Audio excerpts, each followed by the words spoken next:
Okay. Let him. It'll be in the monitor still. Test 1, 2, 3, 4, 5, 6, 7, 8, 9, 10. 1, 2, 3, 4, 5, 6, 7, 8, 9, 10, 11, 12, 13, 14, 15, 16, 17, 18, 19, 20, 1, 2, 3, 4, 5, 6, 7, 8, 9, 10. Yes, I think so. We're 1, 2, 3, 4, 5, 6, 7, 8, 9, 10.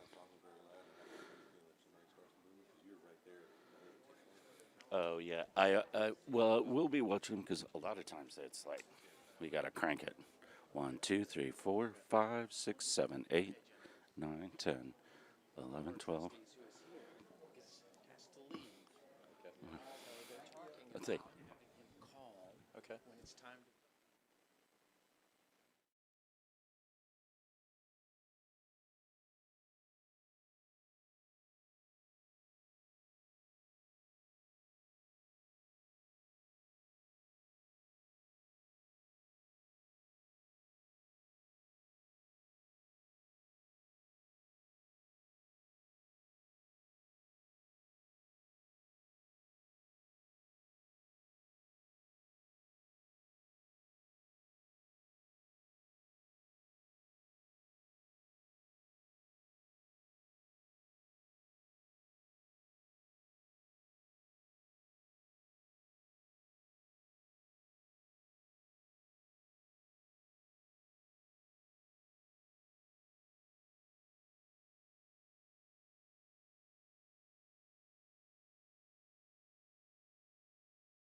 Thank you all for being here. Doesn't seem that long ago we were gathering to select a president, and sitting to my right is President Thrasher, who has been with us a little over 6 years and done a great job. And our job today is to try to fill those shoes. It will not be an easy task, but not one that any of us look forward to, but it's the most important thing we'll do as boards of trustees. So I appreciate everyone for being here, and thank you for taking the time, and it's nice to be together in person. Catherine Ballard, thank you for joining us all the way from New York. Technology is a wonderful thing. You are the largest face in the room, Catherine, Trustee Ballard, so just so you know, be careful. I'll ask Leonard to call the roll. Lena? Trustee Alvarez. Trustee Ballard. Here. Chair Burr. Here. Trustee Chicken. Here. Trustee Collins. Here. Trustee Duda. Here. Trustee Gonzalez. Here. Trustee Henderson. Here. Trustee Honabier. Here. Trustee Mateer. Here. Trustee Sargent. Here. Vice Chair Sasser. Here. Trustee Thiel. Here. You have a quorum. Thank you, Lena. Thanks again for everyone to be here. And I do want to take a moment to recognize Nastasia Hanvier. She is, we're very familiar with, she's commonly known as Tazzy. She's been the vice president of student government. She's been giving us our reports at every board meeting on behalf of the student government. Now she's been elected as the president, so she will represent Student Government Association here, and we welcome you, Tazzy. Also, she's been, over the weekend, was selected as the chair of the Florida Student Association, so she'll be represented she'll be serving on the Board of Governors as well. So you have a busy year ahead of you, but thank you. Thank you. I'm excited. And I did have to comment on the new hairstyle. I did pretty good. It looks great. Thank you. All right, first order of business is to try to address the minutes. We had minutes distributed from our April 1st meeting. Were there any corrections to the minutes? Any objection to the minutes? Hearing none, the minutes will be approved. We're going to start our meeting today, as we do mostly, with the public comment section. I have a series of cards, 6 or 7. Is there anyone else who wants to speak? All right, we'll limit it to these. First I have is Will Hanley. He's a member of the faculty to speak on the presidential search. Will, you're recognized. Please remember you're limited to 3 minutes. Thank you, Will. Good morning, trustees.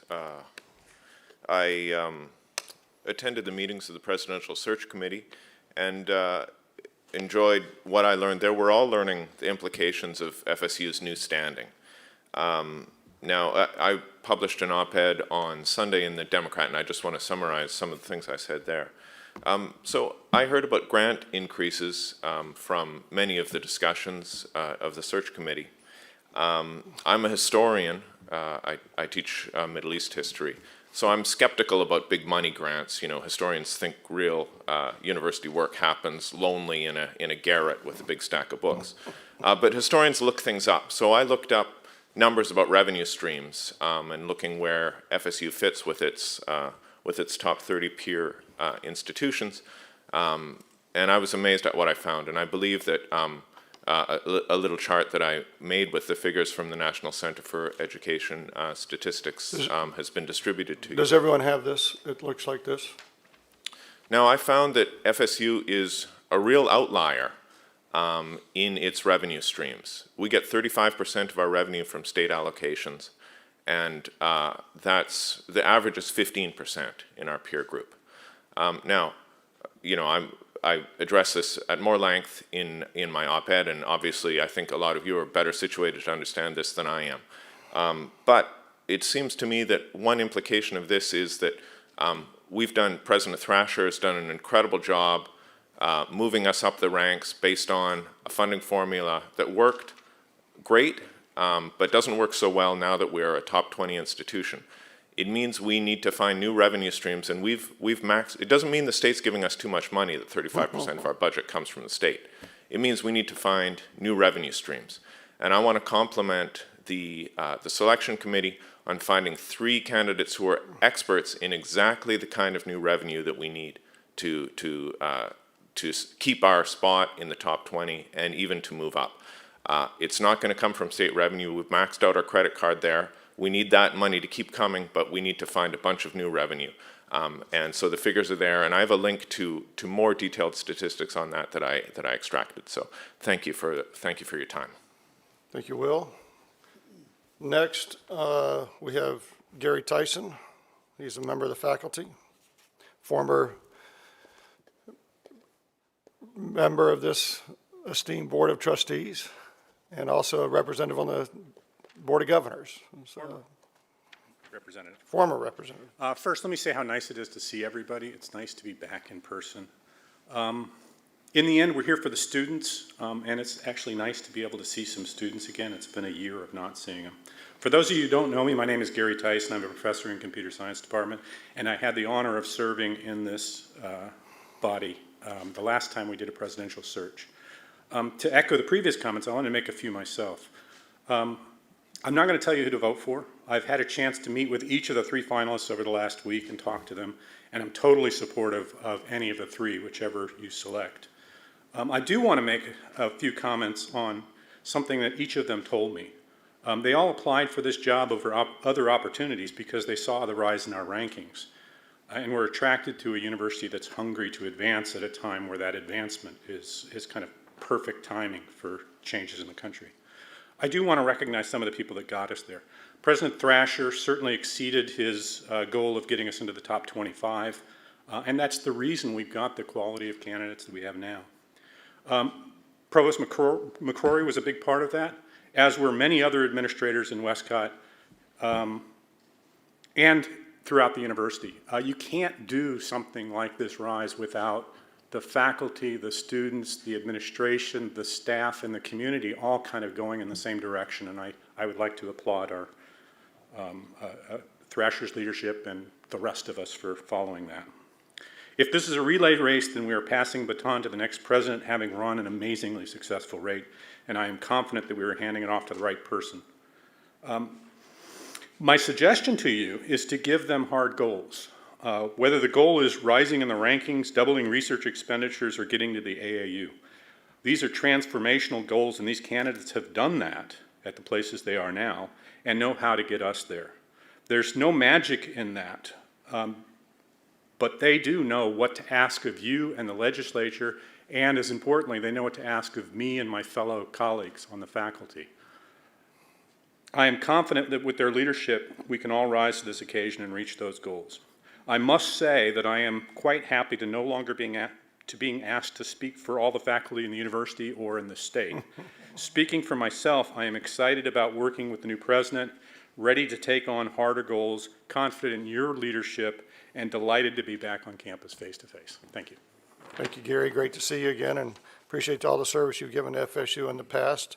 Much like the next speaker, Todd Adams, who's also served as a member of this Board of Trustees and as the leader of the Faculty Senate.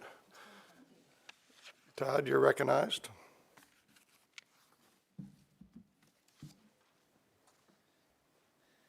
Thank you, Chairman. Thank you to the board for being here, and I want to thank the Presidential Search Committee for the fabulous job they did. And I just want to say, wow, we have a fabulous set of candidates who are the ones who can take us to that next level. We've been moving up the U.S. News and World Report rankings. There's more we need to do to take the next step towards becoming truly national university, and we have three great candidates. And so I just wanted to speak in support of all of our candidates today and the wonderful resumes and experience that they will bring to the job. So I'll keep it nice and short for you. Thank you, Todd. My favorite type of public speech. Next, Matthew, don't take any hint from that, but next we have Matthew Latta, who's also a member of the faculty.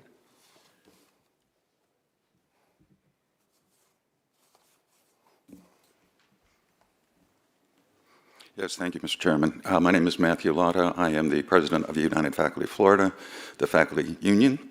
And first, I want to take the opportunity to thank President Thrasher for his leadership over these years. We haven't always agreed on everything, but I think we've worked pretty well together. He's taken us to a great place with this university, and we want to continue on that upward trajectory. In order to do that, we have to move up academically as well as financially. And I congratulate the search committee on their selection of candidates, on the rigor and the questioning that they put these candidates through. Any one of them, I think, can do what Todd just said, what Professor Hamley just said, and that is identify new revenue streams that can augment what we're going to get from the state. So I'll keep it very short. Again, thank the search committee for their service, and I would look forward to working with any of these three candidates as our next president.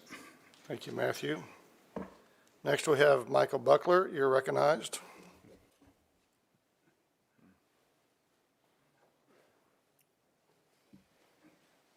Thank you, Mr. Chair.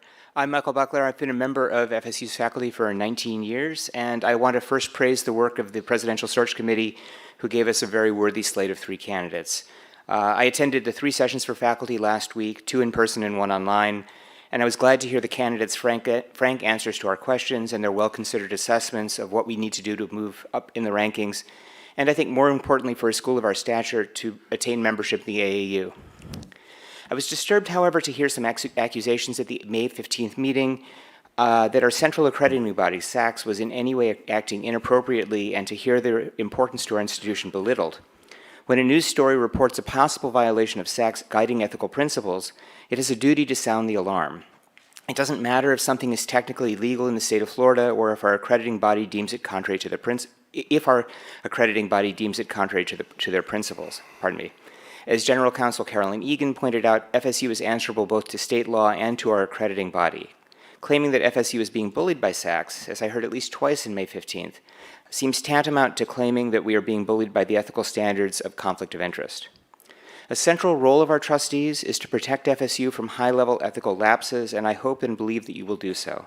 Though I'm bringing this up because I've also seen media reports that members of this body might try to derail the process today. I hope not. On May 15th, in an open discussion leading to the selection of our finalists, Chair Ed Burr said, "I wouldn't downplay this decision. This is the path to the presidency."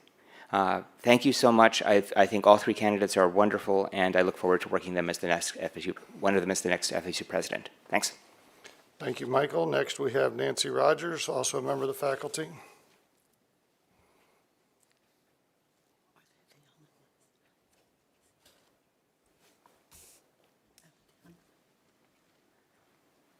Good morning. I'm Nancy Rogers. I'm a faculty senator at FSU, where I've taught for nearly 20 years. My colleagues come from highly varied backgrounds, and we collectively hold a wide range of opinions about pretty much everything. One rare area of nearly unanimous agreement is that we're very enthusiastic about the slate of candidates identified by the Presidential Search Advisory Committee.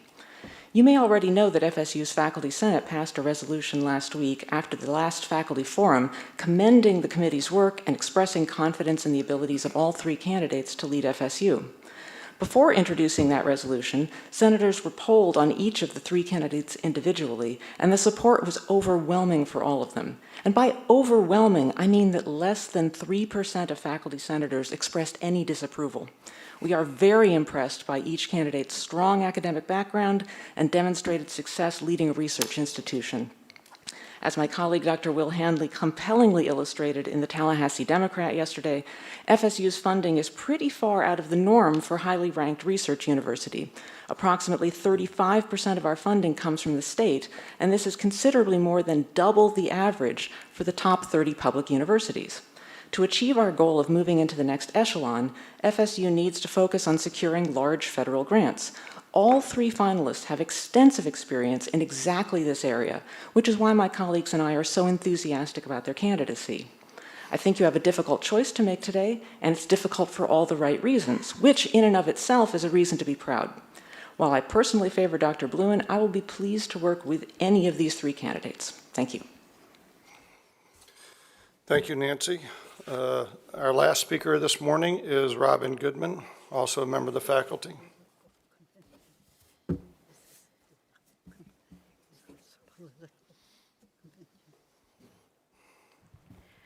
Hello, I'm Robin Goodman. I'm a professor in the English department. For once, I have nothing clever to say. Thank you all for your service, and I want to celebrate the search committee and the fine candidates that they've chosen for you to choose between, and I want to support the resolution of the Faculty Senate to hire one of them. Thank you. Thank you, Robin. Unless someone else has arrived that wants to speak, we will close public comment. Thanks, everybody. I want to talk a little bit about process and what we're going to do today.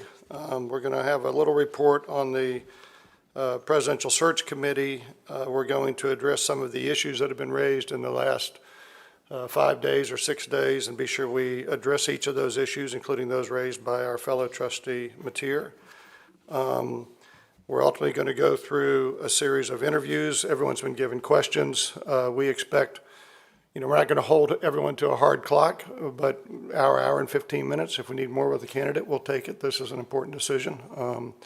We have scripted a series of questions that we think are germane for each of them. Then there'll be time for general questions from anybody and maybe for them to ask us questions if they want to. So that'll be the process we go to. We'll then we'll have a discussion period and then go through a voting session and see if we're able to make a decision.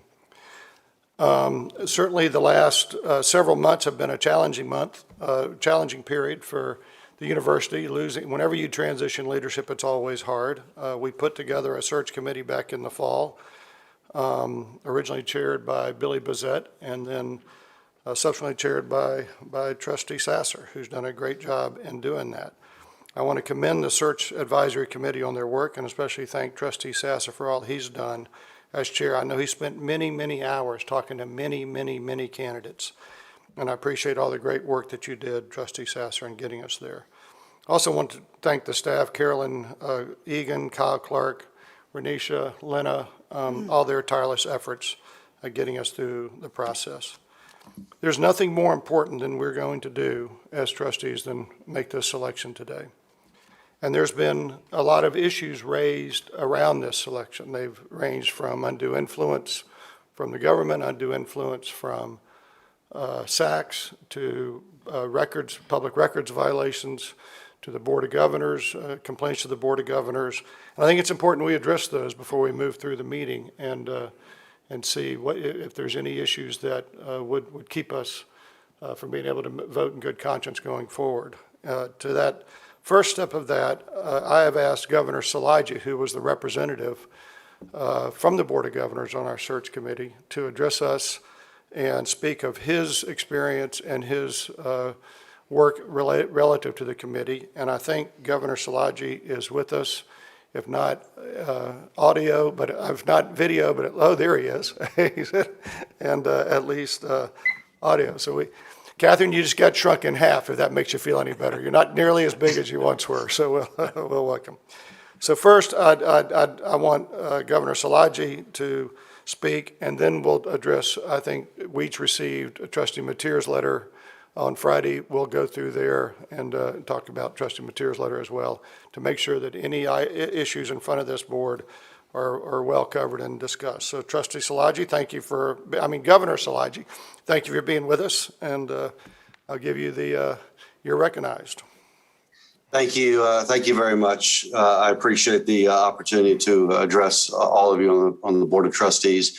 Let me start by saying that it's been a privilege to serve on the search committee, and I really appreciate the opportunity to be a part of the group. Like, this was a really well-run process as far as I saw. It went on for, as all of you know, for many, many months. I think the search committee, as well as the consultant that helped us, did a really nice job of scouring the universe for the best candidates. And as was said earlier by one of the public speakers who addressed the group, we had a lot of really strong choices, primarily because of the reputation that Florida State now has as a premier institution, a top 20 university that's on the rise. And I think it's incumbent upon all of us to recognize the tremendous work that President Thrasher has done to get the university, as well as the entire faculty and staff of the university, to that level. And I'm a huge fan of President Thrasher, as you can tell, and tried to get him to consider staying a little bit longer. But he's earned the right to be able to enjoy himself a little bit more and spend time with family. And filling those shoes is not an easy task. And so when I was asked to serve on the search committee, I accepted it with great pride to do so. And I'll tell you, I thought it was going to be a real challenge to find strong candidates. And, again, I found the process to be very open. It was transparent. There was a lot of discussion, including even, frankly, selecting the search committee, which we had multiple meetings on. The search consultant to help us with this process. So overall, I think the process was well run. I appreciate the assistance of the pros that are in this business. Alberto Pimentel and his firm, I thought, did a very nice job. And then I thought the process itself was well run. And I think the results actually speak for themselves insofar as that we were able to get a whole list of strong candidates. I mean, the last list of candidates that we went through, all of them, had strengths that they brought to the table. And so narrowing the list was not easy. And it was a robust conversation, as it should be. And I'm very pleased, at least, that you've got a very strong list to be able to select from. And I don't envy you, because I think all three of these candidates are very strong candidates who have deep experience, who will bring a lot to the table. And so now it's really up to you to make the difficult decision as to which one you think is going to be the best for the long-term health and well-being of the university. Somebody who's going to fit the culture, but also help elevate the school to the next level. So I'm happy to answer any questions as the process goes on. I'll stay on the call as long as you like, President Burr, and then you can call on me if needed. I appreciate that battlefield promotion, but I'm not going to accept it. President Burr does not ring Fair very enough. well, in my opinion. Fair enough. Governor Szilagyi, thank you for that, and I appreciate you willing to stay on. Does anyone have any questions for Governor Szilagyi now? If not, he'll stay with us, and if we need other questions later, we'll do that. Thank you, Governor Szilagyi.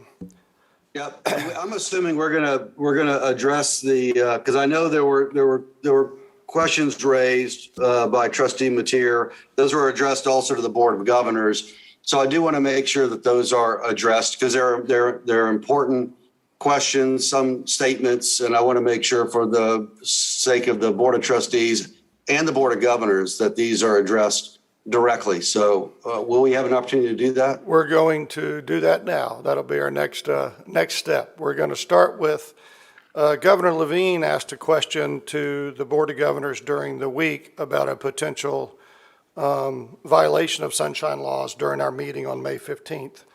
And I think our General Counsel, Carolyn Egan, responded, and I think there was also a response from the Board of Governors General Counsel. I'm going to ask Carolyn to maybe read that question, read the response, and to make sure that everyone here knows what occurred during that process. Carolyn? Sure, I can read exactly what I wrote to the Board of Governors in response to Governor Levine. Good morning, Vicki, who is the General Counsel of the Board of Governors. I can offer some insight based on my direct observations with respect to the Presidential Search Committee meeting this past Saturday. I can see why this may have been misunderstood, so thanks for the opportunity to respond. As permitted by the Board of Governors Regulation 1.002, FSU hired the search firm Storbeck Pimentel and Associates to assist with the search. Mr. Pimentel has conducted numerous high-level searches in Florida, and from his work on those searches, he has a clear understanding that while he may collect information individually from committee members, he may not transmit that information between the committee members. At the start of the committee's work, I provided open meeting and open records training. Additionally, I regularly admonish staff members and vendors doing business around our collegial bodies that they cannot transmit information or act as message carriers between committee members. I feel that boundary was well understood here based on what I saw. The committee interviewed 9 candidates over 2 days. On the lunch hour of the second day, and after the interviews had concluded, Mr. Pimentel inquired individually of each committee member about each individual's top candidates. On Saturday, Mr. Pimentel used his informal poll of the individual members to facilitate the public meeting discussion toward a productive review of the various candidates' qualifications. It certainly was no secret that he'd conferred with individual committee members as he opened the public meeting, indicating that there seemed to be 3 top candidates, and an extensive debate followed that included a number of other candidates that were ultimately not forwarded by the committee. There was no previous whittling down of the 9, and there was an open discussion where a number of other candidates were brought up, and all could have been brought up. I was pleased that Governor Szilagyi and Chairman Burr made an effort to clarify Trustee Mateer's statements during the meeting, as they were correct that no secret ballot occurred. Mr. Pimentel's actions were intended only to inform himself in facilitating a productive discussion with the committee in the public meeting. Please let me know if anyone in the Board of Governors has any additional questions. So given that Governor Levine is Ms. Shirley's board member and not mine, I replied to her, and she provided the following to Governor Levine to answer his question, along with my message that I just read. Good afternoon, Governor Levine. In response to your email inquiring whether a secret ballot occurred during the meeting of the FSU Presidential Search Committee, we asked Carolyn Egan, FSU's General Counsel, who has been staffing the search, to respond. As indicated in her response below, no secret ballot of search committee members occurred during the lunch break. As she notes, the role of the search committee is to facilitate the public discussion towards a productive review of the candidates. Mr. Pimentel did not violate the Sunshine Law by conferring with members individually to determine if there were candidates who rose to the top of the list among individual members. And this is key. I was very pleased that Vicki spent the time to watch the meeting and see it with her own eyes. I suggested that she do so.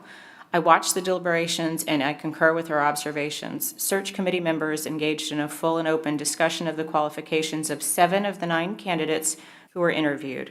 And she offers to discuss it with Governor Levine. All right, we'll talk about Trustee Mateer's letter next, but is there any questions about that Governor Levine's question and the answers given by Carolyn? And how did you get a 9-3 vote? For so, I mean, what I had, and I can honestly say, I had 3 of your search committee, and I will not name them. And by the way, it wasn't Mateer, that called me and said, do you know what's going on with our search committee? I said, hell, I'm not on it, you are. Go find out. So I want to know who was interviewed. Was it just certain of your, did Alberto, did he just interview certain members of your committee? Is what I'm trying to ask, not very eloquently either. Did he pick out a certain amount? Like, did he pick out you? Did he pick out this? Did he pick out several others? I would like to find out, or was all the 15 that was on it, wasn't that 15?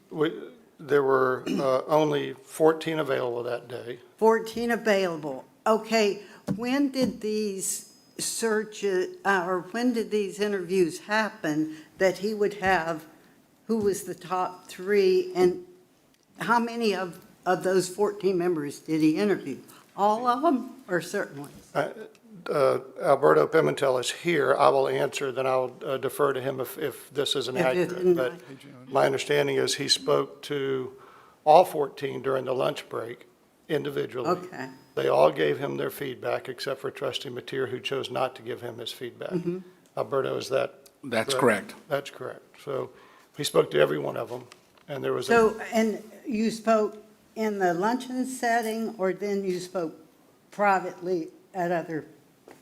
It was after the last candidate had been interviewed, then I went to each individual privately, pulled them aside, separated them from the group, and then asked them the question, and I asked them. But you didn't have a vote? You No. just took it from what you thought, well, there's that like him, there's that. Hey, June. What I asked specific. I'm going to walk through each step. And again, it's just my memo, so just at some point we'll get through it, and let me just walk through it. Okay. And then you guys can ask questions or just kick it off. So Okay. it's going to really be up to you. But I'd like to, at some point, just go through the details so I can hear it. Why don't we stop? Let's go back to Governor, I'm getting your. Yeah, no, your I got it. Yeah, I was I'm just gonna do trying that. to say. Governor Levine's asked a question. It was answered by our general counsel and concurred to by the Board of Governors General Counsel. Okay. That there was no violation. But that was just what I was trying to ask. I know, I think trustee Mateer wants to walk through it from his perspective. So we'll let him okay. do that. We'll let him do But I it. wanted. Chairman, if I could I ask a clarifying Sure. question? So this is still on Mr. Levine's letter.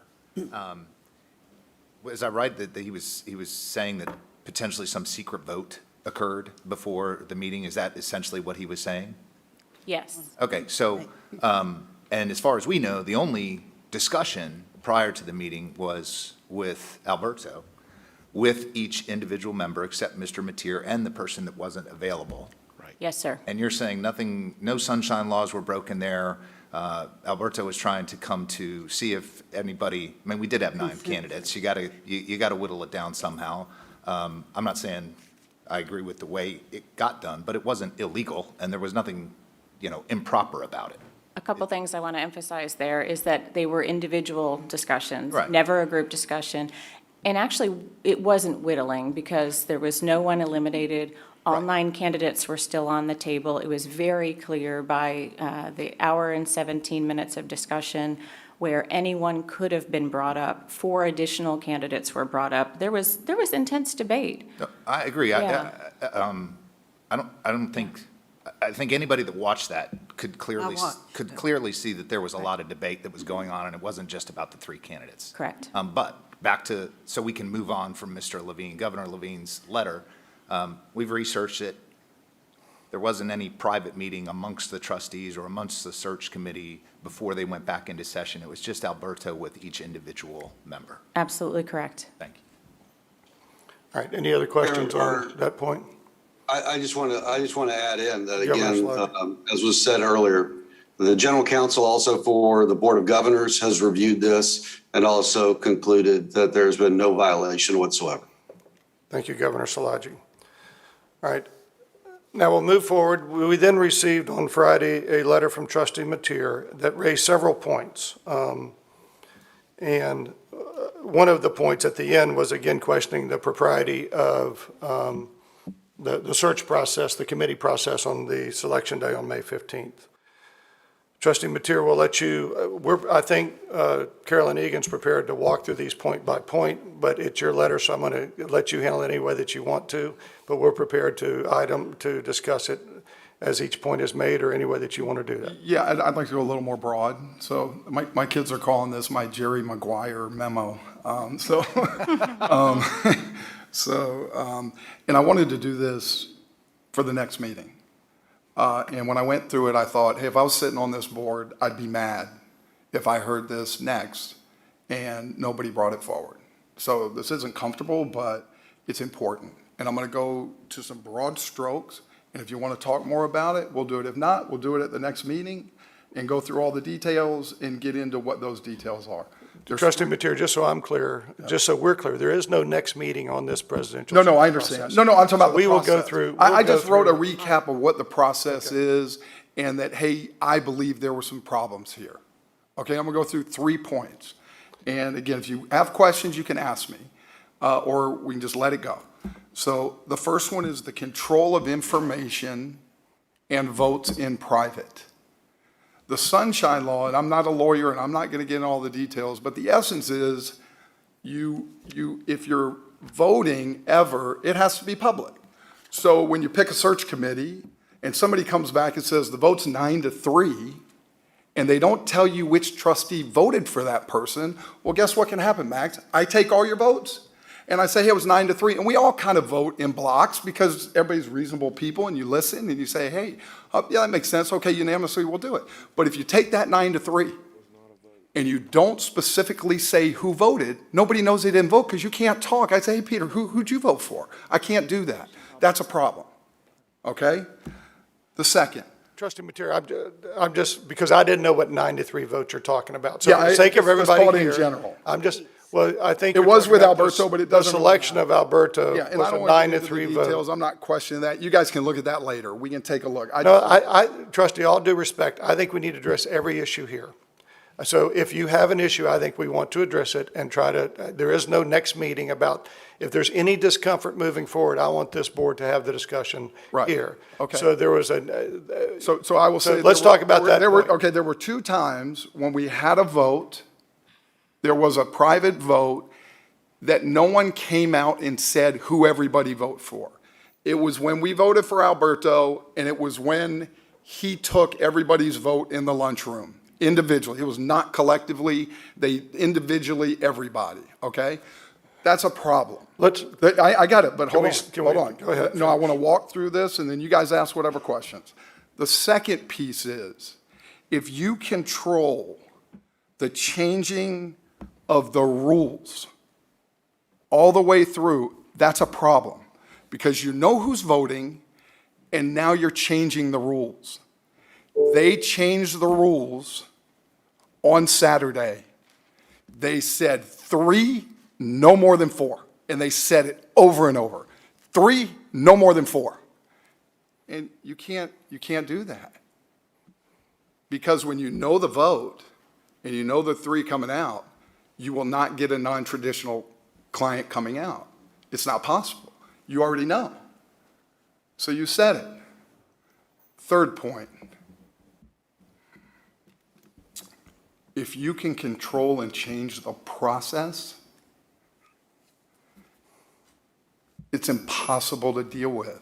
You know the vote, you change the rules, now you're changing the process. So I'm gonna hand out an email. So here's what happened. The process was set on May 11th of exactly what we were gonna do. It was emailed to us on May 12th. It was emailed to us on May 13th. You got the letter floating around, you got all these things going on. On May 15th, they changed everything. Every single rule, every single thing we agreed to. I'm gonna pass these around.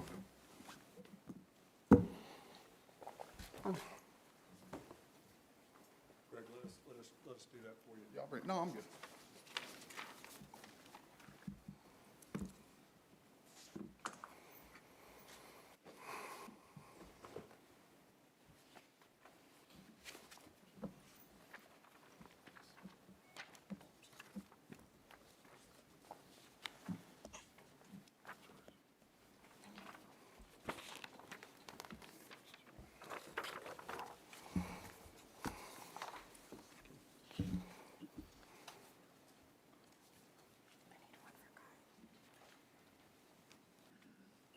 So on May 11th, we have video, we have minutes, and we get this email 3 times. The committee, talking about the search committee, will invite a handful of candidates to participate in on-campus interviews. A handful. Not 3, no more than 4. Okay? And watch, the whole thing changes. Starting the week of May 17th. They go through during on-campus interviews, candidates will have the opportunity to meet the faculty, the staff, the students, community members, direct organizations. On May 24th, that's today, the Presidential Search Committee will have the opportunity to review each of the candidates. That's today. The Presidential Search Committee will have a chance to review the candidates, the relevant feedback, and you can read through it. So if you know the vote, if you change the rules, 3, no more than 4, on Saturday, and then you change the entire process that you told me 3 times, May 11th, May 12th, May 13th, we have meetings on the 14th and 15th, and you change everything, that's not right. And again, I don't want to blow up the meeting.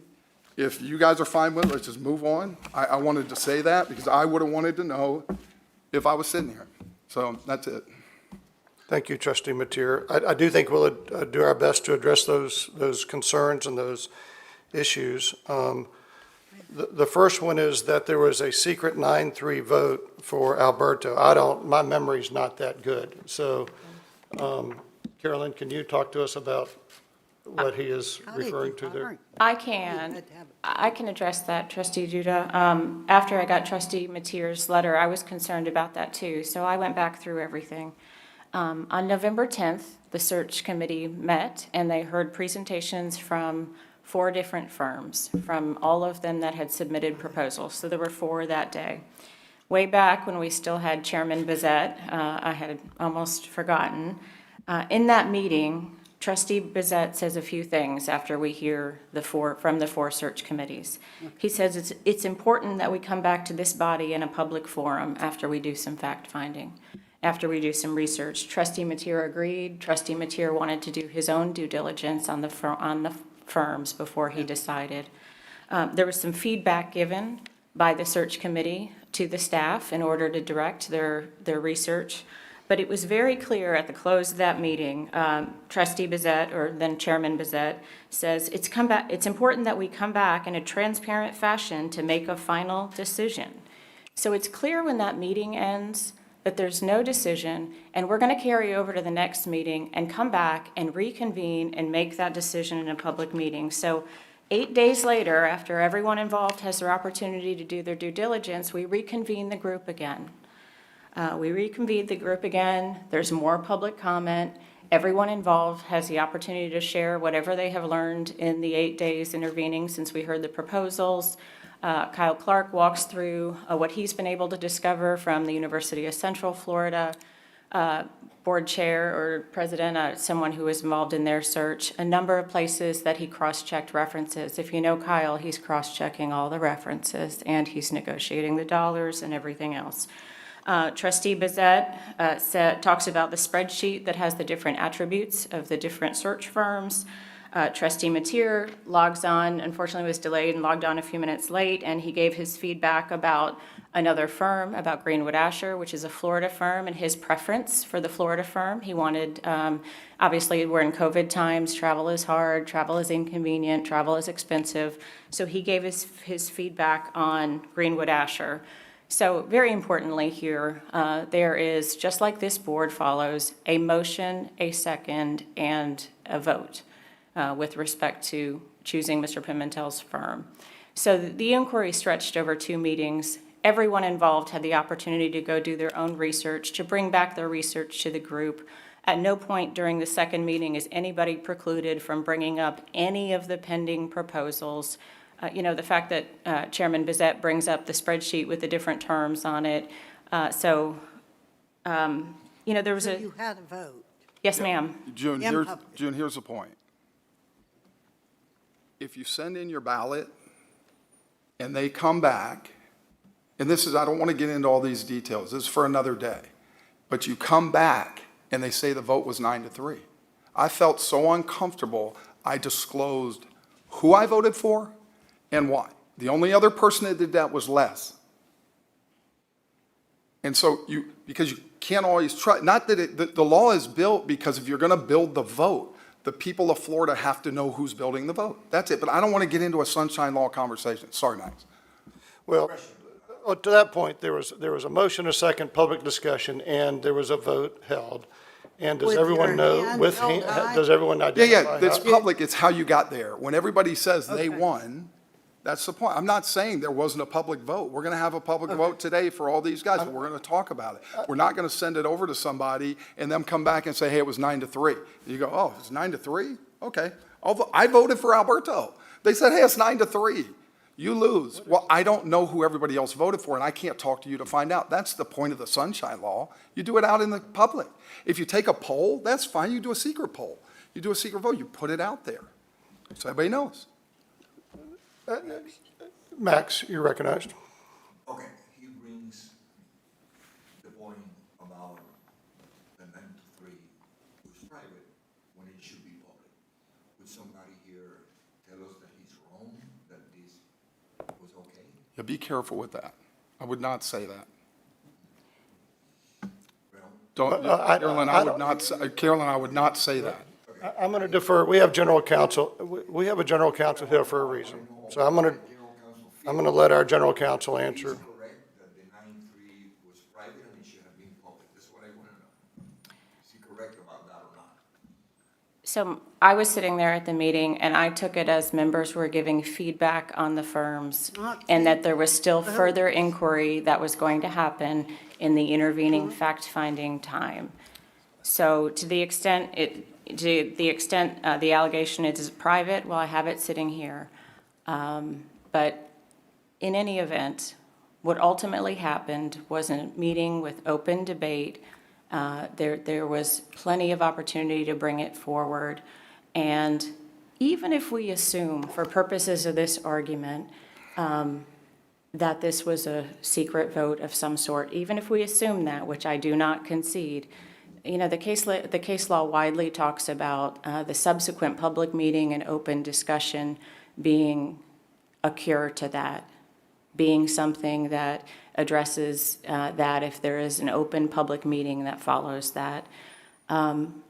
You know, I feel we can always talk to Trustee Mateer about process, and I think that's what he's saying here. Yeah, I don't want to do this I here. think this is isn't what- a legal conversation. There's 3 points in this that I would like to address and then move on or make a change. And it's those 3 appreciate it. pieces. Because you don't want to answer We're the gonna, questions. we're gonna move on. I think what you had was there was not a private vote, but a private information gathering, and then a public motion, a public second, a public vote that was aired in public and voted in public, and was a final selection of Alberto Pimentel. And if there was a mistake made before, which no one's conceding, the public nature of that final vote, which was very public and very debated, would have cured that process. And this isn't to get anybody in trouble. We're gonna move on, we're gonna move on. Same thing happened on the 15th. We're gonna move on to the next discussion on the 3 to 4 limit, Mr. Chairman, question? if you must. I must. Okay. From what I hear Trustee Mateer saying, I think it's going to be the same when we go through each one of these things. And I don't think at the end of the day, I think what he's put down is important, and we should talk about it. I know he wrestled with doing it at this meeting or the next meeting because you don't want to take away from what the ultimate result of this meeting is going to be. But I think as we go through these, unless I'm wrong, Trustee Mateer, what you're saying here isn't going to undo what we're going to do here today. I would say that my 3 points should undo what we're going to do here today. Okay, so that's why we're gonna talk about. So all not 3 back points. with Alberto or any of that. The 3 points I gave you, again, that's up to you guys. Okay. But I would say that would undo what happened because it wasn't right, it wasn't fair, because of the 3 pieces that were controlled and altered through the process. That's not the way it's supposed to work. And Okay, it's not looks the like right we way got to do go it. point by point, Mr. Chairman. So Thank you, sir. Trustee Mateer's next point that he raised, he had other points in his letter, but the next one he raised today is limiting to 3, no more than 4, which was announced at the meeting on May 15th. Previously, we had used in writing handful, something like that, and that was the first, that was a change of the rules. And I don't know that it was a change of the rules, but There were 2 Carolyn? changes of the rules. There was never until the 15th did you limit it to 4. You knew when you had the information what would happen when you limit it to 4. Trustee Mateer, I heard you. We're going to try to respond now to that. I thought it was 5, 4 or 5. I can help. There was 3, no more than 4. Can Carolyn respond to the accusation that the alleged that it was a change on that day? I can, on April 26th, the search committee met and Trustee Mateer was present. And I'm looking at the minutes. A paragraph on the second page, about 2/3 of the way down, says, Mr. Pimentel provided an overview of the timeline. I'm going to skip the not relevant sentences and go to the second to last. The top 3 to 4 candidates will be invited to campus during the week of May 17th to interview with the committee and the campus community. I didn't watch this whole video, but I don't see any objection to that listed in the minutes. And I will point out that on April 26th, no one knew who the applicants were. This is merely a procedural meeting. The applications were not yet in yet. The people who were interviewed had not yet applied. So at the time, I can find at least one instance, and if I looked for longer, I would probably find more, but there's at least one instance where 3 to 4 is discussed as what will be brought forward by the search committee. So, so to say that it was an effort to box out any particular candidate, yeah, it's hard to say that when we didn't even know who the candidates were on April 26th. Mr. Pimentel would know better than me, but I think 3 to 4 finalists is pretty customary in the industry. If it's 5 or 6, it's not really finalists. I think we'd be consistent with other universities in the state and elsewhere. And the Board of Governors regulation aims at 3, aims at a minimum of 3, so 3 to 4 is right in range. Yes, ma'am. Trustee Burr. Now we're getting to the Board of Governors. We are, June, 1 second, Governor Szilagyi, Trustee Duda, we are obligated to follow the guidelines promulgated by the Board of Governors. One of those guidelines is that no less than 2 will be forwarded to the Board of Right. Trustees. I So that's I the- helped yeah. write them, Yeah, so I know, I but I remember. thought 4, No. 3 or 4. So why did we drop from the 3 to, or the 4? I think it's just a physical practicality of trying to interview, get them to campus, do what you have to do. And at some point, you have to scale down 35 candidates to 9 candidates to 4 candidates. I That was realize that was that. the To 4 candidates, you just said. 3 to we- 4. We were able to Okay. add 4th that day. And if there had been a huge momentum to try to get 5, we probably would have done that as well. There just wasn't that momentum going. Governor Szilagyi. Thank you, Trustee Burr. I guess a couple of points. One, I think it's very important to understand what was just said on the meeting on April 26th, because these allegations that are put forth in this note are serious. It's alleged that there were secret ballots which would violate sunshine law, that there were changes in process that nobody knew about, and that is just simply not true. We went through a process. April 26th, it was discussed, it was procedural, as was said, that there were going to be 3 to 4. Our job as a search committee was to take what was expected to be a wide funnel of potential candidates, narrow it down, so there's an opportunity for all of you as a Board of Trustees to consider a limited number of candidates that ultimately will then be recommended as a single candidate to be affirmed by the Board of Governors. That's the job of this search committee, is to try to take that information and funnel it down.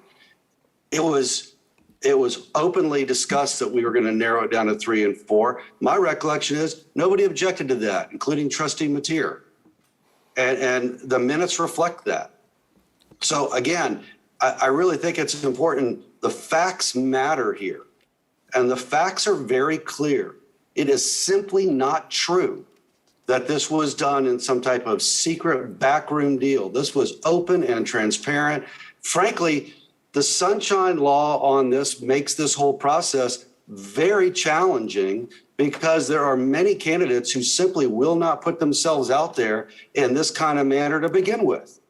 I mean, Florida does this in a way that very few others do, and it actually puts the university system, all of the universities that have to have presidential searches, at a disadvantage compared to other university systems around the country. Because the truth is, you are not going to find candidates many times who are currently holding positions like a president of university who are going to go out there publicly and say, I'd like to be considered for this job, and put their current job at risk.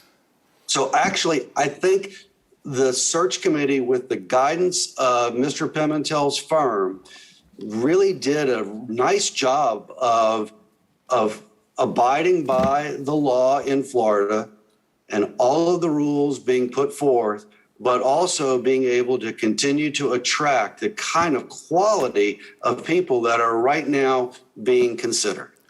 It is no small feat to be able to accomplish that. And I really would ask you, the facts matter, and the facts are very clear. There was no private vote for Pimentel's search firm. We discussed it over several meetings. I was there, and we had a public vote to select that committee. And I'm sorry it didn't result in I didn't even know Trustee Mateer wanted a different firm, but a firm was selected. And then the same thing happened when we went down and selected ultimately, after a lot of debate, 3 candidates. So again, the facts matter on this. And so there are a lot of things alleged in this memo that simply didn't happen as they're alleged in this memo. Thank you, Governor Szilagyi. Trustee Mateer? So Governor Szilagyi doesn't have this email. And Which email does he not have? the email for May. I have the email that you sent out on Yeah, Friday. no, I understand. Sent to all the board of governors. You don't have the email that set the rules on May 11th, May 12th, and May 13th. That completely. With all due respect, Trustee Mateer, we discussed this on April 26th, and it was going to be 3 to 4 candidates. That was discussed, and nobody objected, including you. And I was on that call. Governor Szilagyi, thank you. Let me try to, the next 2 points you make is that there was a control and we changed the rules to affect the outcome of the process. One is that the 3 to 4 might be that change, but I don't think, as you've now heard, that happened was noticed on April 26th. The other points are interesting. Remember that same memo ends with, please keep in mind dates may change. So that same memo you're referring to says things are fluid and this process is fluid. When was that change made? Because nobody told. Well, I'll address that, Trustee Mateer. I'll do my best to address your issues. The idea, the narrative that somehow there was a decision on the 3 and we were going to put a game plan together to make sure those 3 got forward isn't true. It's just not true. And maybe evidence of that is my top 3 didn't get put forward. I'll never let anyone know who didn't, but my top 3 didn't get put forward. That's the problem. It's supposed to be public. No, it's not. I mean, yeah, it is. I'm not going to That's my argue. point. I'm not going to argue with that, but there has to be a way for a consultant to narrow the field down to help advance the discussion. That's what was allowed individually by Alberto. That's what occurred, and that's what our general counsel has opined. And before we end that point, I'm going to go back to one other point there. And then regarding the schedule change, once we only had 3 candidates, once it was limited to 3 candidates, I did not expect that going into that meeting. I expected to have 4 candidates. I didn't, but once we only had 3 candidates, and given the nature, the rules of the Board of Governors, that no less than 2 must be sent to this board, I asked, and Yeah, how'd you know there were 3? Because we weren't even supposed to vote. We were supposed to vote. Trustee Mateer, let me. Today. Trustee Mateer, once the Saturday, May 15th meeting occurred, and there were only 3 finalists coming to campus to. Yeah, we weren't supposed to vote. I'm not sure I understand. Of course, May 15th was a vote. We said May 15th, we'll select those. We could only vote for 4. 3, no more than 4. And my 3 were, as everybody knows, Richard Corcoran, Sean Pittman, and Michael Young, because I said it every time. And Sean Pittman and Richard Corcoran were non-traditional, and when you say 3, no more than 4, nobody's coming out, because you know who Christian's with, because he was very vocal about it, and you can see that in the room. That's my point. Trustee Mateer, if you guys don't believe it, then let's move on. Trustee Mateer, we said on April 26th it'd be 3 to 4 candidates. On that day, May 15th, we voted to move 3 candidates forward. Since there were only 3 candidates going forward, and since by Board of Governor regulations, we can't have less than 3 candidates coming to this Board of Trustees meeting, there was no sense in reconvening the selection committee because you were limited. You couldn't get any less than 3. So all 3 of those, by definition, were going to be sent to this Board of Trustees. So for the sake of process and time and careers, I requested that we move the Board of Trustee meeting up to today, the 24th, because there was no sense in the search committee reconvening, because it can't narrow the field from 3 to 2. It can't be any less than 3. So that's why this meeting is now a Board of Trustee meeting. Where did the handful go? Craig, Trustee Mateer, we've already addressed April 26th. April 26th, we said there'd be 3 to 4. We used generic terms like handful, but April 26th in the minutes, it says 3 to 4. I think now we're into a circle. Let's move on from that. Yeah. Based on this allegation, though, again, surfacing that a potential conflict, a potential sunshine violation occurred on May the 15th, when I got Trustee Mateer's letter, I asked our general counsel to engage outside counsel to review the minutes, to review the script, whatever they had, and to express their opinion. I'm going to now ask our general counsel, to Carolyn Egan, to review the results. And I don't know if everyone has that yet, to review the results of that memo I put it at each. that was sent to everybody. It's by Greenberg Traurig. It's at each trustee's seat. In light of the seriousness of these allegations, as the chairman has said, this is important and the facts matter. And there was a sentence that I really did not agree with in Trustee Mateer's memo, which is that Mr. Pimentel opened the meeting by saying we had decided on. And it's important to know nothing was decided. It was heavily debated. If you watch the video, I'll say again. In that event, Greenberg Traurig is a national law firm, and I asked them to, if it wasn't enough for me to say, if it wasn't enough for Vicki Shirley at the Board of Governors to say that these individual informal polls in no way restricted the consideration of the committee on all 9 people going forward, I asked them to look at the same facts, and the most relevant paragraphs probably are the last 2, but the long and short of it, and I won't beat this to death because I know I read earlier, so I won't read again. But the sentence that strikes me most heavily is that on these facts, it is my opinion that it's highly unlikely a court would determine the process followed by the committee on May 14th and 15th violated the Sunshine Law. And this is the most important sentence to me. Such a decision would be a departure from a line of consistent decisions enunciated by the Supreme Court and lower appellate courts over the past 50 years. Every single one of you sitting on this board has heard me admonish you. Unfortunately, I never like to have to do that. Sometimes we're at dinner. And what do we all have in common on this board but our work here? So sometimes the conversation, if it starts to creep into issues, I usually say, hey, don't make me be the school principal. We're not supposed to be talking about that amongst ourselves. The key here is that staff, me, Lena Sands, Kyle Clark, we can't ferry votes back and forth. At no point did Mr. Pimentel ferry votes back and forth, and that's the important point here. And Trustee Mateer absolutely agrees with that when he says he saw Mr. Pimentel talk individually and privately. So we all agree about what happened. Trustee Mateer disagrees about the effect of that. But it's very clear to me that the effect of that is all 9 candidates were put on the floor. Commissioner Corcoran was discussed his name was said 30 times in the meeting. There was an open discussion of every candidate. And frankly, if I'm ever doing anything, I might want Trustee Mateer to be my advocate because he was a zealous advocate for his candidates. He made 3 different motions for Commissioner Corcoran's consideration and his forwarding as a finalist. So he was absolutely a zealous advocate for who he wanted. He was given that forum. It was put to a vote. And the other 2 times that he suggested it, it didn't move forward for a vote. But this process worked.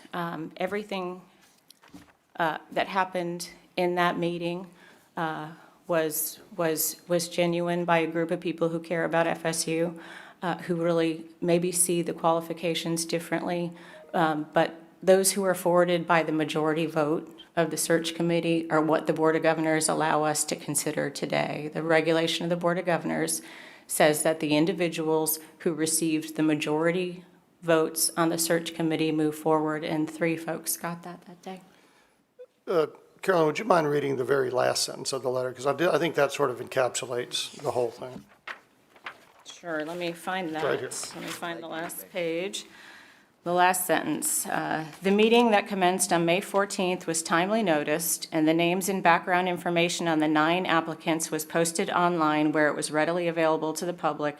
Members of the public were given an opportunity to be heard, and the committee had a full and open discussion of the candidates before holding a public vote. Thank you. All right, any further discussion on these issues? So we feel comfortable that the vote was public?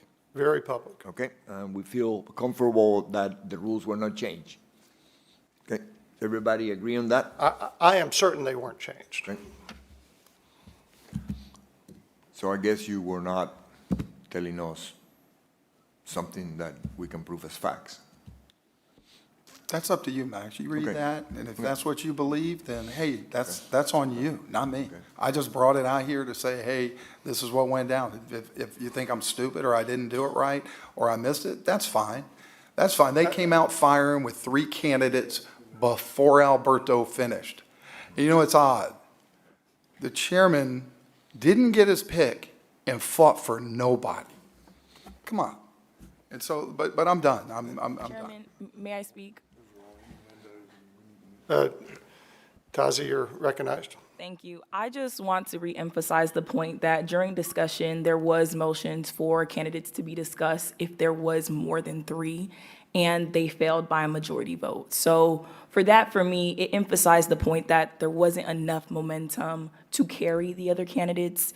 And by far, even if subjectively someone wanted to interpret a handful of candidates, there wasn't enough support for more candidates than 3. And that was explicit in the deliberations.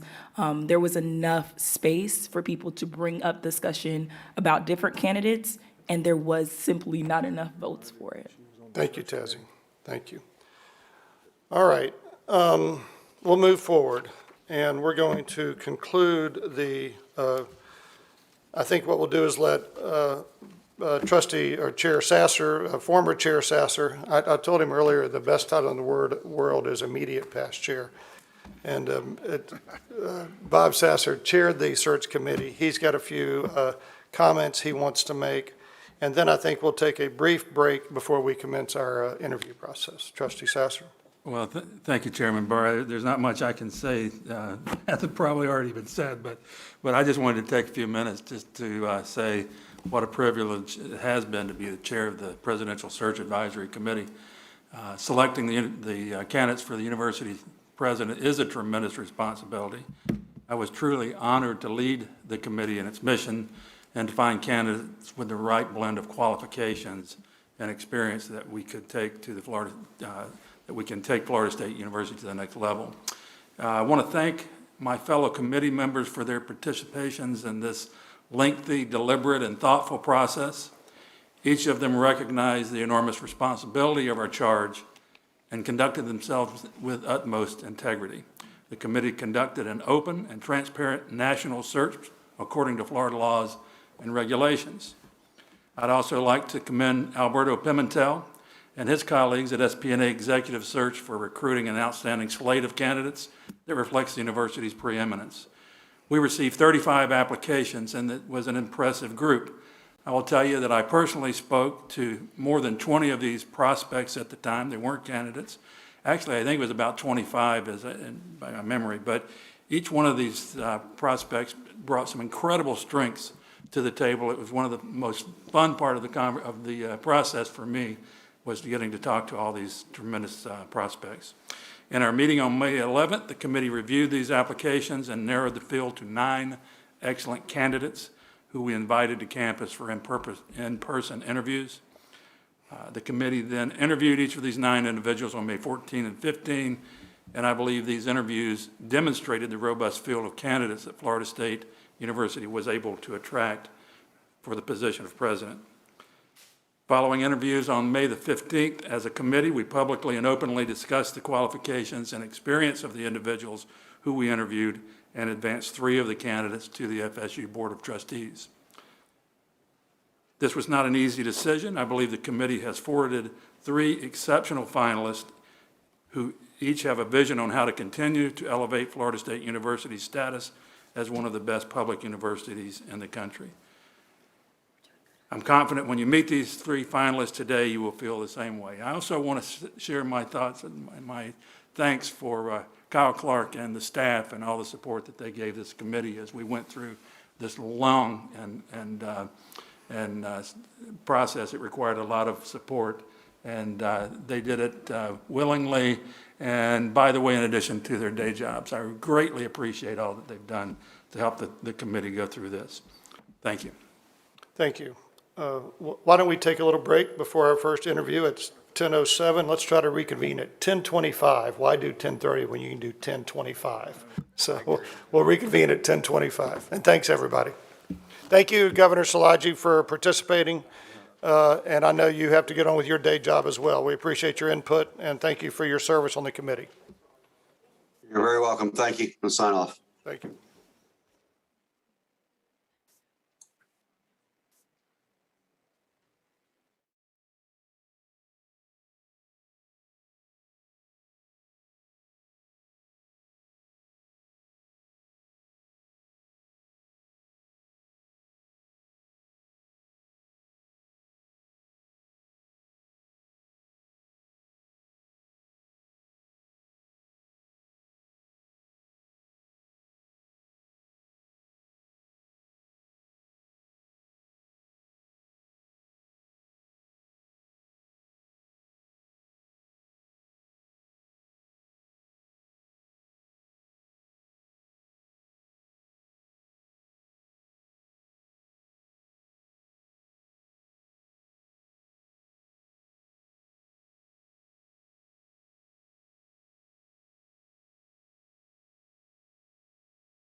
I might, no, yeah, no.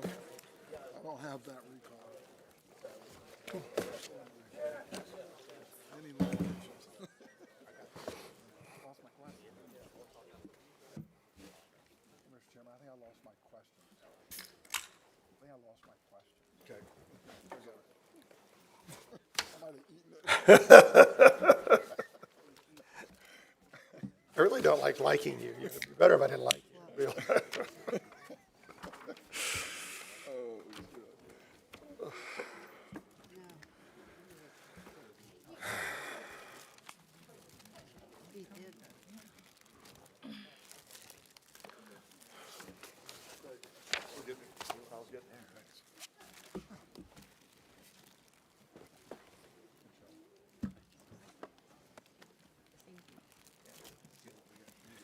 I really want to extend a welcome to our newest trustees who've been here. This is their second meeting or first meeting, Trustee Sargent, Trustee Collins, and Trustee Hanvier. I'm sure you appreciate being part of this process, and thank you for that.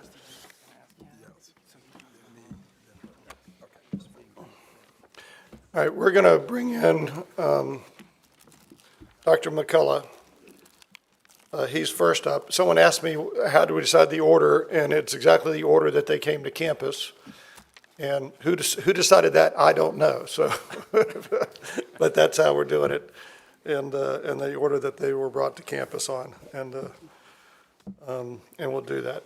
Again, we're going to, I think we've all been given a series of questions. I'm targeting hour to hour and 15 minutes, but again, we're not going to be slaves to the clock if there's information we get or dialogue that we're having that's important for us to have. Trustee Alvarez, I know you may have to leave in the middle of this. We respect that. I know you have a place to be. You're going to stay in touch electronically as much as possible, and will join us later in the discussion and the vote. So I appreciate you being part of that and doing what you can to be with us today. I sure will. So we start with Richard McCullough. He's the Vice Provost for Research at Harvard University. I've got a great introduction to him, but I think most of you have talked to him. And Richard, I was going to stand up and shake your hand, but since we're still observing COVID, we won't do that. But please welcome Dr. McCullough. Thank you for being with us, Dr. McCullough. Thank you. And welcome. Thank you. You know, what we're going to try to do is we don't put a hard time on this, an hour and 15 minutes. Hopefully we'll get through everything. But if we're not, we certainly want to make sure we have the time with you and you with us that we want to have. We're going to give you maybe a 5-minute period to introduce yourself. You know, why FSU, why now, why you, if you can. Then there's going to be a series of questions that aren't really unique. You probably can imagine most of them similar to some we had in the search committee. We're going to try to leave time for general discussions, questions anyone wants to have. If you feel compelled, members, that you have to have a follow-up question to one of the scripted questions, go ahead and do it, or just wait for the general time period after that. And we hope to leave time for you to ask us anything you want to ask, and then give you a few minutes to close at the end. So given that, Dr. McCullough, you're recognized. Thank you very much. First of all, I want to thank the search committee and the trustees for all your time and dedication. It's just been a tremendous honor to be considered to be the 16th president of Florida State University and follow in John Thrasher's footsteps. So I look forward to that if chosen. Well, my wife is with me today, Jay, and I thought I'd spend a minute introducing her right here. She was born in India, and she grew up in Waynesburg, Pennsylvania. It's a small coal town near Morgantown, and it's about an hour outside of Pittsburgh. Her father was an economics professor at Waynesburg College, and so she grew up there and went to high school, went to college, and then luckily went to Johns Hopkins to get her PhD, where we were in the same entering class, and we were married in Baltimore on a wonderful fall day. And so my lovely wife has really been a part of the team going forward, and so it's just been wonderful. We moved to New York, and then luckily I got a job at Carnegie Mellon University, which is in Pittsburgh. You might know that way we would be near her parents. And she did some cancer biology research and then taught at Carnegie Mellon. And Then she decided to take time off and raise our sons, and she did that until my youngest was out of high school. And at that time, we were in Harvard, and so then she decided to go back to work. And she is the associate director of the Harvard Medical School Initiative for RNA Medicine at one of the Harvard-affiliated hospitals. So it's great to have her here. Welcome. Thank you for being with us. So let me tell you a little bit about myself. I was born in Mesquite, Texas. I grew up of modest means. And, you know, I really saw education as a way for me to, you know, rise up out of the, and have a good middle-class life is what I was hoping. I figured if I could go to school long enough that I'd always have a good job. And so I worked from the time I was 9 years old, and I put my way through, I was able to put my way through college. I went to Eatsfield Community College, and then I went to University of Texas, Dallas. These are public universities in Texas that are supported by the taxpayers' money in the state of Texas, which allowed me to have affordable access to an education, which without that affordability and those public institutions, I would not have been able to get a degree, and I would not have been able to enjoy the social mobility that I've had. I mean, I've really, you know, lived the American dream. So Max and I were talking about that, and it's just a great country, and education really provides that for you. And so, along with that, I had mentors. I had amazing mentors at University of Texas at Dallas when I was there, and he encouraged me to go to Johns Hopkins. That's where he went and worked for his advisor. And I went to Johns Hopkins, and I worked there, and I had a great advisor. Again, met Jay there, graduated, got my PhD, went worked for a very famous professor at Columbia University. It's a real training ground for academics, Ron Breslow. And then I was very fortunate to get this job at Carnegie Mellon. And I rose through the ranks, became a chair professor. Along the way, became the youngest department head, where I had a great mentor there who was the dean, who practically forced me to be the department head because she said I had great leadership skills. And so I became the youngest department head, and then she left to go to Cornell, and then I became the youngest dean at Carnegie Mellon. And it was a great experience being dean.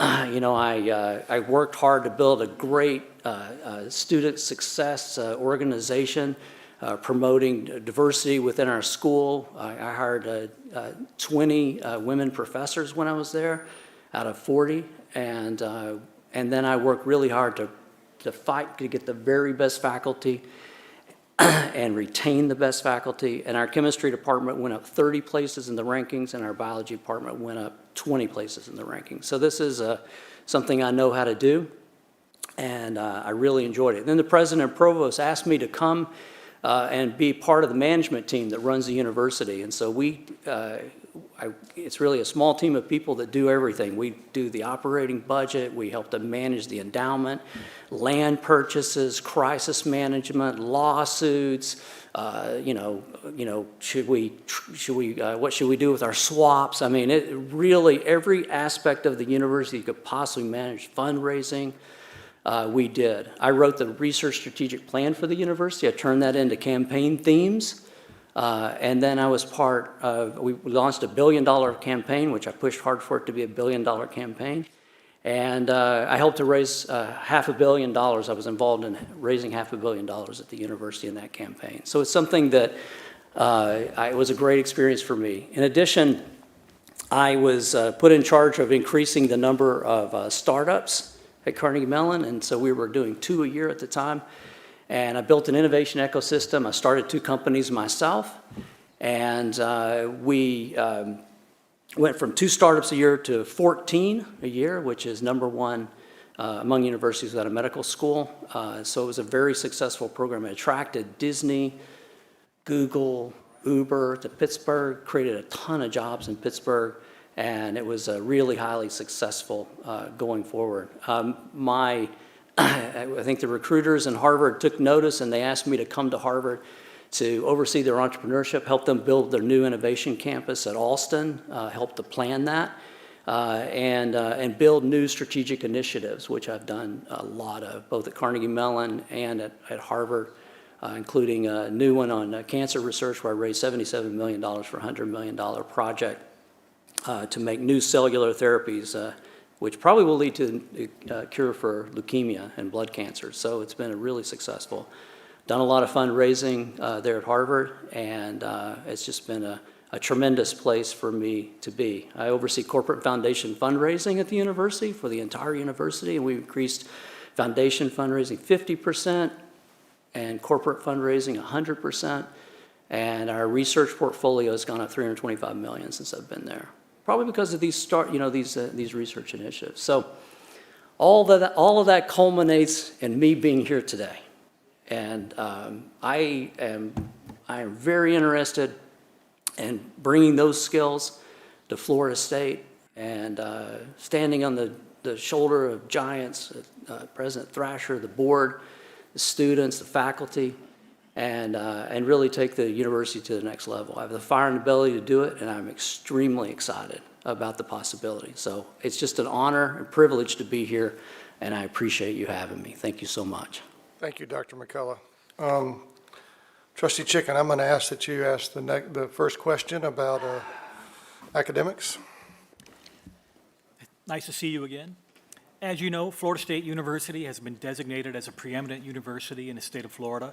We are highly interested in becoming a public top 10 as well as a member of the AAU. What do you see as our major obstacles to achieving this status, and how would you go about ensuring we achieve the goal while maintaining our historic strengths in arts and humanities? That's a great question, of course.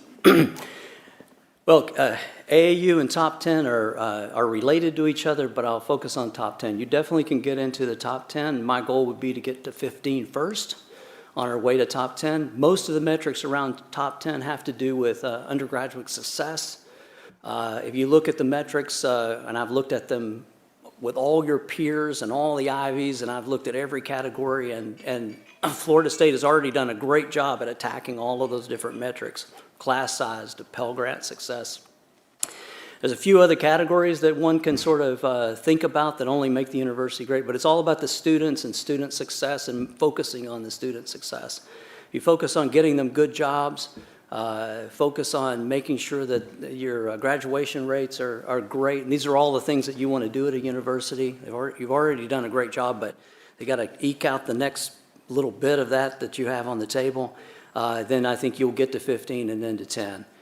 On the way, you know, AAU is about research dollars, as you know, and it's about innovation and entrepreneurship and making a difference in economic development and the scholarship and the success of the students and the success of the faculty. So what I would do is focus on building an outstanding faculty. I already have an outstanding faculty, but I think some growth in the faculty, going after really great people, make sure we retain the best people, really make sure the faculty have the infrastructure so they can be successful. Make sure we really focus on student success, that we're working with the students hand in hand for their success going forward. And then the rankings take care of themselves. Pay attention to it, but it's really about the quality, and people will take notice. And if you look at the metrics for AAU, you're really only research expenditures is almost the only thing that you really need to attack. It's $250 million, you ought to be probably $500 million. You're probably even undercounting your own internal research expenditures that you put in from the university, which by doing that alone, you would be able to raise up your research expenditures. So building the faculty, supporting them, making sure they're incredibly successful. The arts and humanities are something I'm incredibly passionate about, and we definitely would, this place has amazing humanities, fine arts, music, dance, theater, the Ringling. It has so many great treasures, and you would want to make sure that we support those. The good news is that they don't cost as much as a $3 million physics professor for the startup. So, but I found that making those small investments, it makes a tremendous difference. So I would definitely be dedicated to that. Thank you. Thank you. Next, I'm going to ask Trustee Thiel to ask a question on fundraising. Thank you, and welcome, and we're thrilled with your interest. You mentioned in your opening comments about fundraising and some of the success you have, so you don't have to repeat that. Trustee Thiel, for the record, can you make sure you speak closer to the mic? Thank you. Yes, I'm sorry. I'll start over without the welcome. You You shared with us your experience in fundraising, and we all know that that's very important. You highlighted that in your opening.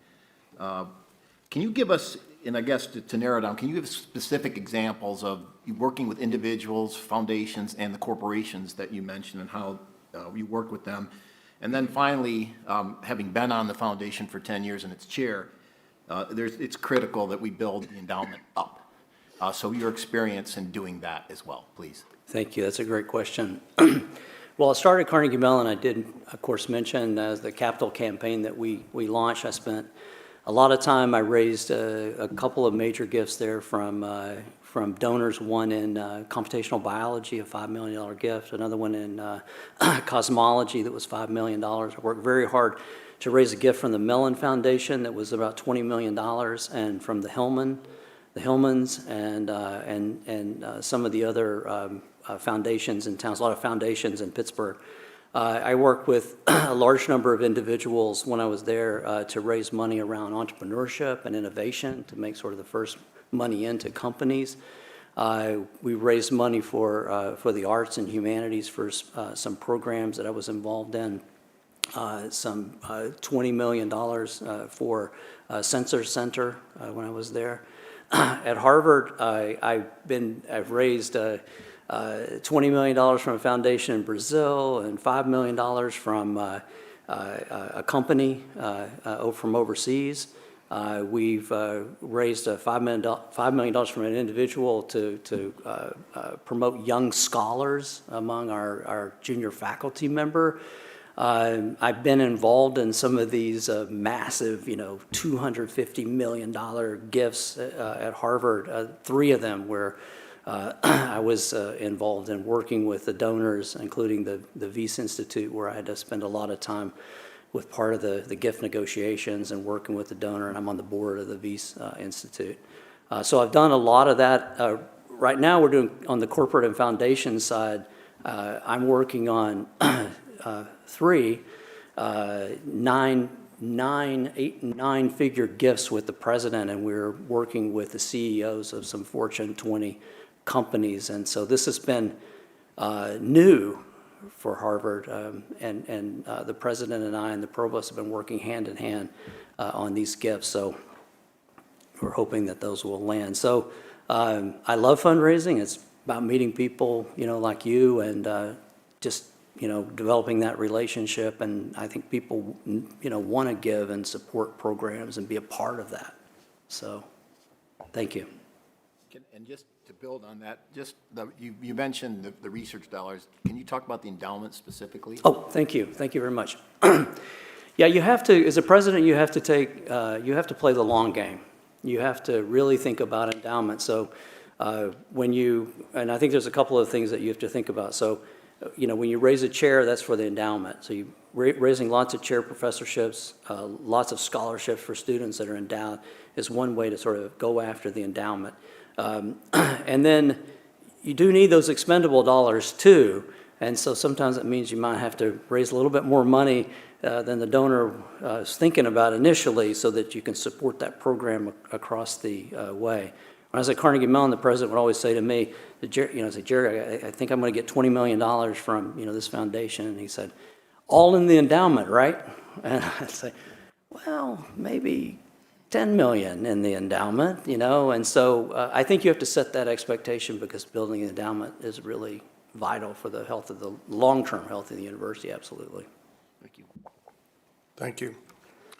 Next, we have Trustee Gonzalez. Thank you, Mr. Chairman. Good morning, Dr. McCullough. Thank you for your interest in us. I think you will really appreciate this question, probably the easiest question you'll have of all of them, I think. As a state university, we have an obligation to meet the workforce needs of the state. What would your plan be to meet the workforce needs of today and tomorrow? Well, that's a great question. I think meeting the workforce needs of the state is a critically important aspect of what the president is involved in. And it goes from talking to companies that are here locally and in the state of Florida and understanding what kind of student that they're looking for and what kind of background that they want those students to have. We in academic have not done a good job there, I don't think. And I think if I were president, I would engage, industry to try to figure out what are the kinds of students they're looking for, what kind of skills they're looking for. Sometimes we think that they want to have great, book skills, and then you'll talk to a company and they'll say, no, I'm really interested in people who understand data, can really look at a spreadsheet and understand what's going on. And then also in workforce development, I mean, the students of Florida State, the undergraduates and the graduate students, they play that role of being, being trained and put into the Florida workforce. And we want to make sure that we're pairing that in the right way. And on economic development, the startup and innovation work that I've been working on for so long, I would encourage people to start companies in the region, attract corporate partners. I think there's a huge opportunity to do that. I've done it for decades almost, and I would love to bring those skills to Florida State. Creates jobs. And by creating jobs, that's critical for the state legislature and the governor. This is very important for the state of Florida, and it's being a good steward of the taxpayers' money. Thank you. Thank you. Next, we have Trustee Hanvier. Thank you. Thank you for being with us today. Tell us about your experience working with and addressing the needs of culturally and ethnically diverse populations. What specific strategies and/or initiatives have you initiated to engage underrepresented populations and promote diversity, equity, and inclusion? Thank you for the question. It's good to see you. Good to see you too. Well, I've been working on promoting diversity, underrepresented minorities for over 20 years. I did it when I was a department head. I did it as dean.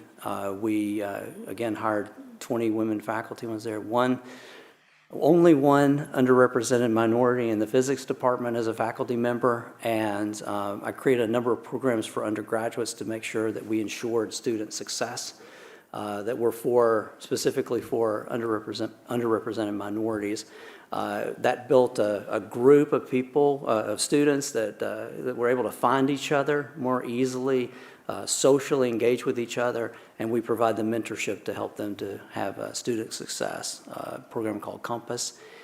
One of the challenges I saw as dean, though, is the pipeline. The department heads would say to me, Rick, we want to hire underrepresented minorities into these positions, but we have not been able to find the candidates that fit the bill. We have a real pipeline problem here, and so I started hiring women underrepresented minorities into my lab as graduate students and postdocs, and then I call it house-to-house combat. Working with them, encouraging them, and I've placed two of my postdocs are in academics. And several of the students have really great jobs and been incredibly successful. These were fantastic students and postdocs. And one of my friends at MIT and I came together and he said, what you're doing is amazing. We should institutionalize this. And we formed the Future Faculty Workshop, the Diverse Leaders of Tomorrow. We bring in 30 to 50 postdocs, grad students, and encourage them how to get an academic job, teach them how to get an academic job. And I raised the money for it. It's been going for 15 years, and we placed 50 faculty members in the United States from Latinx and Black African American students. So something that I've been involved in for a very long time. I'm very passionate about it. And at Harvard, I'm working on I'm the most senior person on the Provost Diversity, Equity, Inclusion, and Belonging Committee. That's leading the charge on developing, programs around that. So it's something that I feel strongly about, and I really appreciate the question. Thank you, Doctor. Next is a question from Trustee Mateer. I think me, or you. I'll do it this time. Go ahead. Trustee do the one. Well, his name's just first on the list. If you want to do it, I'll do it. Check that. Could we ask Trustee Duda to ask this question, please? I didn't really want this time. As you know, FSU has a vibrant Division I athletics program that captures the attention of alumni, current students, and the nation. Tell us your experience working with Division I or other athletic programs. We are particularly interested in learning your approach to balancing the interest in advancing academic excellence and fostering new research against the needs of a thriving athletic program. Y'all can tell that question wasn't written by me. Thank you, Trustee Duda, for that question. Well, first of all, I am incredibly excited about being part of the Florida State Seminole community. I'm a huge sports fan. I'm already following. I spent an hour this morning in bed on my phone reading about what's going on with the defensive line recruits and the offensive line recruits, and because we got to shore up.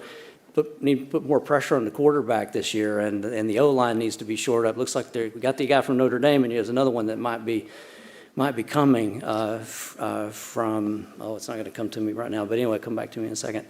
And, following the women's soccer team, the women's softball team's doing awesome, and the baseball team, they have some momentum. And so I'm already in the women's tennis team, and I'm all in already. I follow the basketball team in March Madness, and it's one of the most exciting parts of the job, to be honest with you.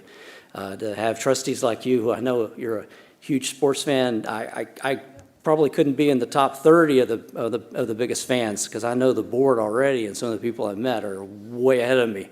But I would definitely be a part of that. I would bring leadership to this like I would bring leadership to anything else. Working with the athletic director like you would work with the deans. I think you have to be involved, talking with the coaches like department heads, really just making sure you're following the grades of the students and making sure you know what programs are going on, being involved in recruiting. I know President Thrasher has been really instrumental with the boosters and bringing people here.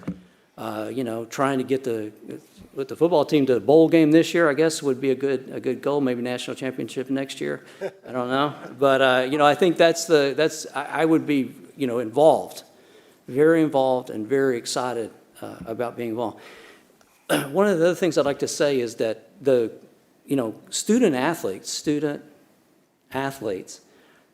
these are usually they're natural born leaders, and they're good academic students, natural born leaders.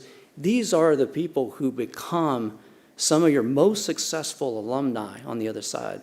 At Harvard, we look at this in admissions. We like a good smart athlete. And they usually become, like CEO of Goldman Sachs and things like that, and then we get a nice gift out of them. He meant Merrill Lynch. Merrill Lynch, I'm sorry, I missed. Merrill Lynch, they become the executive vice president of Merrill Lynch. And then they have a lot of friends, and so, it's just a really positive, it's exactly the kind of students that you're looking for. And so we want to really encourage that. It's not exclusive, it's part of the university, but Florida State has something that the places I've been don't have, and that's a pride in this university. You can't buy that. I don't care how much money you invest in that. You cannot create that. And that leads to a number of applications. The applications go up. You keep telling your story. You need maybe to tell it a little louder, I think. Don't be so humble about all the great things that you've done. As those applications go up, the acceptance rates go down, and guess what? Your rankings go up. So all of these things are all interconnected with one another.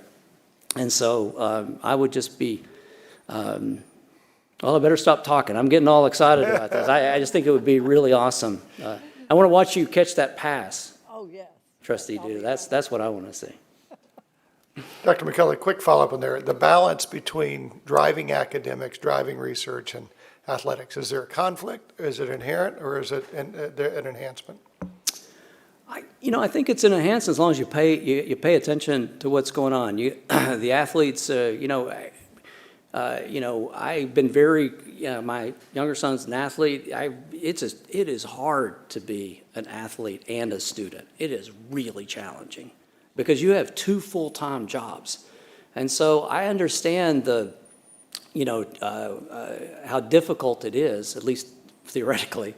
And, I think you just have to pay attention and make sure that everything is on track and going well. For the most part, things go well, but paying attention to it is important. Meeting with the athletic director and coaches on a very regular basis, asking questions and being involved. So I think the balance is absolutely important. Thank you. Trustee Henderson, next question. Dr. McCullough, welcome and thank you. And Thank you. I think you represent such a great example of the empowerment of education. Thank you. From where you're at today and all. And thank you for the endurance of this whole process. My question deals with the increased scrutiny on research activities where there's been outside involvement really by foreign countries. Florida legislature recently passed a bill banning state universities' involvement with certain foreign governments and increased reporting of international contracts and agreements. So if you would kind of share your thoughts about managing this threat and, what are the challenges around that? We're trying to get research money and yet we want to make sure that knowledge is locked down. Kind of how do we go forward with that threat? Thank you. I've spent the last 2 years of my life overseeing and building an infrastructure at Harvard around this issue. It's a very interesting and complicated issue. Let me sort of talk about where the challenges are and what could be done about it. So first of all, universities are open societies. We do open research. We're not hiding anything. We're publishing papers in open journals for everyone to read. Our students can come from all over the world, and it's incumbent upon the State Department to tell us who should be in the country and who shouldn't be in the country. So that's number one. That said, there is a challenge as some of our competitor countries have been using research programs to get our faculty involved in situations that seem fine at first. It's research money, there's collaborative research going back and forth, and China in particular has made much bigger investments in basic science research than the United States, and so they are really on a trajectory up. But where it gets to be complicated is when those faculty members, for example, then get a little bit more involved, then personal money starts getting involved, and then there's an accretion that occurs as people sort of get sucked into this, into situations that are untoward, and they're not good. The university has to spend time looking at making sure they have very strong reporting, conflict of interest reporting, outside activities reporting, making sure the faculty, all the faculty really need to do is report. It's a burden, but if they want federal dollars, that's what the federal government is asking us to do. And then scrutinizing those or looking at those outside activities and then flagging things that look a little different and then talking with the faculty members. Our goal is to promote the faculty members and make sure that we provide for their success and that they don't get in trouble. We've had one of our faculty members was arrested at Harvard over this issue. And when that occurred, the corporation, the board of trustees, told me that fix it. And we've spent the last year putting in new IT systems, getting the right personnel in place that does oversight. My office has taken over, and we have inside oversight and the authority to make sure that people are doing what they need to be doing. Is it a problem? Is it something serious? Yes. Is there a lot of it? There's a little bit of it, not a ton. Is it something universities should take seriously? Yes, we should be taking it serious. But the difficult is when when the restrictions start to get into where there's open scholarship, where people are just working together. And there's no contract. So you said contracts, and that's the very key point. Contracts is where this thing goes awry. Thank you. Thank you. Thank you, Doctor. Trustee Ballard, I'm going to get you engaged. Next question. And Trustee Chicken stole a little bit of your thunder about arts and humanities. He added that addition, probably didn't realize we had it on here, but Trustee Ballard, you're recognized. Good morning. How are you? Good morning. I think I spy a garnet tie, which I like. FSU has a long, proud history in arts and humanities.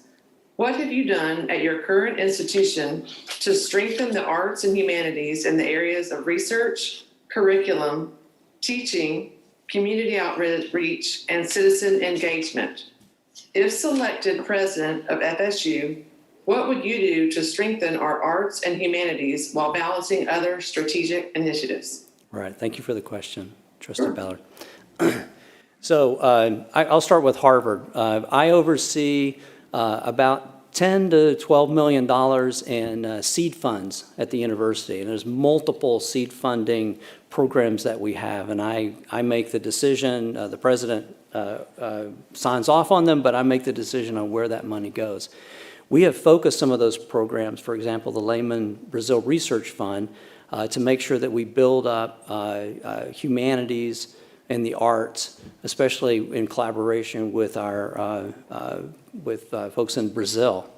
And Mark Elliott, the Vice Provost for International, and I have paid a lot of attention to the environmental humanities. There's another program called the Harvard Global Initiative. We've raised a large amount of money from donors from overseas, India and China, and we funded an entire environmental humanities program at the university, and that's been very, very successful. We funded film and art shows we focused that fund is about climate change and the environment, and we focused it on the humanities going forward. So those kinds of seed funds make a huge difference. We funded a very large number of programs in our design school, in the Graduate School of Design, and also in our history department in people that are writing books, because the impact of the humanities often has an even much bigger impact than the sciences as it makes a difference on how people think about things going forward. Books that have been written that you read often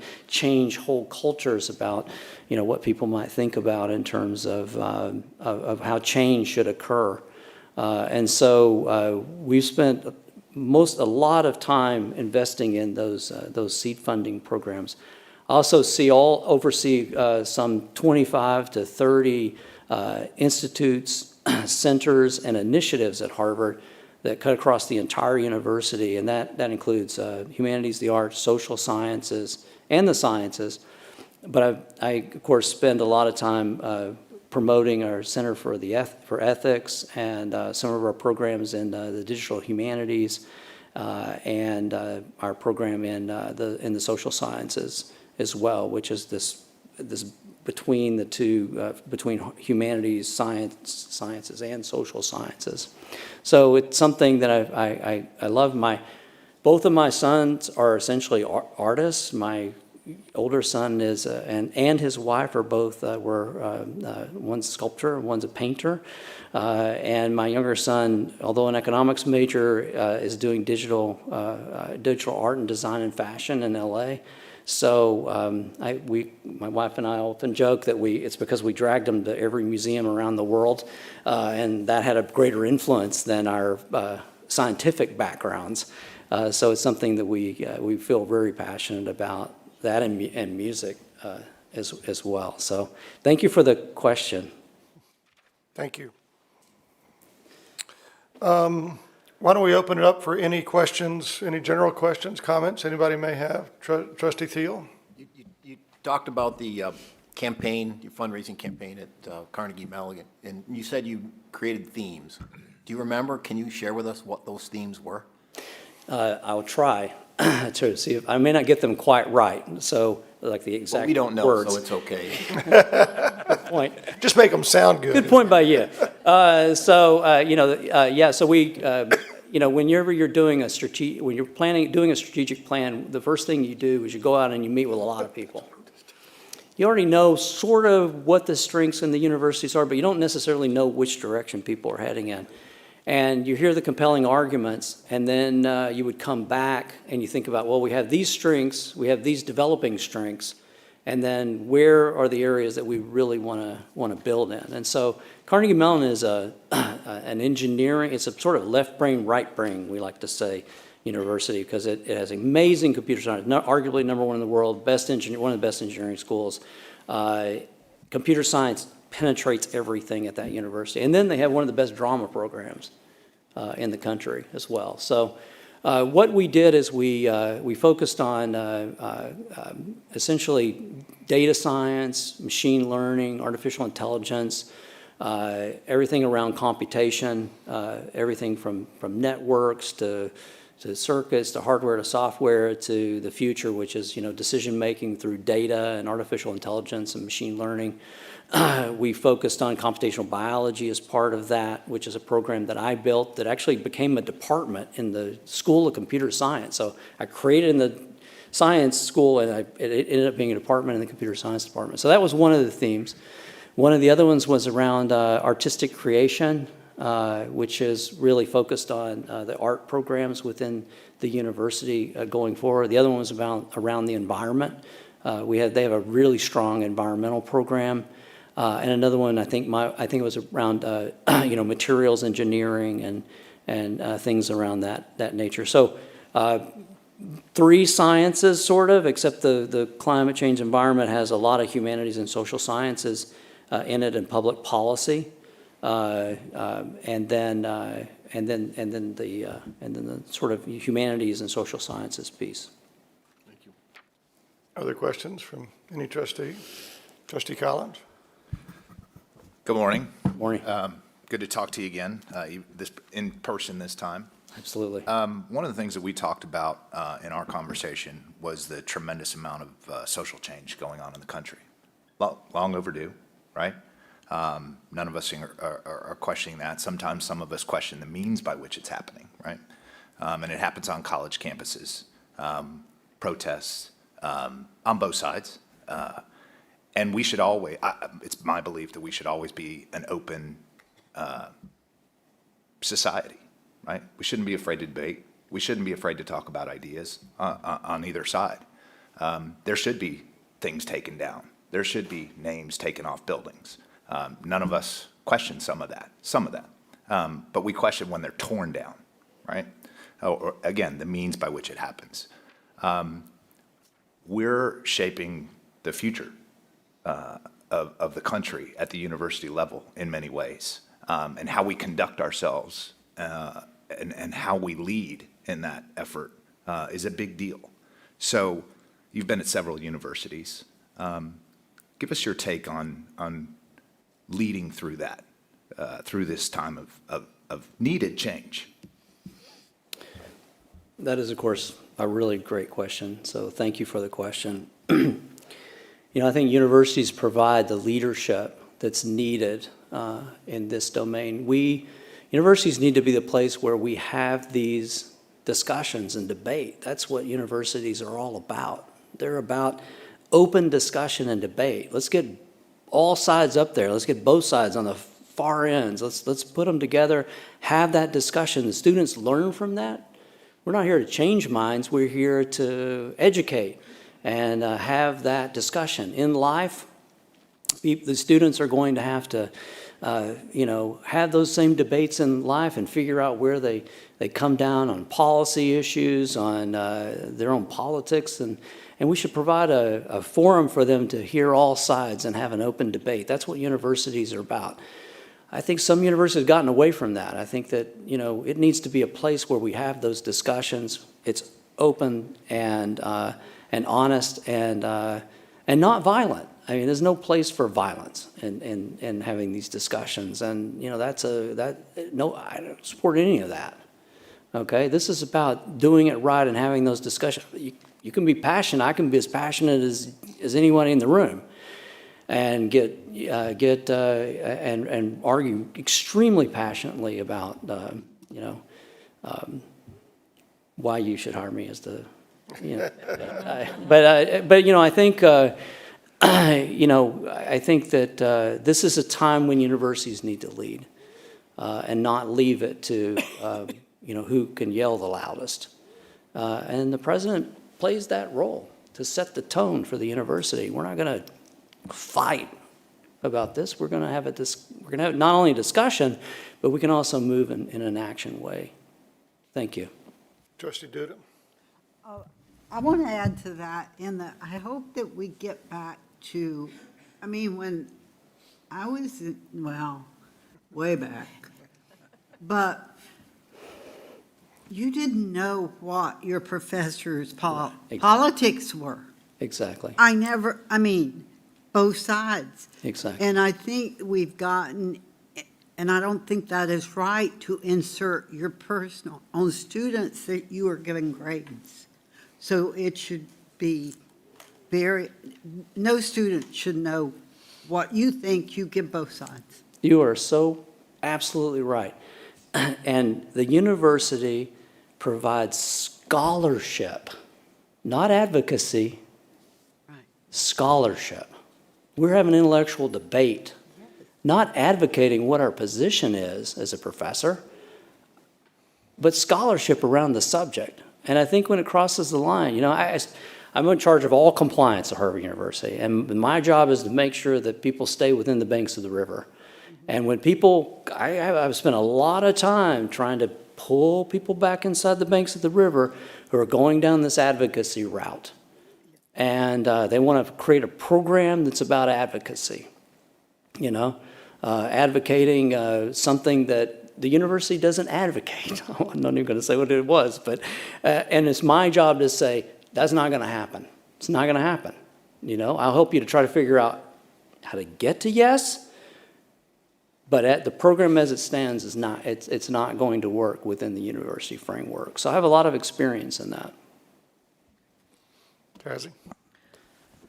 Hello again. Okay. So my question is geared towards recognizing that we have a very diverse student population, and why do you think that you're the most qualified to work with the student body? More specifically, are you willing to engage in and involve yourself with the Student Government Association that has a huge history and legacy here at Florida State University as we prepare our students to become active members of society, engaging in civic engagement and what that means to be a participant of society? And how will you help preserve student autonomy in your practices? Wow, that's a great question. Students always ask the hardest questions, by the way. That's my job. So first of all, this is all about the students. I mean, we're professors at universities because we love the students. We want to help the students to achieve everything that they want to achieve. And our job is to work with that, promote it, work with the students, get to know them. If I were president of Florida State University, I would be very involved with the students. I meet with the student leaders. I meet with all the students. I can't wait to disappear from my office and walk around campus and just talk to students. I mean, are you kidding me? That's the best part of the job, is to deal with the students. They give you life and energy, and it's your job to maximize their success. And so, that would be something that I would be incredibly passionate about. And, that's the reason I'm in academics. And so, and making sure that you have a shared governance, that the students' voices, at the end of the day, many of the folks here are business people. And, I tell you what, I bet you anything that they talk to their customers. And I bet they find out what their customers want. And I bet they don't just run their business for 10 years without trying to figure out what's going on with their customers. And you'll see universities often do that. We're teaching, we're doing it the way we've always done it, it's fine. Students are graduating, they're getting jobs, it's not a problem. No, this is about, engaging students. Those are our, if you'll pardon the expression, customers. These are the things that we're here for. They're paying us to help them, and we need to deliver on that. Now, the good news is it's fun and it's a partnership, and that as a professor, you get more out of it than they do. That's the deep, dark secret of being a professor, is that when we talk to the students, we actually get more out of it and work with the students than the students do themselves. So, thank you. Trustee Gonzalez? What role do you see strategically for a satellite campus like the one we have in Panama City? Wow, that's a great question. I don't know a lot about your satellite campuses. I read a little bit about them. I know the role that they're filling. I know especially the ability to give access to people that maybe want to, when I was going to school, I had to live at home the whole entire time because I couldn't afford to move out. I could just afford to pay my tuition and pay for my meals, and that was it. And so I needed to live at home, so I had to go to Eastfield Community College, which was just across the highway from where I lived. And then I had to go to University of Texas at Dallas, and I took the same exact courses as one of my friends, so I could just get a ride from him every day because my car was I didn't have a car. And so I can see the value of having those campuses, but I have to take a look at it. I mean, they can't be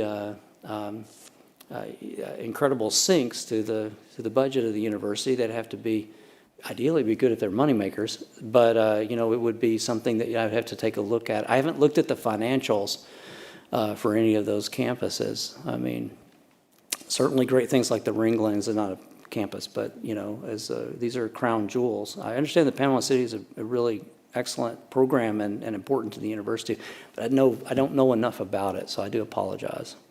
Well, there is a connection to the first question I asked. There's a great workforce-related function for the campus. Oh, great. Well, that's great. Thank you.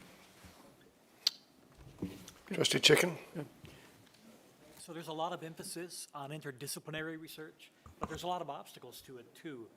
How would you minimize those obstacles and at the same time encourage interdisciplinary research at FSU? It's hard not to flex on this question. This is what I've done, and I've done it at Harvard. Harvard is a decentralized university. Every school is on their own. They have their own budget. They're almost like autonomous universities. And it's my job, which some people have described as the hardest job at Harvard, to bring people together across the entire university to work together on an initiative that cuts across the whole university and is completely interdisciplinary. And I have to tell you, it took me a couple of years, and I'm very experienced, to figure out how to get these things done, to incentivize the deans to be a part of these conversations. I mean, it depends on the financials and how things work, but I found that if I'm raising money and I'm bringing money to the table from the center and giving it to the deans, helping to pay some of their bills, at the same time bringing the faculty together, then that would work. So the faculty are all over it. They want to do interdisciplinary research. It's the administrators that become kind of there's disincentives for them to work together, as I think you know well.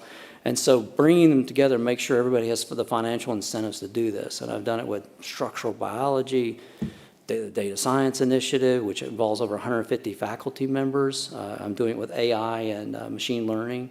Currently, I just wrote the climate change, the Harvard climate change plan I did in the last 3 months, and now we're working on getting that funded. And that brought people from across the entire university, business school, the school of public policy, the law school, the science engineering school, the med school, school of public health, the design school. I had to bring all of those schools together to work around a common purpose. It's not easy stuff. I got a lot of bruises, but the power of persuasion, working with people are people, working with them and getting them to understand. Again, the faculty are usually pretty enthusiastic about doing this, but it's job of the administration to break down those barriers on the financial side. And usually the center can provide the money money focuses the attention and the resources so that people can succeed. Trustee Henderson? Yes, my question involves, we're a state university, and if you look at the skill set with respect to looking at the Board of Governors and being in line with 11 universities demanding more funding, and we've been blessed with a president that was very skilled at that, and yet he also had extraordinary passion for faculty there. If you look at your background, how do you bring that talent, skill set to your administration to help us make sure that we stay in line with resources? Absolutely, great question. Well, I have a lot of experience in working with state governments, both in Pennsylvania. When I was at Carnegie Mellon, I worked with the governor there. I mean, literally sitting with the governor, writing plans, the legislature to try to get money for building and various programs, especially on the entrepreneurship, innovation, workforce development side, and the federal government and local government. We created a transportation initiative. And at Harvard, I've done a lot of work with the state, the governor's office, as we built this new Center for Advanced Biological Innovation and Manufacturing, with the governor, with the Secretary of Economic Development, and the Mass Life Sciences Center, which is a funding mechanism. These are all about relationships and building those relationships. The university has 35% of its budget, I think, comes from the state. That's a very important customer that's be top of your list to go see immediately and make sure you develop those relationships. Everybody's in it together, though. They want to see what's best for Florida is what's best for Florida State, and they want to do what's best for Florida State. So we would work together on doing that. I would depend on this board and others, President Thrasher, to make the right introductions, to make sure that I get to those folks right away. And we develop those relationships. I'm pretty easy to get along with, and so just making sure that we're working toward a common purpose would be the approach. I think one other thing I'd like to say about that, though, it would be good. The university's really done a great job up to this point, and now the university's getting ready to sort of take the next jump. And I think that means that you're going to need to raise a lot of money, appropriate corporate partnerships, and bringing in money that's not state is going to be really important to reduce that 35%, because the budget is a little heavy on that side. If you look at University of Florida, that might be, I think, a 26%, I don't remember the number exactly, but 26%, and they actually get more money. So I think there's a possibility, if with the university, the president and everybody was bringing in more money through fundraising, I think that will help to incentivize the state to continue to make these investments, maybe even greater investments if they see that we're paying part of the bills. So if you look at the budget, that's a little bit of an imbalance right now, and so I think there's an opportunity there for fundraising. Well, I mean, it's all been set up for the next president to sort of take that next move. So, Great. Thank you. Well Thank done. you. Trustee Mateer? Welcome. Thank you.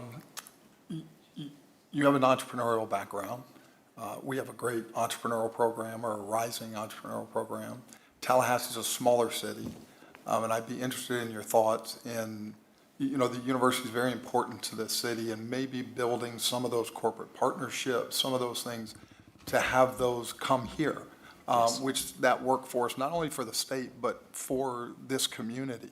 And just your thoughts on that, and tying it to the entrepreneurism and tying it to some of those things. Yeah, that's a great question. I spent a lot of time, especially at Carnegie Mellon, not in Boston. We don't, company attraction, the only thing we sort of got involved in was GE coming to Boston, but, that was sort of above my pay grade. You can bring them here. We'll take them here, too. So. But in Pittsburgh, I was very involved with the president, the provost, the mayor, the governor, everybody trying to do company attraction to Pittsburgh, because we were really trying to bring those jobs to Pittsburgh. And, we did eventually get Google to come and put over 1,000 jobs in Pittsburgh. And again, small Disney office and some of these other companies. We try to attract a number of the chemical companies to that area, because PPG and Bayer and stuff like that in Pittsburgh. And so this approach of doing, building a good product with the students, trying to keep them, in Pittsburgh to try to attract the talent. But it's really the startup culture that created all this innovation, as you know well. When you have all these startup companies, I got startup companies, 2 startup companies. We're printing electronics. We're trying to make, the electronic, we're going to print them on fabrics and replace all the wires in cars by just having a plastic housing with printed electronics on it. You snap it in. You reduce the weight by 1 pound. You save a ton of money on an automobile. And so we've developed all that technology and built those companies. That kind of innovation, people start going, wow, something's going on in Pittsburgh. We gotta go check this out. And, the good thing about Pittsburgh is, the capital and talent is generally West and East Coast. That's just, and we have a saying that, venture capitalists don't fly over mountains, And so, they don't go past Denver and they don't really go, they don't really make it to Pittsburgh. They got to go over the Appalachians. So getting them to come is very difficult to come to Pittsburgh. But I used to say that Pittsburgh was not like Boston and Silicon Valley. It's like the rest of the United States. And so that's the kind of thing that, I think is possible for a city like Tallahassee. I would love to dream, I'm sure this is being really optimistic, but, you're on the same growth pattern as Charlotte, right now. I don't know if that will be sustainable. But if you want to dream, I think the universities are the engines of these kinds of economic development. We got the talent, the students, the professors, the ideas. We partner with industry. We bring those companies to here. Companies want good people. So there's opportunity. And the president would lead that. I would lead that. I'd go meet with the CEOs and I'd say, you want to be in Tallahassee. You want a good student. You better come look at Florida State students, You want to come look at our College for Entrepreneurship. Did you see some of these companies that some of these brilliant students are spinning out these, amazing products, some of them around fashion and the next generation of service industry? You want to be in Tallahassee, or at least you want to take a trip down and take a look at it. So that's what we did in Pittsburgh, and I think it made a difference. I think it really made a difference. So I would love to come here and work with all of you. I mean, I look at this board and I see a ton of you're all entrepreneurs, successful entrepreneurs. You built these companies from nothing. Like you, Craig, I mean, you appointed yourself the CEO of a company and you built it from nothing. And then you built your second company. So, we have the people here that have already done this. And, not all boards are full of entrepreneurs like they are at Florida State. So there's a lot of things to work from here. Thank you. Tazi? Okay. I have a couple of questions, so bear with Are me. you still allowed to ask questions? Because Yes. you're asking a lot of hard questions. So They won't judge me. Okay, so let's begin with how will your research background help you support obstacles faced at the university in regards to student affairs, explicitly Greek life and military affairs, supporting military affairs? Oh, that's a great question. So I think it's, of course, it's a hard question.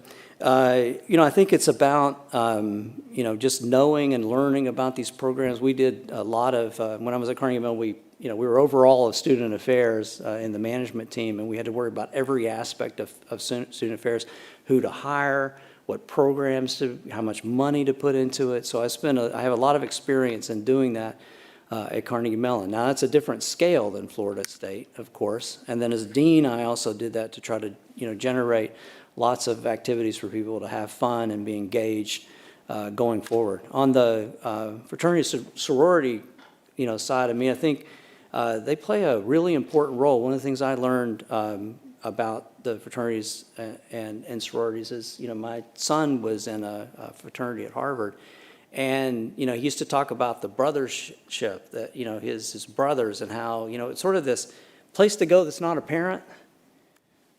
It's not a faculty member, but a place to go where you can talk about, issues and the problems, and it's almost like seriously having a big brother or a big sister in the sororities. So I think they play a really important role at the university. I know they're very strong here, and I think you have to continue to make sure that things are on the right track, and there's a lot of education around, again, staying within the boundaries of the banks of those rivers. But I think it's important going forward. I don't have any experience with the military programs, but this is this is a great place for veterans to get a degree. So.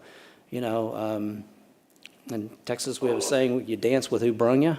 So, you would use those programs to build. You have top 15 or something, a number of minority PhDs in engineering. You'd like to be top 5, maybe. Maybe that's and on veterans, wouldn't it be great to be one of the number 2 or 3, number 1 best school in the nation for veterans? I mean, that's the kind of stuff that not only is important and makes a difference in the world, but it also gets people's attention at all levels, including the government. So,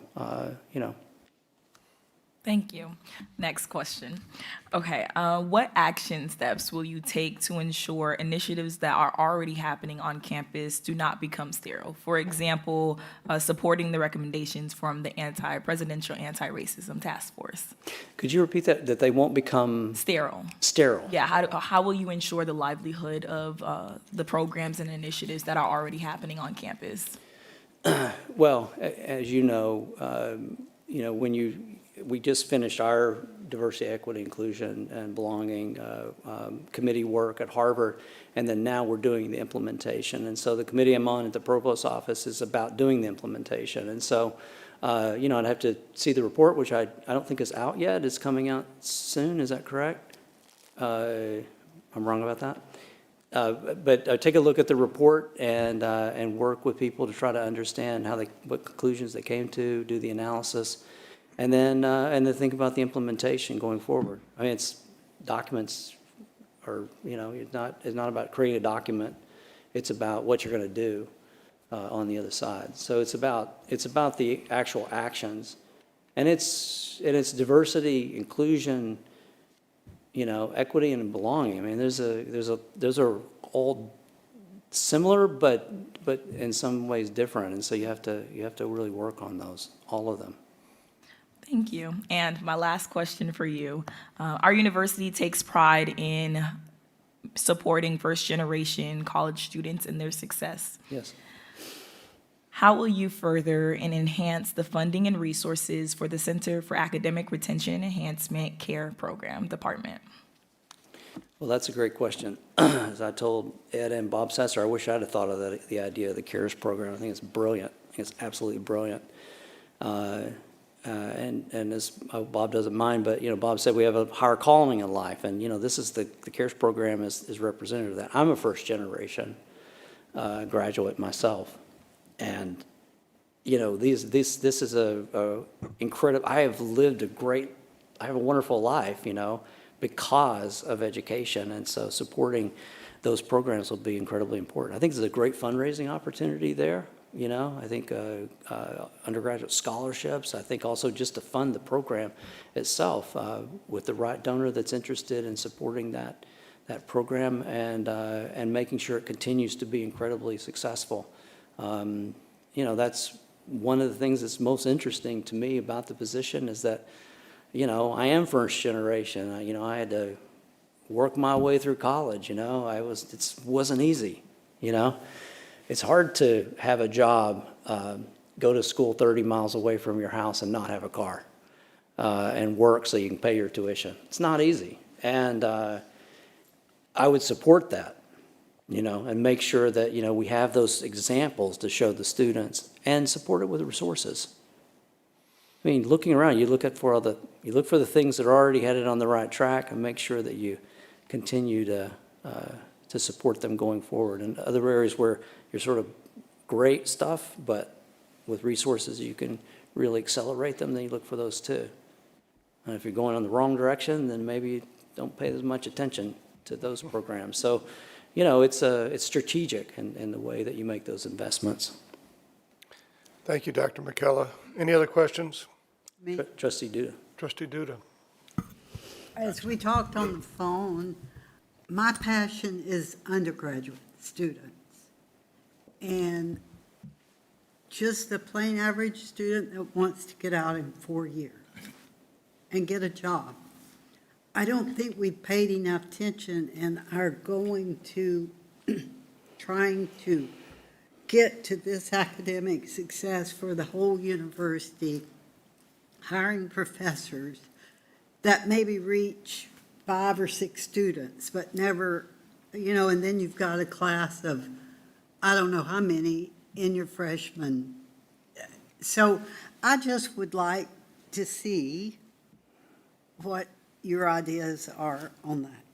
Thank you. Not a great question, you didn't say it. Did y'all notice that? I was the only one. Give me a minute. That's a really great question, Trustee. Oh, Thank you so much. But I have to say, you and I already talked about it, so I'm at least prepared for it. So, thank you. As you and I talked about, I don't think universities are doing a good job here. And it's not because they don't have dedicated folks in the Career Center that are not doing a good job. That's not what is the issue. That's not the issue here. The issue is that I think it takes leadership at the top to go to these corporations, try to get interns set up for the students, because these internships lead to the jobs on the other side. Make sure that they're recruiting your students, and the president can help to engage these corporations and make sure that they know about Florida State. You guys have done a remarkable job here in telling that story to the kinds of companies that we want the students to get jobs in is going to be important. One of the key metrics that you're falling behind on is the starting salary for your graduates is, it's I don't remember the number, but let's call it 10,000 less than, say, UF or the other universities that are ahead of you in the rankings. It's one of the metrics that you sort of really stands out to me. And so that has to be something that you have to pay some attention to get people good jobs and make sure that that's going forward. I think that takes leadership at the top as well as the Career Center. But, we've experienced this ourselves, and looking at graduates at Harvard, and many of them are coming out of, Harvard's arguably the best university in the world. I mean, it's an amazing place. And students having trouble getting a job, and, that's an area that I think universities have not paid enough attention to. And, we have to work on that. And it's also part of proving that getting an education is worth it. Otherwise we're doing a bad job telling everybody, well, there's your product, good luck, no, here's your product, and here's the reason it's still amazing, and we're going to have you come back and send your sons and daughters and tell your cousins about Florida State. And so that's a key issue that I would spend time on. Thank you. Anyone else?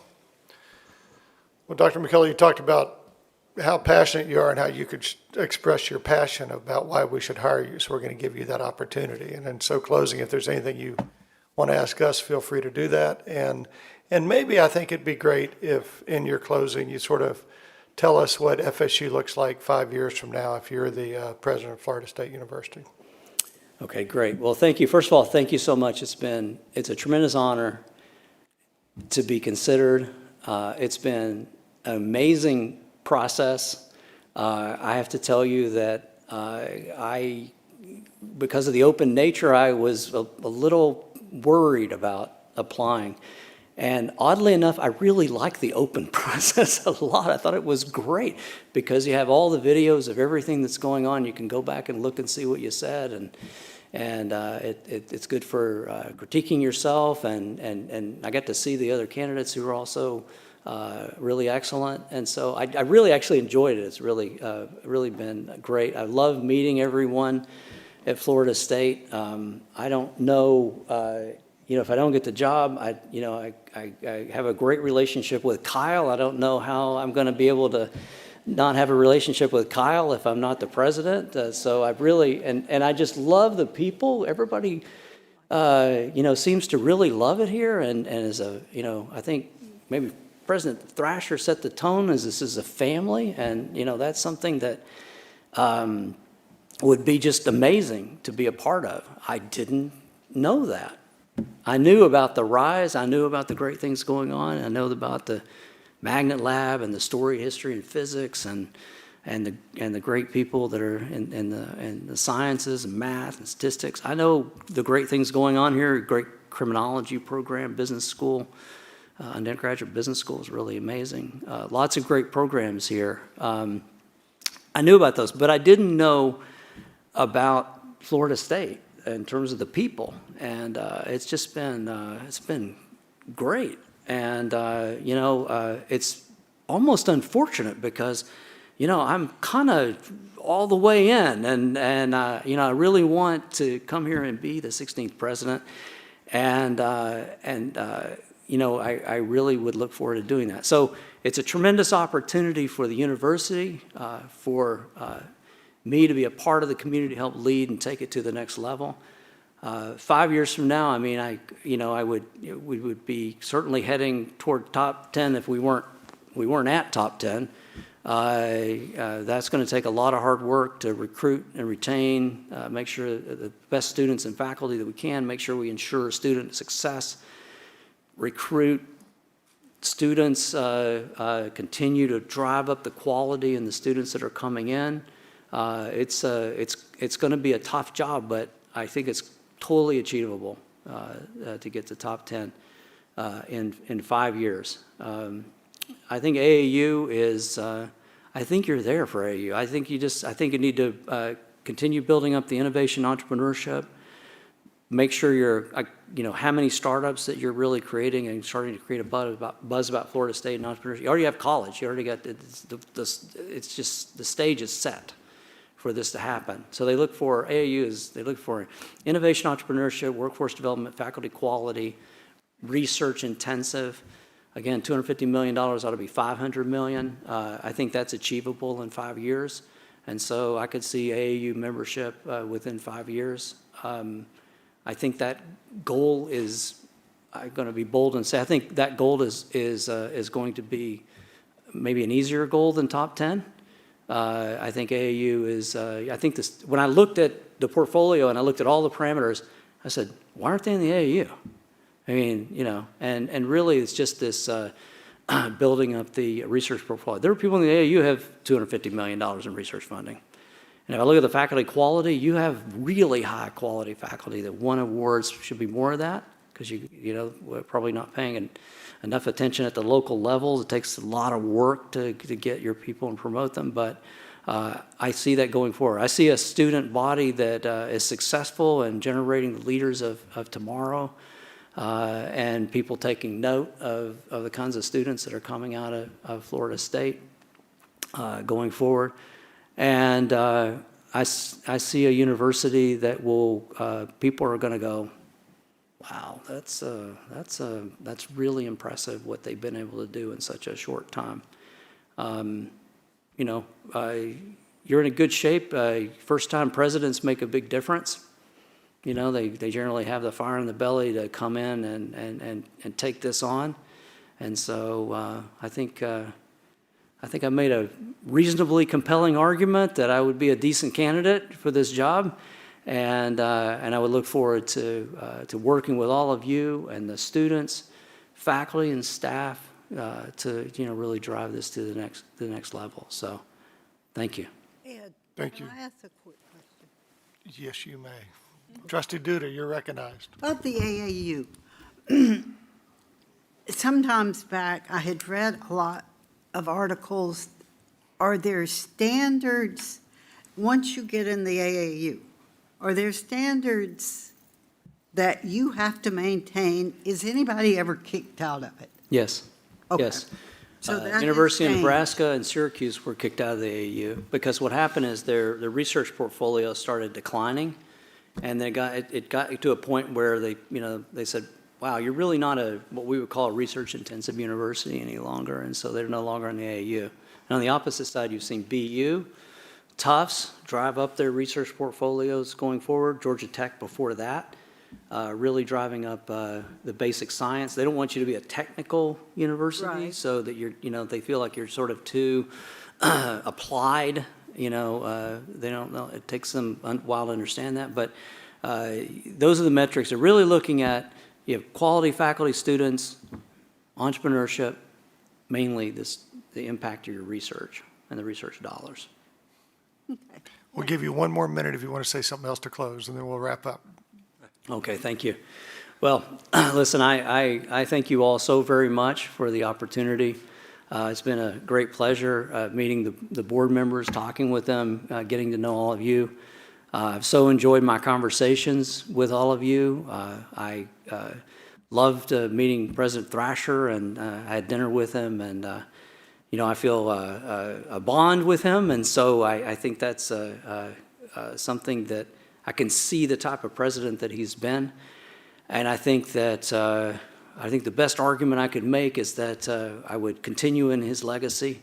I think I bring the passion and energy and the right personality along with all the expertise that I have. I think that's a given to fit right into the family, and we'll do this together. So Thank you, Dr. McCullough. Thank you for being here. Thank you. Appreciate it. Thank you. Thank you.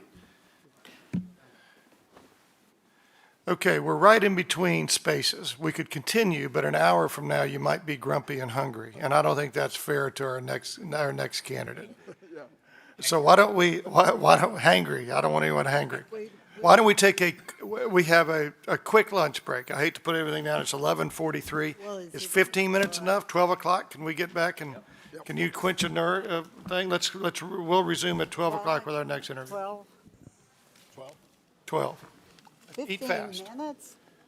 You have to eat fast. You can bring your food back here if you have to. Okay.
We each have our seats.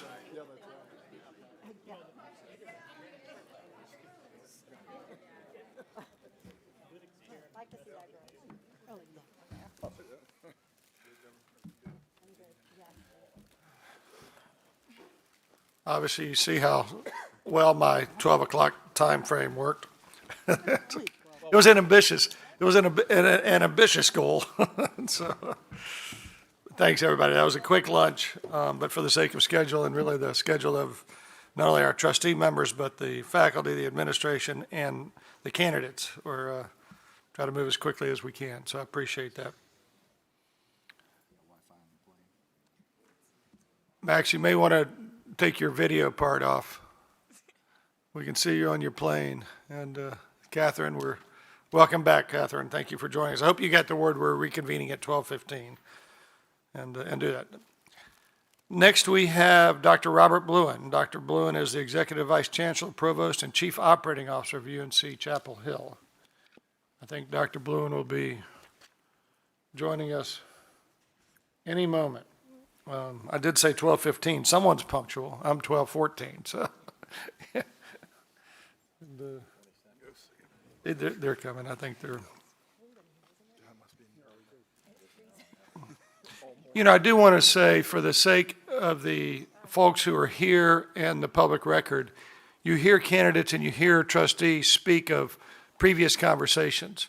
We've encouraged each trustee to have one-on-one interviews with the candidates consistent with Sunshine Law. Those interviews are allowed one-on-one, and many people have taken advantage of that prior to this meeting. So that's why you hear that dialogue back and forth. Yeah, 12:15. Let's go.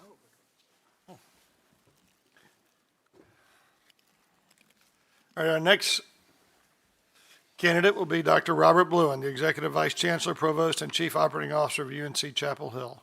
Dr. Bluen, welcome.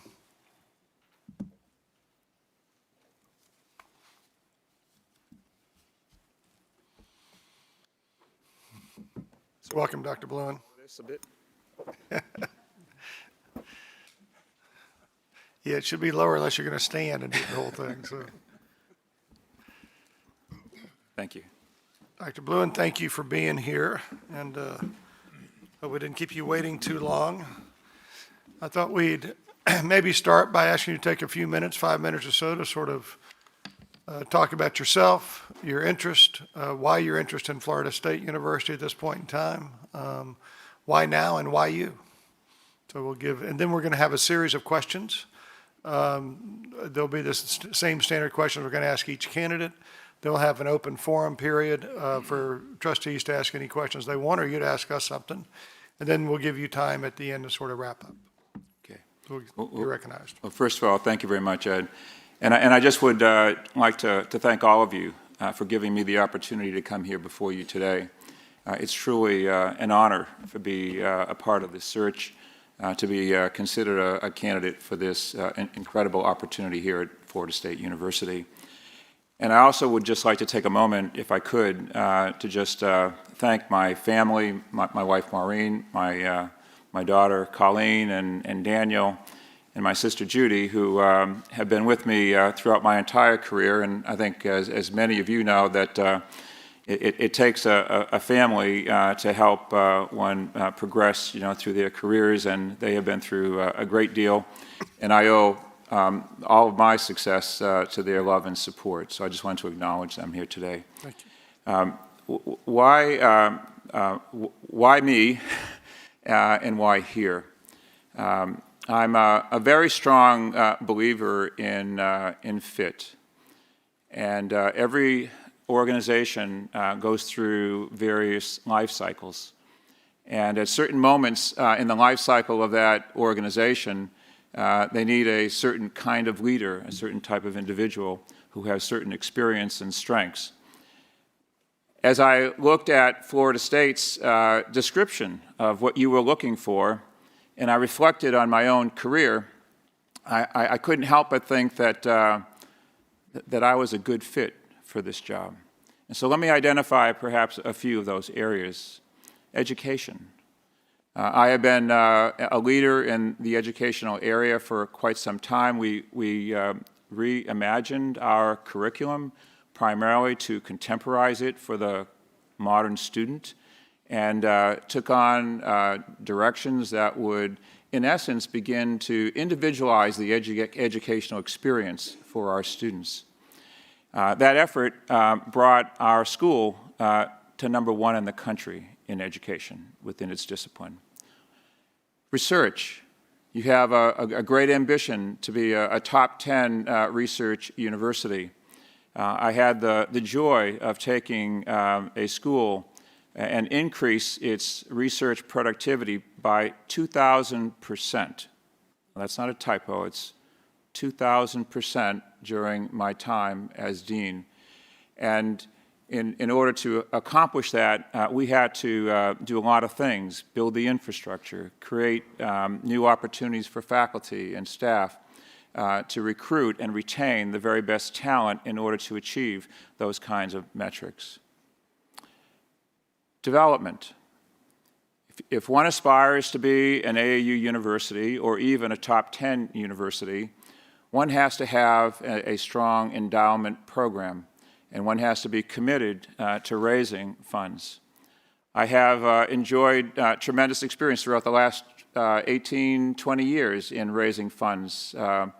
One of my proudest moments was when we announced in front of our school a monumental gift, a $100 million gift from a single donor. I can remember when I was walking up to the stage and being accompanied by the donor, and we had a wonderful experience of presenting this gift in front of the governor, in front of the president, the chancellor, and about 500 of our closest friends. And as I was walking up the stage, the individual who bestowed this incredible gift to the school turned to me and said, well, you know, my first gift, a gift of around $20 million, he said, I want you to know that this was a gift of hope. But this $100 million gift is a gift of a demonstration of achievement. And so I was very proud that he would differentiate between hope and achievement. Finally, one of the expectations of this job is to relate to other people, and particularly our alumni and donors, as well as the legislature. When you think about the whole concept of development, one of our most significant donors are the people of Florida.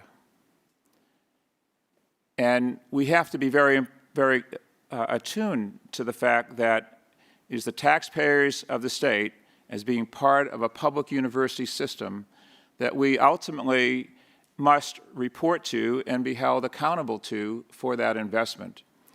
And so as I think of the tremendous responsibility that we have as a public university, is to stay faithful to the commitment that the citizens of the state that we serve, to make sure that we are attentive to their needs and that we are fulfilling their expectations of us as a great public research university.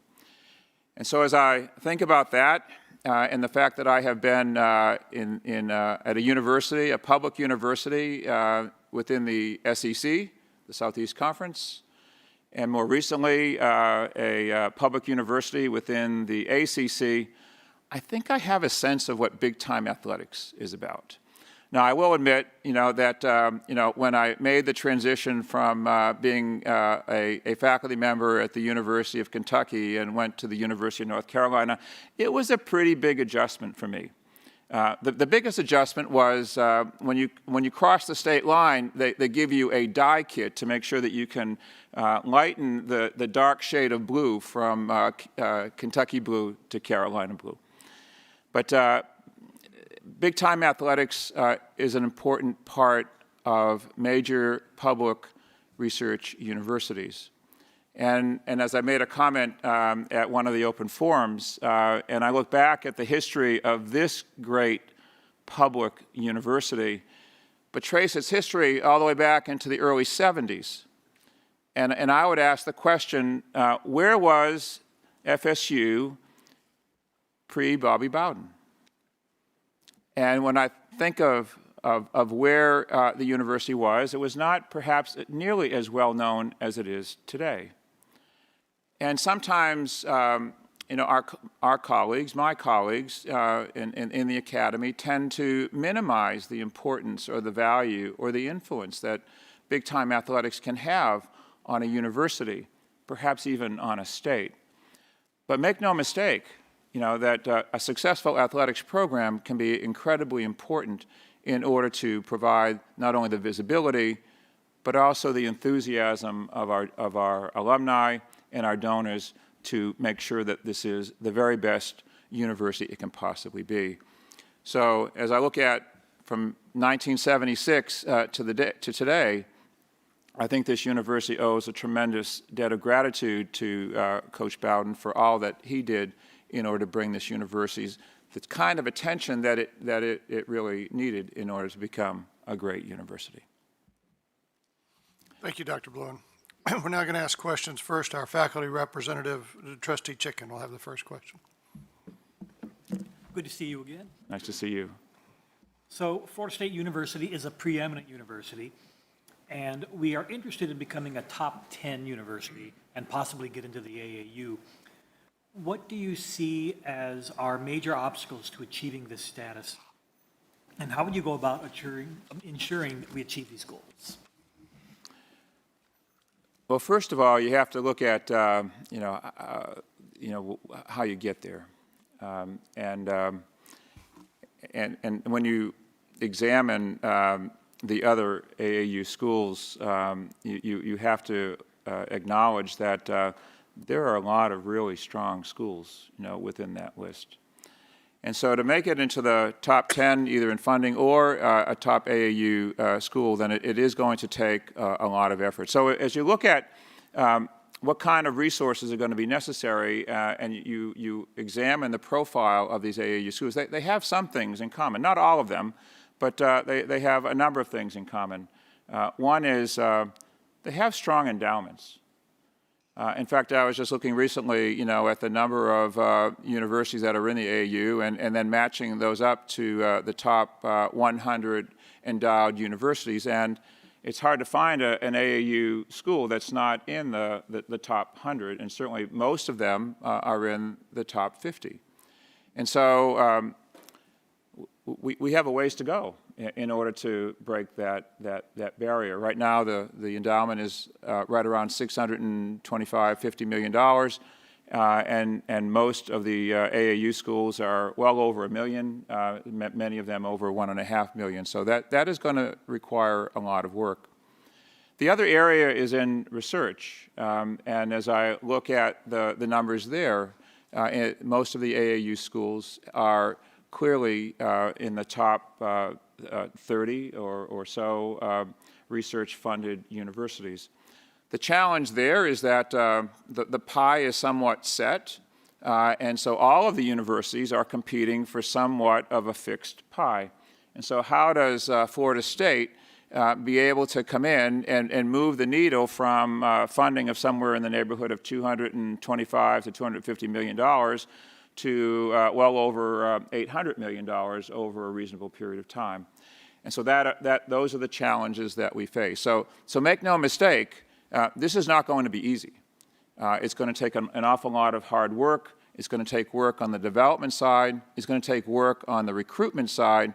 And it's going to take work on the retention side. So all of those areas are going to have to be explored simultaneously. And while we're doing all of that, we want to make sure that we do no harm to what you already do well or great. And that's a point that I just want to make sure everyone understands, that this is not just about achieving a recognition. This is about achieving a recognition while you are holding on to those things that you still value. And one of the things that is absolutely core to being a great public or private university is the fact that we must really do an outstanding job of educating our students. And I believe that we can demonstrate the value-added proposition of bringing a strong research enterprise at the same time of developing a strong educational program and showing our students and the parents and the taxpayers the connectivity between the strength of a research enterprise and the value added to the student learning experience. And the reason why I say that is because our students have a unique opportunity coming to this university. And by that I mean these students could go anywhere. I've looked at the credentials of your students. You are attracting some truly outstanding students, and they have choices. And so why would they choose to come here? And I would argue that maybe it's because it's convenient, or it's affordable, it's accessible, all of the things that you do very well already, within your priorities. But I also hope that they come here because they want to be taught and educated by faculty who are writing the seminal papers, who are writing the textbooks, who are on the cutting edge of their fields, so that our students are not just receiving an outstanding education about what has happened in the past. Our faculty are educating them from the perspective of what it's going to be like for them in this world 5 years, 10 years down the road, as they are themselves exploring those dimensions. And finally, I think there's nothing like a research faculty member who can come into the classroom and can begin to inspire these students to think about their place in the world in a way that they never could have imagined. Our students are here for a finite period of time. We need to cherish the time that they are here. We must accept the full responsibility that we have a burden to make sure that every student that comes here reaches their full potential.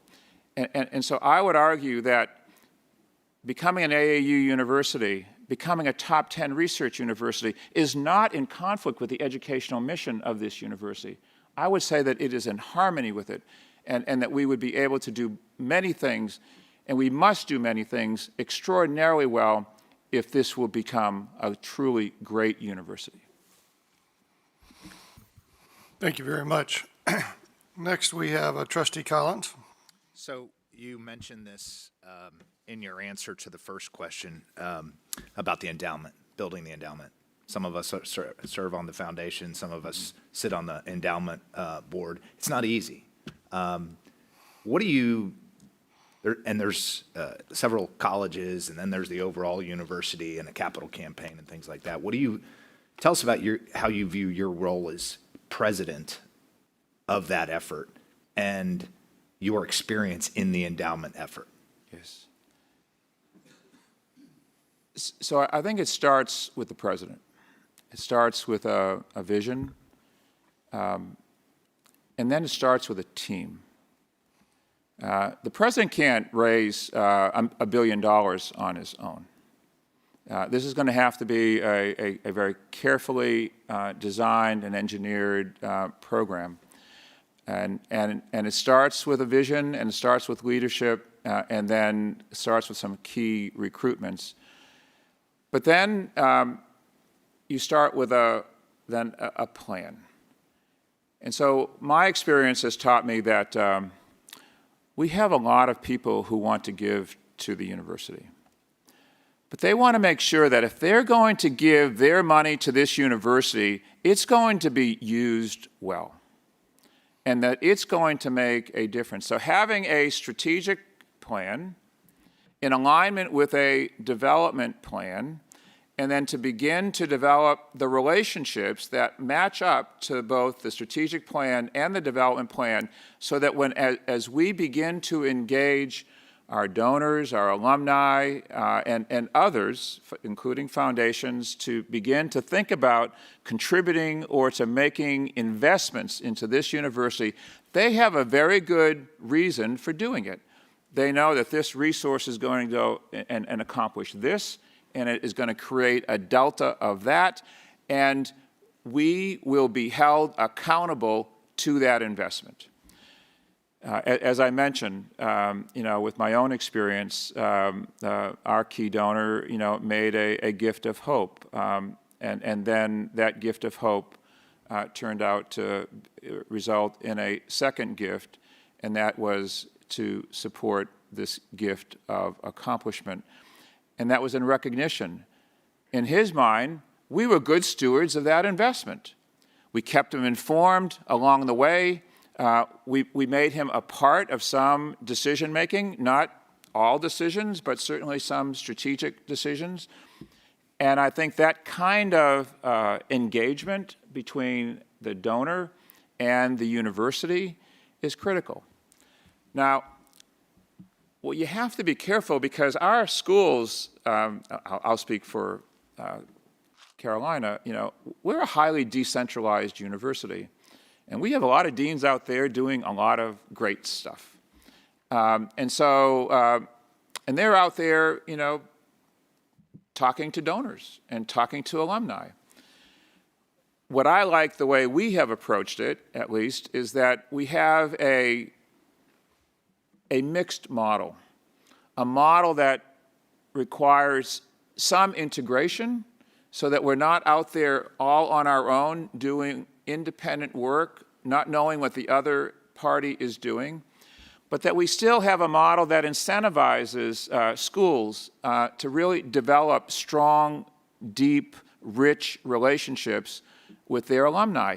Remember, it's the alumni of the school that has the loyalty to the university in most cases.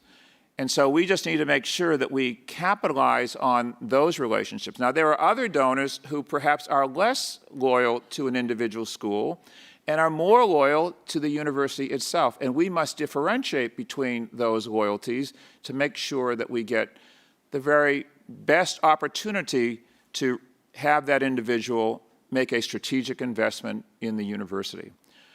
What I think is unfortunate is that many times you go out and raise money, and the rationale for raising the money is we have a goal. But the goal is not clear. It has not been translated properly to the donor. The donor is not interested in parting with their hard-earned dollars just to enable the university to reach a goal. They want the university to use that money to transform something at this university. And so making that connection and translating that and knowing enough about the donor to make sure that that relationship is solid and that if they were to do this, it would be consistent with what they want to do with their resource. And so I think it actually is an exciting activity to be engaged in. I will say that it's at times challenging because the work never ends. This is work that it starts on day one and it lasts forever. And we will not achieve our aspirational goals unless we move the needle significantly, not marginally, significantly over the next 5 to 7 years. Thank you. Next question, Trustee Gonzalez. Thank you, Mr. Chairman. Dr. Bluen, thank you for the time you've invested in this process and your interest in us. Thank you. My question is, as a state university, we have an obligation to meet the workforce needs of the state. What would your plan be to meet the workforce needs of today and tomorrow? Not so long after we received our gift, our big gift at the school, the purpose of that gift was to create an institute for innovation.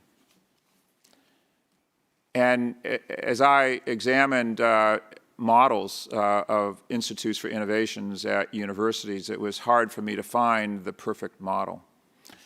And so I assembled a group of school leaders, and we went out to Portland, Oregon, and we visited Nike.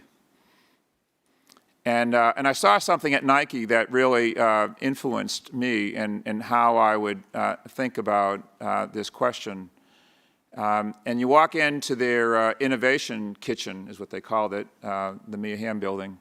And up on the wall is this big piece of modern architecture. And in it, it says, listen to the athlete. And so as I think about, the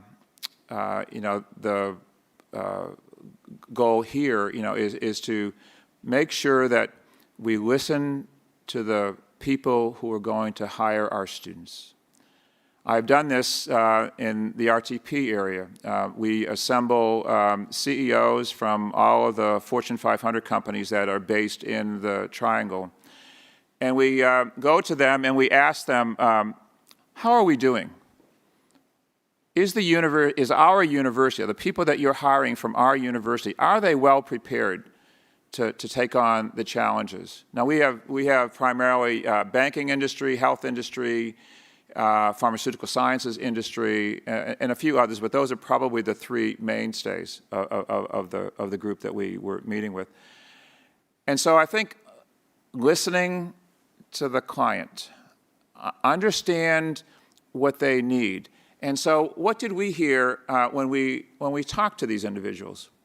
We hear that they want people who are deep in their knowledge of the field that they have to hire in.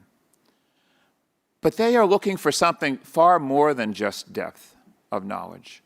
They want people who can connect with other people. They want people who can function and work in teams with people. They want people who are good listeners themselves and want to be a part of building an enterprise. And so some of those are perhaps softer, even more behavioral sciences type of skills, versus everyone is certainly in tune right now to the power and the influence that computer science and data science is having in the job market. So I think that is an important part of how we begin to take those learnings and bring them back to the university, share those learnings with the deans, and make sure that we are incorporating most of those critical elements into the educational curriculum that we're preparing. Thank you. Next question is going to come from Trustee Sargent. Trustee Sargent is going to ask the next question. Okay. Okay. Thank you again, Dr. Bluen, for being here and for your time and your perseverance and your sustained energy. It's incredible from all of you.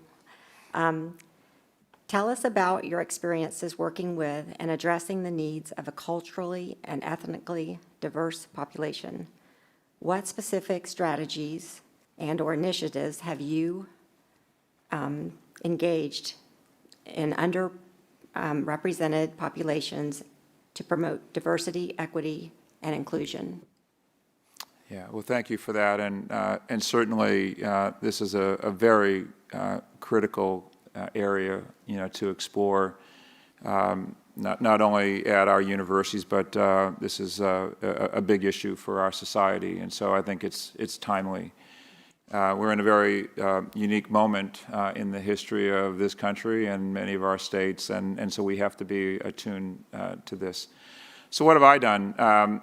One of the very first things I did when I became dean was to create an office of diversity within the school. Now, what was the goal? Well, the goal was to really try to envision our school to look more like the state of North Carolina. We didn't. And we knew that, we wanted to do it in a way that would not in any way compromise the quality of the faculty, staff, and students within our programs. And so by creating that program within the school, within a matter of 5 to 7 years, we made significant progress, particularly with our students. And what did we have to do? It was hard work. We went into the high schools. We went into the community colleges. We went into some of our historically black universities, and we made it clear, what the opportunities were. We were beginning to educate and expose these students to areas that I think most of them had never heard of. As we move forward, most recently, we created our own strategic plan at Carolina. This is something that I have spent a lot of my own time as provost working on. And we ended up with 8 strategic initiatives. And most of them wouldn't surprise you. There's something in there for research, there's something in there for education, there's something in there for development. I mean, they're not so different. But we did create one. Originally, we called it Strategic Initiative on Diversity, Equity, and Inclusion. But we changed the name of that. We changed it to Building Our Community Together. And that strategic initiative has really become our major strategic initiative. We didn't order our strategic initiatives by any particular order. We could have chosen alphabetical order, or the one that's going to cost the most or cost the least or most likely to be completed or not. And so we intentionally didn't order any of our strategic initiatives, except we thought that one should be placed number 1. And we did so mainly because of what was going on our campus, and still is. We have faced historical challenges. We're trying to deal with those challenges, within, our community, and we want our community to be part of the solution. And so as we developed out that strategic initiative, we did so with a lot of community input. In fact, the chancellor and I had 8 listening sessions across campus. We had the whiteboards all around the room. We had the red dot, green dot, blue dots, to begin to prioritize.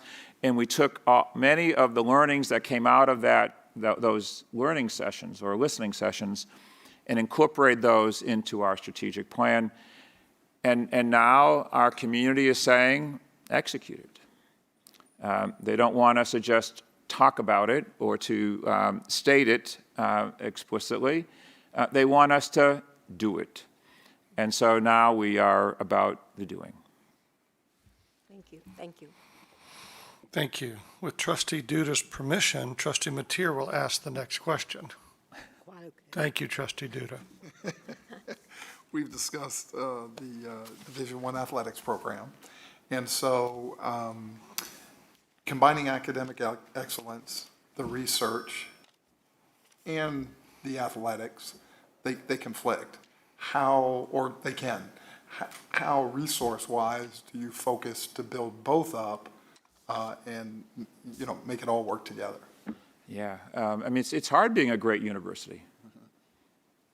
It really is. It's really hard to be a great university, and it's also hard to be a great university and have high-end competitive athletics, which is what you have and what you aspire to have. And so I think the first question is you have to put the student in the center. Whether it's the student who is not associated with athletics or the student athlete. We need to put the student at the center, and we must ask the question, what is in their best interest?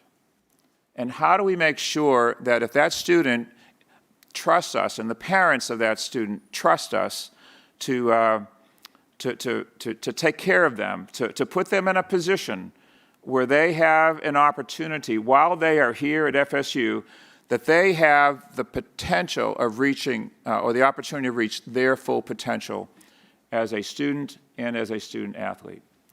And so the first thing that we must assure them is that we are committed to their pursuit of excellence.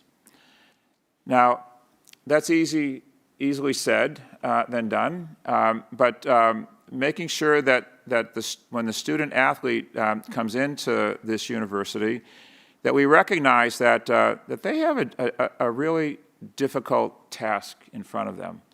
And I don't know, I was not an elite athlete, so I speak not of experience, but I have had the opportunity to interact with many elite athletes, on 2 campuses. And I know how difficult that is, to be a competitive athlete and to be a competitive student. And so we have to make sure that we put them all in a position to be successful. I think some universities do this better than others. I certainly would want to make sure that if I were president of this university, that we had the infrastructure in place to enable that to happen. Now, I don't think that these interests and aspirations are conflicting. As I mentioned earlier, I think that the educational enterprise, I think that the research enterprise, and I think that the athletic enterprise can work harmoniously together and actually complement each other.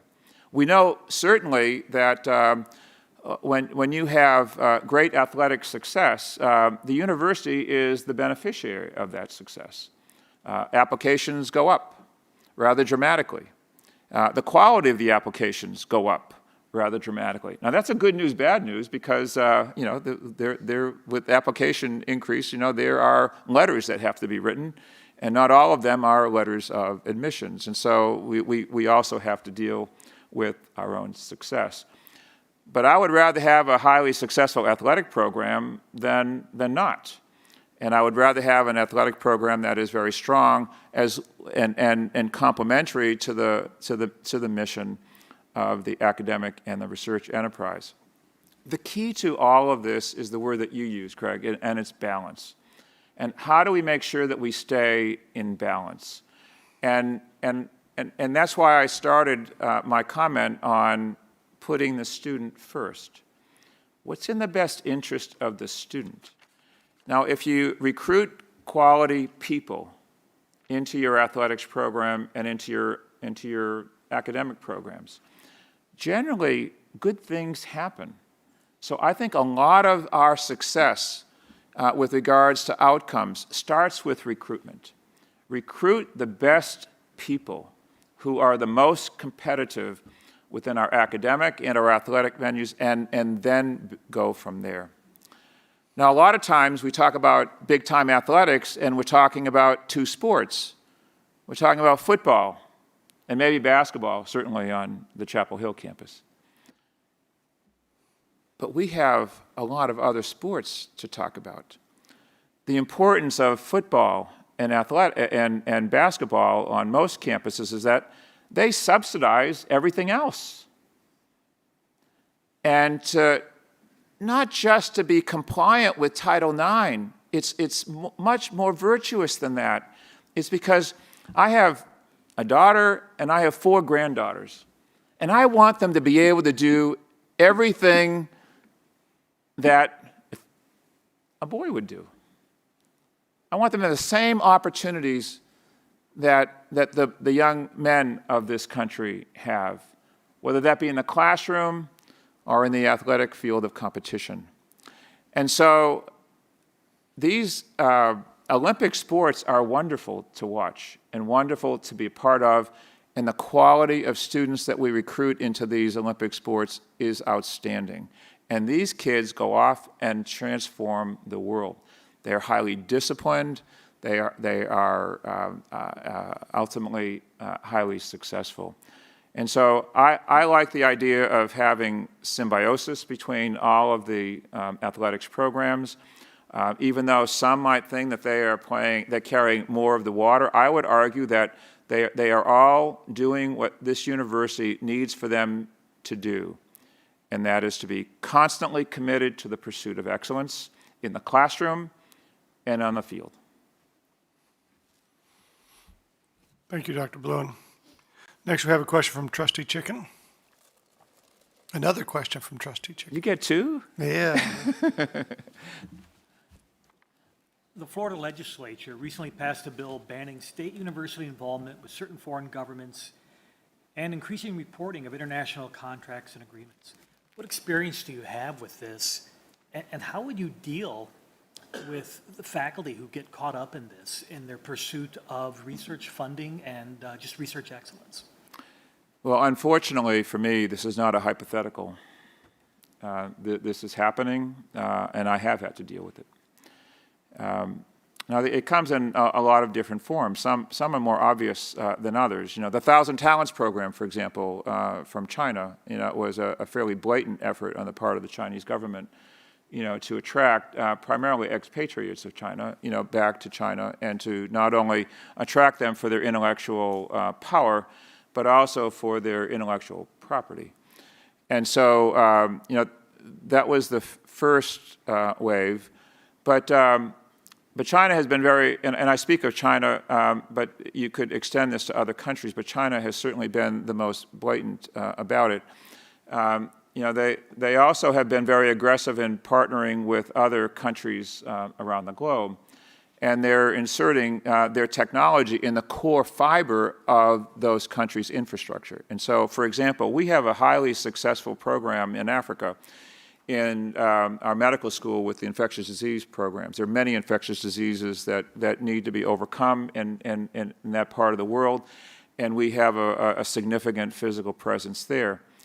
But we have to be careful now because a lot of the core technological infrastructure was set up by the Chinese government in these countries. Unfortunately, despite our full disclosures and our requirement of faculty to disclose any engagement with various third parties, including international parties, sometimes these individuals make commitments that they shouldn't have. And when they do, we have to hold them accountable. Now, I have been visited on, again, unfortunately on more than one occasion by the FBI, and we also have been contacted, by our funding agencies who have discovered that some individuals have violated either our own policies or those of the federal, state, or funding agencies. And unfortunately, we have had to take disciplinary actions, which actually result in the individuals losing their positions.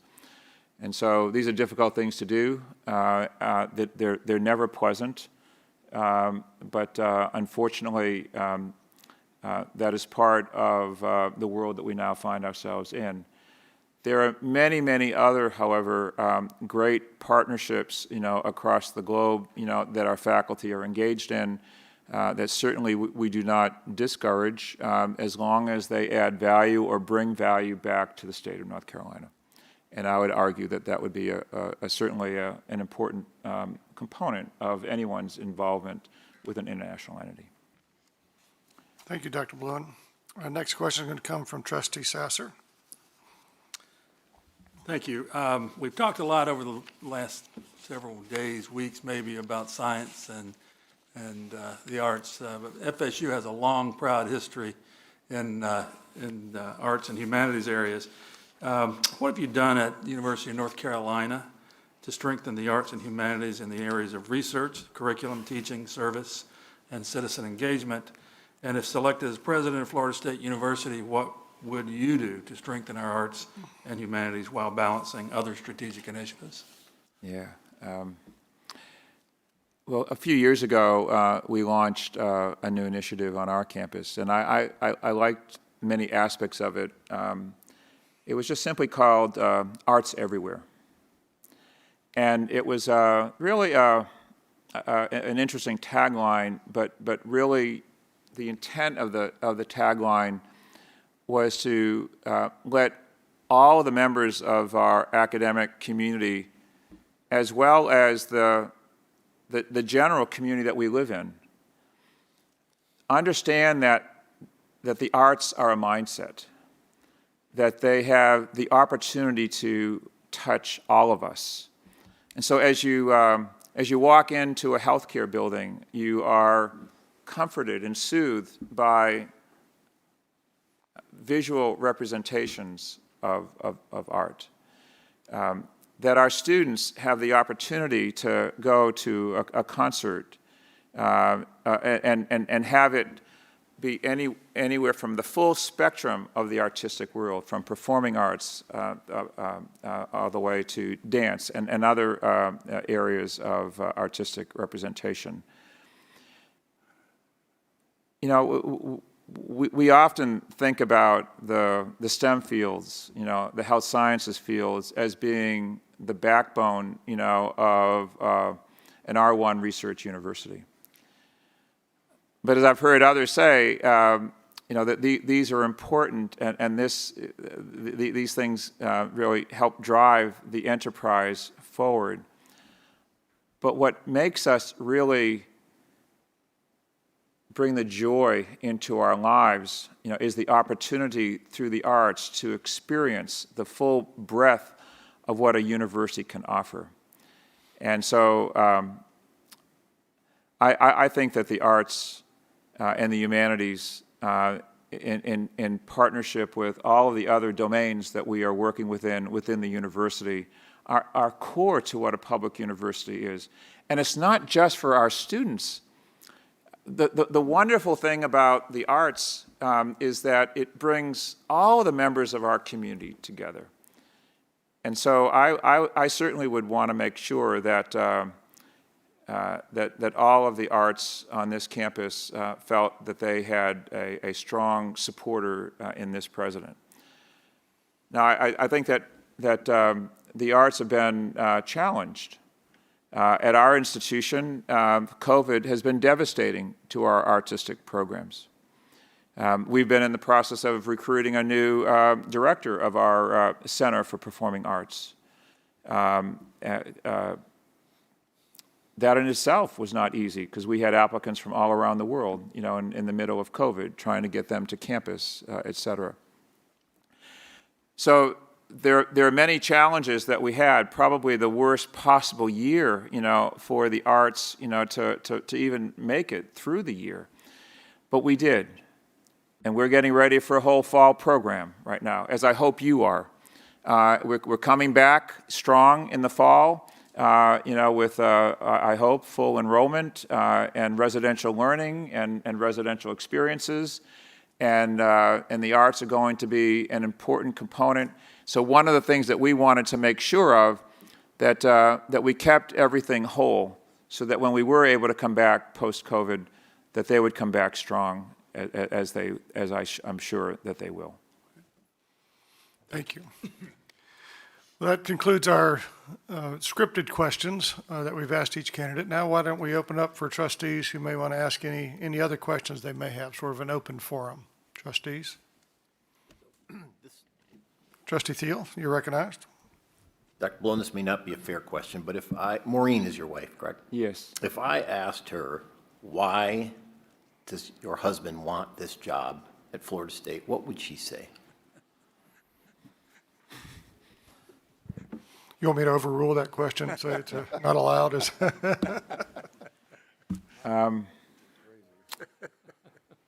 When I was out on my jog this morning, I chose to go this time, instead of through the middle of campus, I decided to go around the football stadium.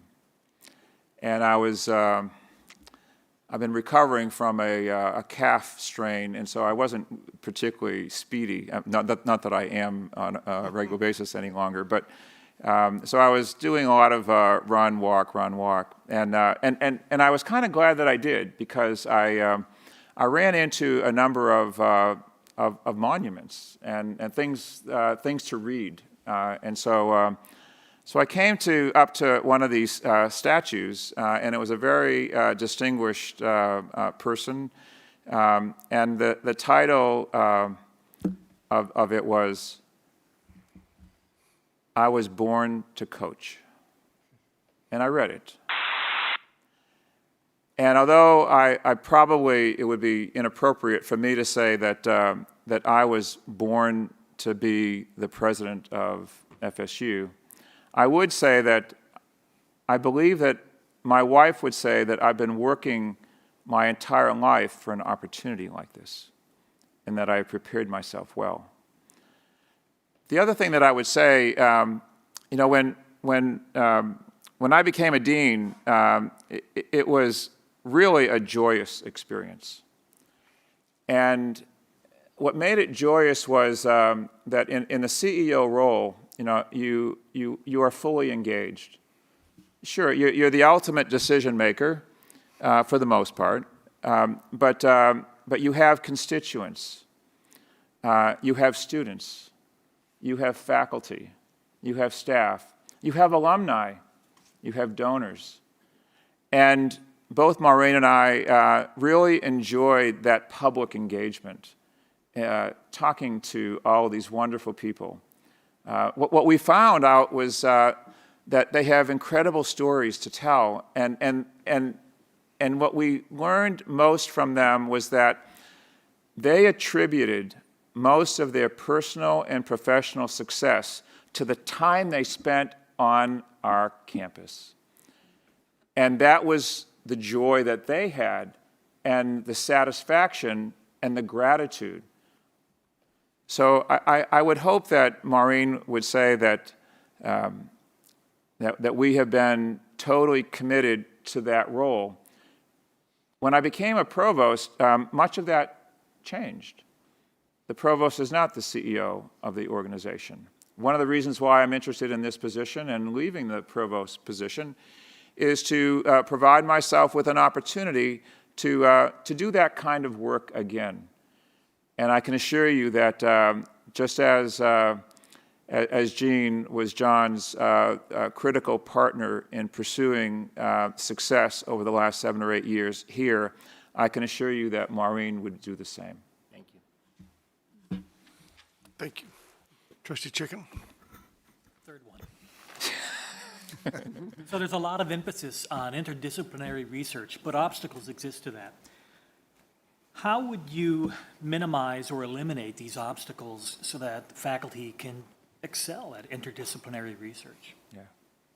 Well, first of all, they have to know about each other. It's hard to collaborate with someone that you don't know, and also it's hard to collaborate with someone that you don't know and don't know anything about their research.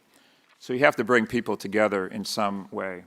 One of the things that we discovered that if you put money on the table, people get it tuned in.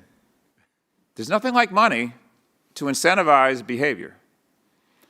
And so we, like the idea of team science. Now, we first of all, we know that team science works. There's no question about that. In the good old days, when we talk about the good old days in higher education and research labs, the faculty member would come into the office, then go into their research lab, close the door, they'd work all day, maybe all night, and they do their research, and it was a very vertical environment. Well, we know that's a model for failure in today's world. And so what we need to do is to create opportunities for people to come together. Now, a lot of faculty get together, the way I would describe it is at the grassroots level. They have their networks, they kind of work within their networks, and they might have had a collaborator several years ago, and they've stayed with that person for their entire career. And some people do that. But what we think is more powerful is that you put a problem on the table, and then you sprinkle money into that problem, and then you ask all the faculty around them, do you have any ideas in terms of how we might solve that problem? The only catch is, in order to get the money, you have to write the grant together. And in doing that, you literally bring people together. And they discover something that they didn't realize, is that there's a person, down the street, not even 500 yards away, who's working in a research domain that complements what they're doing. And so as we bring this synergistic opportunities to the problem, that's when you can start to really solve big problems. And then as that synergy takes place on campus, they can take that same confidence of working together And now they're in a position to write a major grant because they can already demonstrate to the funding agency that they know how to work together. They know how to solve problems together. And not only have they been working at that, they're now publishing in that area and doing all the things that would be necessary to give someone who's going to give them a major grant the confidence that they will make good on it. So I think that's one way to do it. It's not the only way. Seminars are another powerful way to bring faculty together. Graduate students, the way you fund graduate programs in a collaborative way is also another way. Collaborative centers and institutes is also a very successful way to bring faculty from different disciplines into an interdisciplinary collaborative environment. Thank you. I saw Trustee Henderson last. Yes, thank you, and thank you so much for being here and during this process with that. Thank you.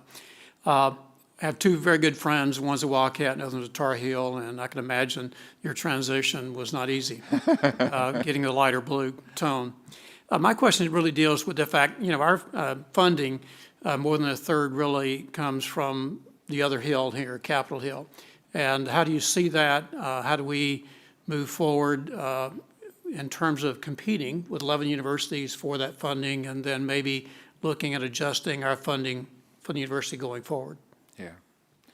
Well, I think the first thing to acknowledge that our number one donor is the people of Florida. That's an important thing to acknowledge and to embrace. So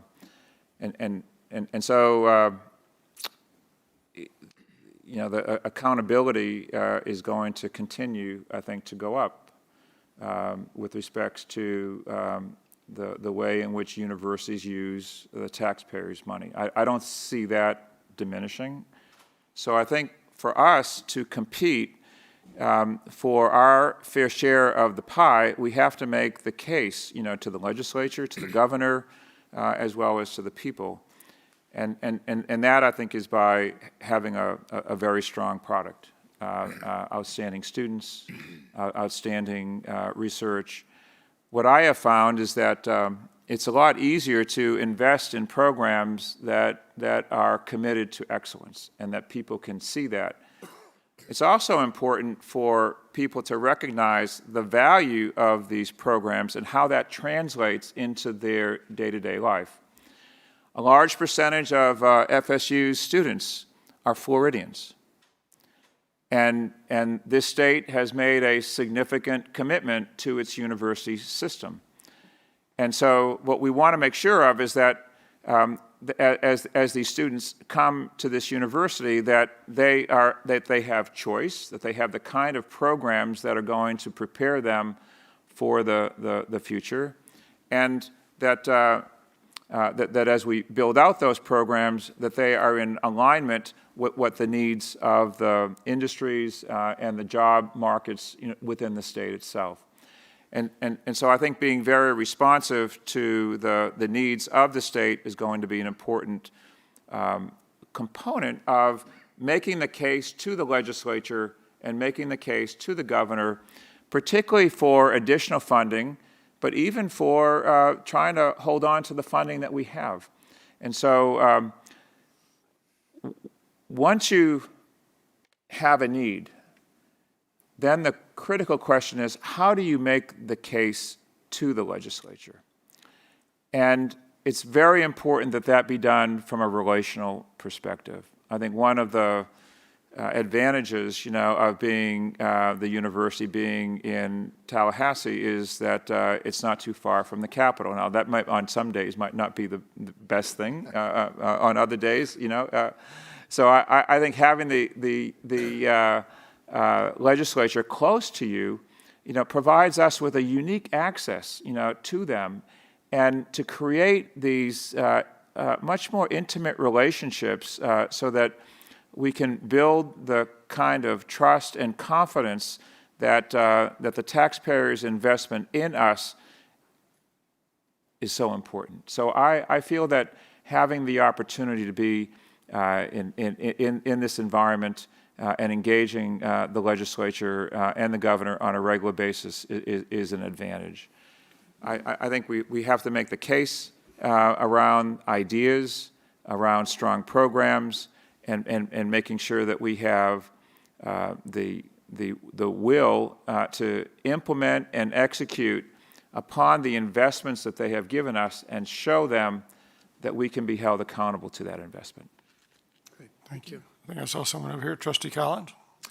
I have to admit, when you said you went running and saw a statute, I was like, oh gosh, what's a statute of? But you spoke in your interview about Silent Sam.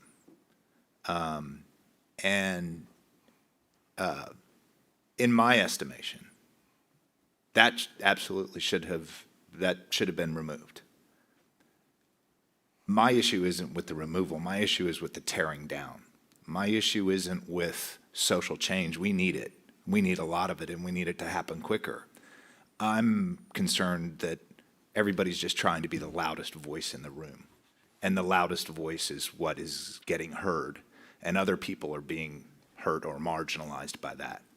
We have a job at the university to mold that, to respond to that and lead in that social change. I'd be interested in your reflection on how that happened at Carolina and how it's happening across the country today. Yeah, that's a great question, and so it's a complex question. And Silent Sam was a complex problem for leadership, to tackle, and I tried to touch on that, the last time. I think at the heart of every university is the opportunity for public discourse. The First Amendment is a powerful tool for all of us, for all points of view.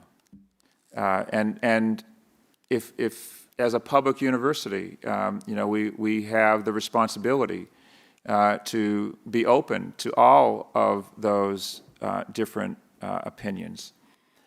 And so I think that the challenge that we have at the public universities and perhaps within our society is that perhaps some people believe that the First Amendment only works for them, and perhaps not for others, or that if there's some speech that they are that they believe that they have the right to espouse, but there's some speech that they don't feel that they should have to hear, and they want to silence that speech. So I guess I'm very much an advocate of the First Amendment and giving everyone the same opportunity to be heard. One of the first books that I received as provost was a book on the First Amendment. And so it was with great interest that I read that, and I didn't realize how complicated this all was at that time. And so even as a university president, it's sometimes hard to make sure that all voices can be heard. Now, in some respects, the issue that we had with Silent Sam was a bit different, but it touched that point, that I think that you're making. And that it wasn't about a statue as much as it was about everything else that is a part of the controversy around the statue. It wasn't so much about a statute law as much as it was about how do you have the conversation about the critical issues that are facing the university, its community, or even its state. And how do we bring back the days, when we can have healthy, lively debates on topics that are sensitive and critical to the future of this country and or our community if we don't welcome all speech? And so that's how I see it, and I think that it is complex and it is difficult sometimes to assure or reassure, all members of the community that is, in fact, the way it needs to be. Anyone else? Trustee Gonzalez? As you probably know, we have a campus in Panama City, with many graduate and undergraduate programs. It's in a part of the state that's growing. It's also where the College of Applied Studies is housed. What role do you envision for a campus like Panama City in the grand strategic scheme of the university? Well, I think extending the footprint, if done properly, is a great opportunity for a university like this. I have been involved in the creation of a satellite campus myself, in the western part of North Carolina in the city of Asheville, North Carolina, and it can be a powerful tool, for the university. One of the things you want to make sure of is whenever you have a satellite campus is that you have the necessary infrastructure to enable it to be successful. The other thing that I think you want to make sure of is that you are taking full advantage of the uniqueness of the environment that satellite campus resides in, so that it is not just there as an outpost, but rather it is there doing extremely purposeful strategic work on behalf of the interests of the state. And then the other thing that I think is important when you have a satellite campus is you don't forget about them. When a campus is, even as far as an hour, I think is 2-hour drive. Yeah. So even a 2-hour drive, it's just enough to make it a little bit difficult. And perhaps now with Zoom, we won't worry about distance, as much. But certainly it does help, when you're physically closer and you make those kinds of points of connectivity. The other challenge that you have, but I think can be overcome, is that this university has incredible infrastructure already built into it. It has been invested in over years and years, from the citizens of the state. And so now you have a new campus, and it doesn't have all the things that you have here, nor does it need to. But making sure that you understand what it does need and what it doesn't need, and investing in what it does need, I think is very, very important. So having a clear sense of purpose, what the objectives are, and what it is, what its mission, its core mission is, and to make sure that it has the resources, the infrastructure, and the connectivity to achieve that mission. Thank you. Thank you. I think I saw Trustee Hanvier. Thank you again for being here with us. My first question is, what steps will you take to ensure that the initiatives on campus that are already happening do not become sterile? For example, how will you support the recommendations from the Anti-Racism Task Force? Yeah. Well, I think the most important thing is to maintain communications. The task force, as I understood it, was a timed task force. Is that right? That it had an end date to the task force. Is that right? Yes. And so one thing that I would beg the question on is whether or not that task force needed to, maybe not the same task force with the same charge, but that there was some continuity, moving forward to that kind of an effort. And so the first thing that I would want to do is have a meeting with the group and to get their suggestions or recommendations in terms of what were the findings of the task force. What were their recommendations? Are those recommendations implementable or executable? And as far as continuing this effort, what would be the right next step to ensure accountability? Certainly one of the things that I think is most on all of our faculty, staff, and students, particularly who represent our most diverse populations on our campus, is to make sure that we are going to do things rather than just talk about doing things. And I have one more question. Yes, you may. FSU is at the cusp of being a Hispanic serving institution. What will you do to incentivize and vitalize that representation on an administrative faculty staff level, and also the recruitment and retention of Hispanic Latinx students? Well, I think the university has done at least as I look at just the demographics, has done a pretty good job of recruiting students. I think Faculty is another story. I think that has been a greater challenge, and I think we would certainly want to make sure that all of the departments and the schools were committed to doing their very best with bringing the most diverse faculty, within the university.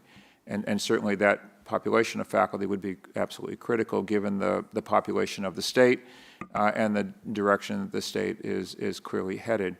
I think on the student side, it's a little bit easier, I think, and perhaps the main goal would be to create feeder programs, summer programs that would provide opportunities for students to come to campus and to become immersed in the campus life, therefore beginning to establish a network or a path for students to come forward and to become highly competitive for opportunities here at the university. Thank you. Any other questions? Dr. Bluen, we'll give you the last word. Take a few minutes to talk about yourself and conclude, and maybe give us the vision, your vision of what Florida State would look like 5 years from now if you were the president of Florida State University. Well, thank you. Well, the first thing that I would like to say about the vision is that vision is the easy side. It's the implementation and execution of the plan to realize that vision, which is difficult. This is a very ambitious university. It aspires to be amongst the elite universities, particularly the public universities in this country. I feel that I have spent my entire academic life in a public university setting, first at a land grant, then at a dominant health sciences university in Chapel Hill. And it's a challenge right now in the public university sector because there are only so many levers to pull. You have a lot of values already clearly ensconced into this university. Two of the values that you have are accessible and affordable. I don't see those changing. I don't see us moving away from being accessible and affordable. Now, we know that in order to achieve the ambition, we're going to need resources. And so when you take maybe tuition out of play, just for the time being, and you have to look at other resources that you're going to have to bring into this university. If you aspire to go become an AAU partnered university, what are you going to need to do? You're going to need to grow your research enterprise. And you're going to need to grow your research enterprise without compromising all the other wonderful things that you're doing. You're going to need to grow your endowment significantly in order to fund all the ambition that you want. And I believe that you're going to have to leverage a lot of your existing assets maximally, both within the institution, schools leveraging and partnering with each other to achieve synergy, as well as with partners outside of the university. For me, in 5 to 7 years, what I think you would see is a university that is absolutely committed to the pursuit of excellence. I think you would see a university that has moved significantly in terms of innovation in the classroom, where we would incorporate new ideas and learnings, even learnings from the COVID-19 period, that would improve and enrich the residential learning experience of our students, as well as expand new opportunities outside the boundaries of the residential learning experience for students across the state of Florida and beyond in order to support what I would consider a must commitment on the part of public universities, and that is lifelong learning. We know that our students are going to have 10 to 12 careers after they graduate. And they are going to need a partner, whether it be for certificate programs or boot camp programs or master's programs, in order to prepare them for that next career. I think we need to be creative and innovative along the way. So creativity and innovation are going to have to drive a lot of our ambition. And that creativity and innovation is going to have to be fueled by new dollars coming in from endowment and giving, as well as from the research enterprise. And of course, we also have to make sure that we continuously engage the legislature, make sure that they are totally on board with what this university is doing on behalf of the long-term interests of the university, of the state of Florida. Thank you. Thank you for your time. Thank you for being with us. Thank you very much. Appreciate it. All right, give us, Trustee Thiel, 1 minute. I should have done this earlier, and better late than never. At your seats, everyone has these reports on each candidate. I think you've seen that's the campus feedback that we have. Also, the last set of that is something looks like this, which is the report back from, we've done background checks, criminal checks, and so far everyone's okay. There's also the reference feedback. I encourage you to look at those for each of the candidates. And there's a section for everyone called Areas for Further Development at the end of that. So I encourage you to look at that. And maybe if you feel compelled that you need explanation of anything, maybe talk to Alberto about that. If you want to talk about any areas that are in there, I think they would be helpful. It is now 1:29. I'm going for 16 minutes this time, 1:45. No lunch during this 15 minutes. You can snack only during this. We'll reconvene at 1:45. Thank you.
June's known for her fashion statements.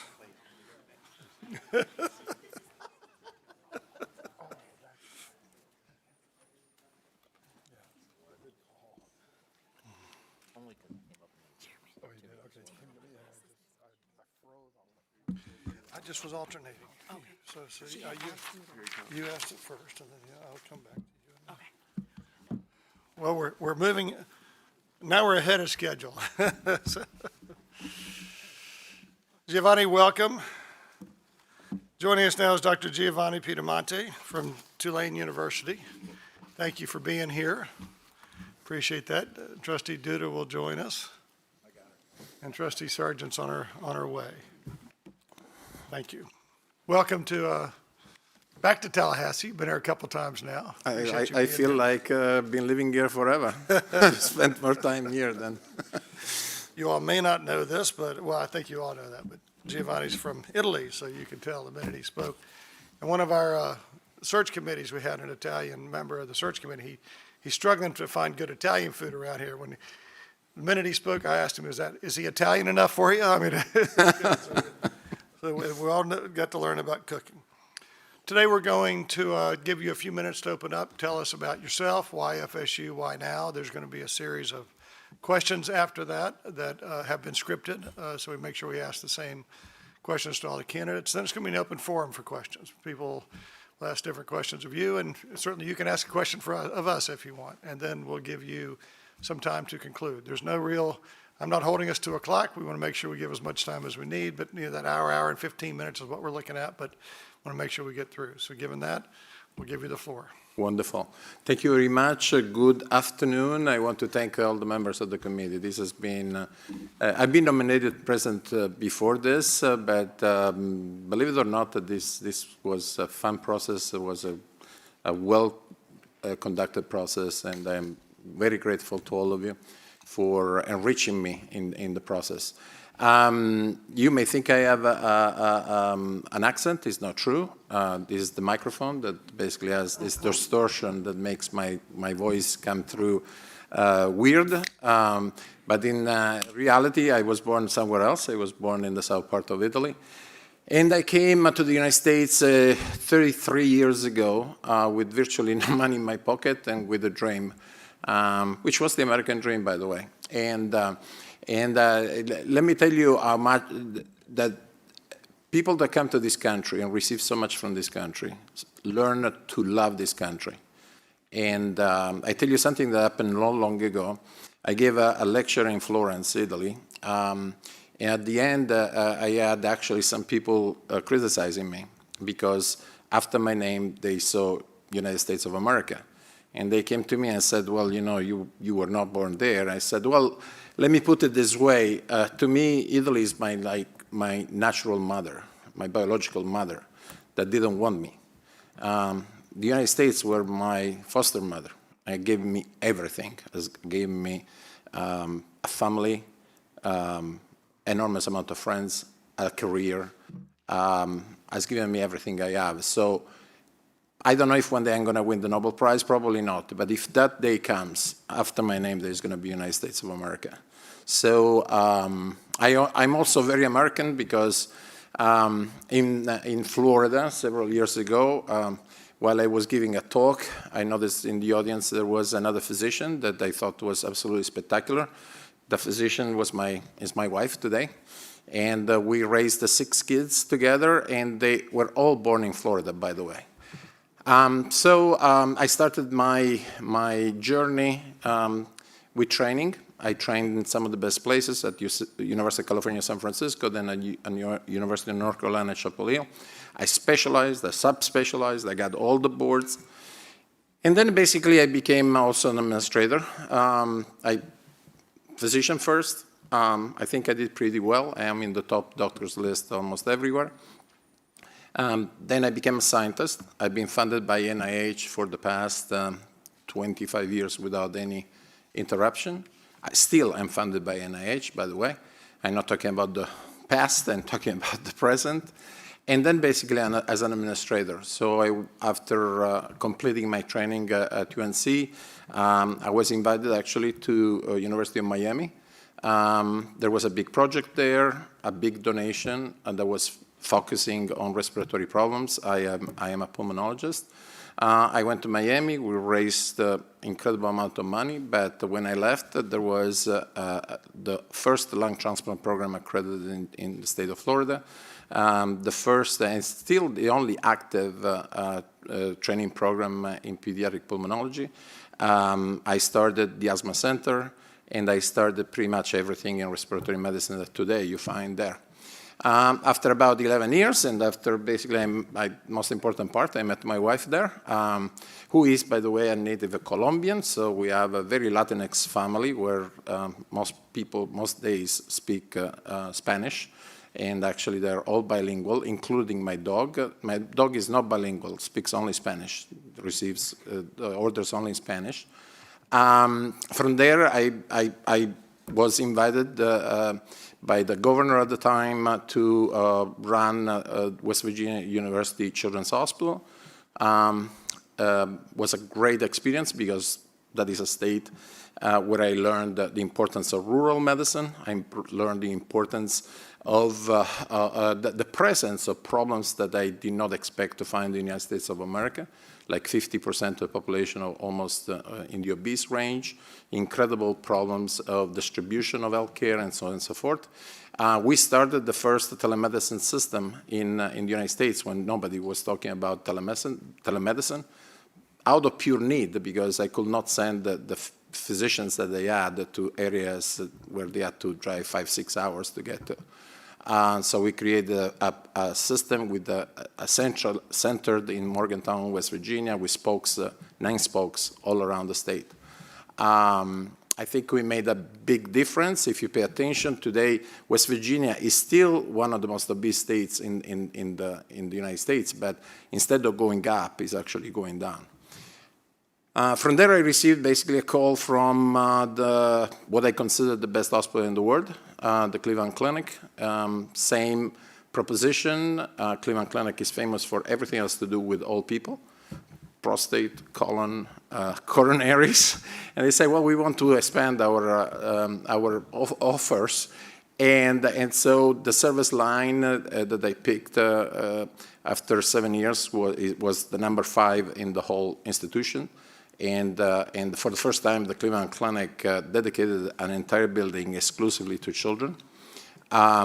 We did incredible things, like we further developed one of the best centers for autistic children in the country. And just one, in summary, when I left, and even still last year, Cleveland Clinic Children's was represented in all 10 categories of U.S. News and World Report, and was the best children's hospital according to U.S. News and World Report in Ohio, and in northeastern Ohio. We still were behind Columbus and Cincinnati, but we're way ahead of Rainbow. And so after that, basically, I was offered a couple of deanships. And then Tulane offered me this job that I really liked from the beginning, because despite I am fundamentally a biomedical scientist, I've always loved to work with engineers, with lawyers, with artists, with any other type of background. And as the Vice President for Research at Tulane, I am actually working with scientists from 9 different schools. And as a scientist, I like numbers. I've heard lots of words in the last few days, but numbers and facts are facts. And last year, in 2020, we increased our research funding by 20% year over year. We increased the double-digit the number of applications, the amount of indirect costs, and of course, Tulane is one of the founding members of the AAU, and that basically guarantees Tulane to continue to be a member for several more years. And so, why FSU? To close this introduction, wonderful university, growing university, still a great possibility to get it even better. in a state where my family calls home.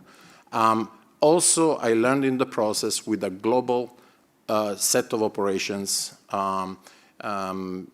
London, Valencia, and especially Florence, which I think operations that I learned to do, particularly at the Cleveland Clinic. As you know, Cleveland Clinic is currently in 20 different countries. And so I thought that this would be a perfect combination of bringing my career to the next step, but also bringing my family back home. Thank you. Thank you. Thank you, Doctor. Our first question will be asked by our faculty rep, Trustee Chicken. Hey, good to see you again. Good to see you. So Florida State University has been named a preeminent university in the state of Florida, but we have more goals beyond that. We want to be a top 10 school. We want to be in the AAU. How would you see us into those? I think the first step has to be the top 10. And again, one of my favorite books is What Gets You Here is Not Going to Get You There. I think John Thrasher, one of the best parts of this process, his interview, was to meet personally with John, has done a wonderful job, but the next step is going to be different, because the next step has to rely on fixing a fundamental issue that mathematically in this moment prevents FSU from getting in the top 10 and in the AAU, i.e., this is the only institution that I have found. I suspect it's the only institution, period, that receives more money from the National Science Foundation than from NIH. It's a total anomaly. I know you're all very busy, but if you just look at the top 10, even the top 20, even the top 30, and you look at every single member of the AAU, you're going to notice something in common. They get 70, 80% of their research funding from NIH. And this is the rule. This is basically something that does not have exception. So it looks completely obvious that if FSU wants to go to the next level, to the next step, while keeping great attention on these fabulous programs that are incredibly successful. I wish I would have the 30%, 40% of my funding coming from NSF. I don't. But at the same time, and here most of you come from business, you know, there was this guy that was very successful at stealing money from banks, and when he got caught, they asked him, why do you steal from banks? And the guy looked at them and said, well, that's where the money is. Well, the money of research currently is in NIH. In the future, I spend a lot of time in Washington, and I bet anything you want that if you go to Washington and you ask where the money is going to go, they're going to say NIH. There is a great likelihood that NIH funding is going to either double or triple within the next 5 years. NSF is going to get money. Has already gotten some money from some situations, but an enormous, unprecedented amount of money is going to be invested in biomedical research, in population health, in artificial intelligence, usually applied to biomedical, in big data analysis, in hybrid clouds, high-performance hybrid clouds. And you may say, well, why is going to happen and why I can say it mathematically is going to happen. The United States is in a very unique position right now. For the first time in its history, recent history at least, we risk seriously to be beaten as the leading technological power in the world. And I can show you as much data as you want, showing that within 10 years, another superpower called China is going to catch up.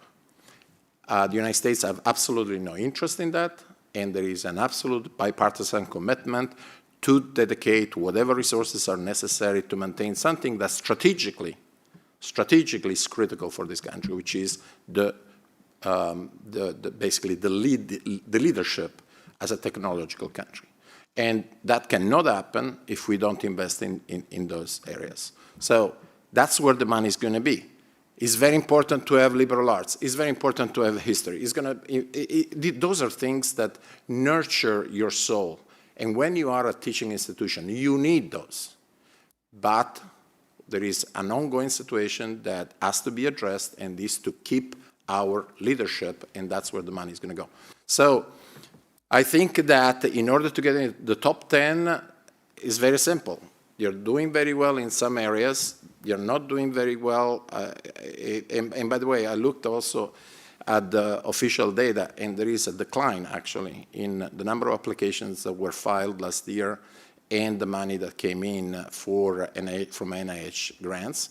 At the same time, Tulane last year not only increased by 20%, it was the #1 year in the history, in the 184 years of Tulane history, because we focused on those things, because we knew that is where the money is. And so I think, it's a matter really of priorities. If the priority of FSU or any other institution is to continue to grow in terms of ranking, and certainly to get into the AAU, which, by the way, I hope you will never believe that getting into AAU is simple. I actually, Saturday, I was in Tallahassee, but I had to connect by Zoom to a meeting of the AAU. And so basically, I was thinking about this meeting, and I was looking at all the faces that I had, the 64 faces that I had in the screen, and it's very simple. Are all scientists. Many people are already in the National Academy of Science.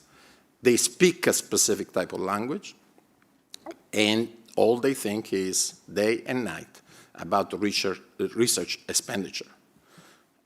Nobody's going to get in unless has that phenotype. And if you don't believe it, ask Nebraska. Nebraska has a lot of research money, but about 10 years ago got kicked out. And got kicked out because they were doing research, but they're doing research in agriculture.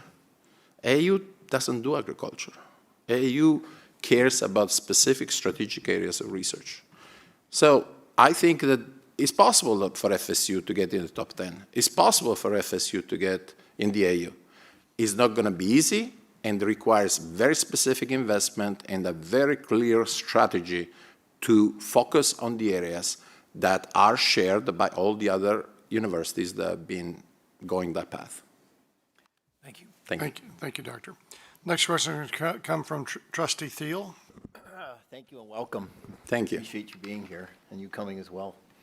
The job of the president, fundraising, is a big part of that. I've obviously heard that from you and others, and it's going to really play that critical role not only in research but in other really important ways to maintain our program. So what's your experience, specificity, if you would, around individuals, donors, foundations, and corporations? And then maybe the last part of that question is recognizing how critical an endowment is for a school like Florida State, given the percentage of funding that comes from the state. Your philosophy on that as well. Yeah, I have done fundraising since I pretty much became a faculty, and I love to do it. Because to me, fundraising, and I repeated this several times already, but it's very important to me, fundraising is about relationships.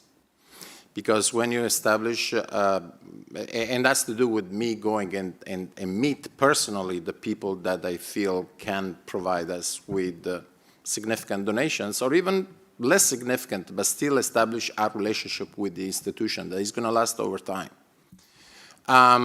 What I can bring to the table that is not very usual is that I raise money in Cleveland, but I also raise money in Morgantown, West Virginia, which was not exactly the easiest thing in the world.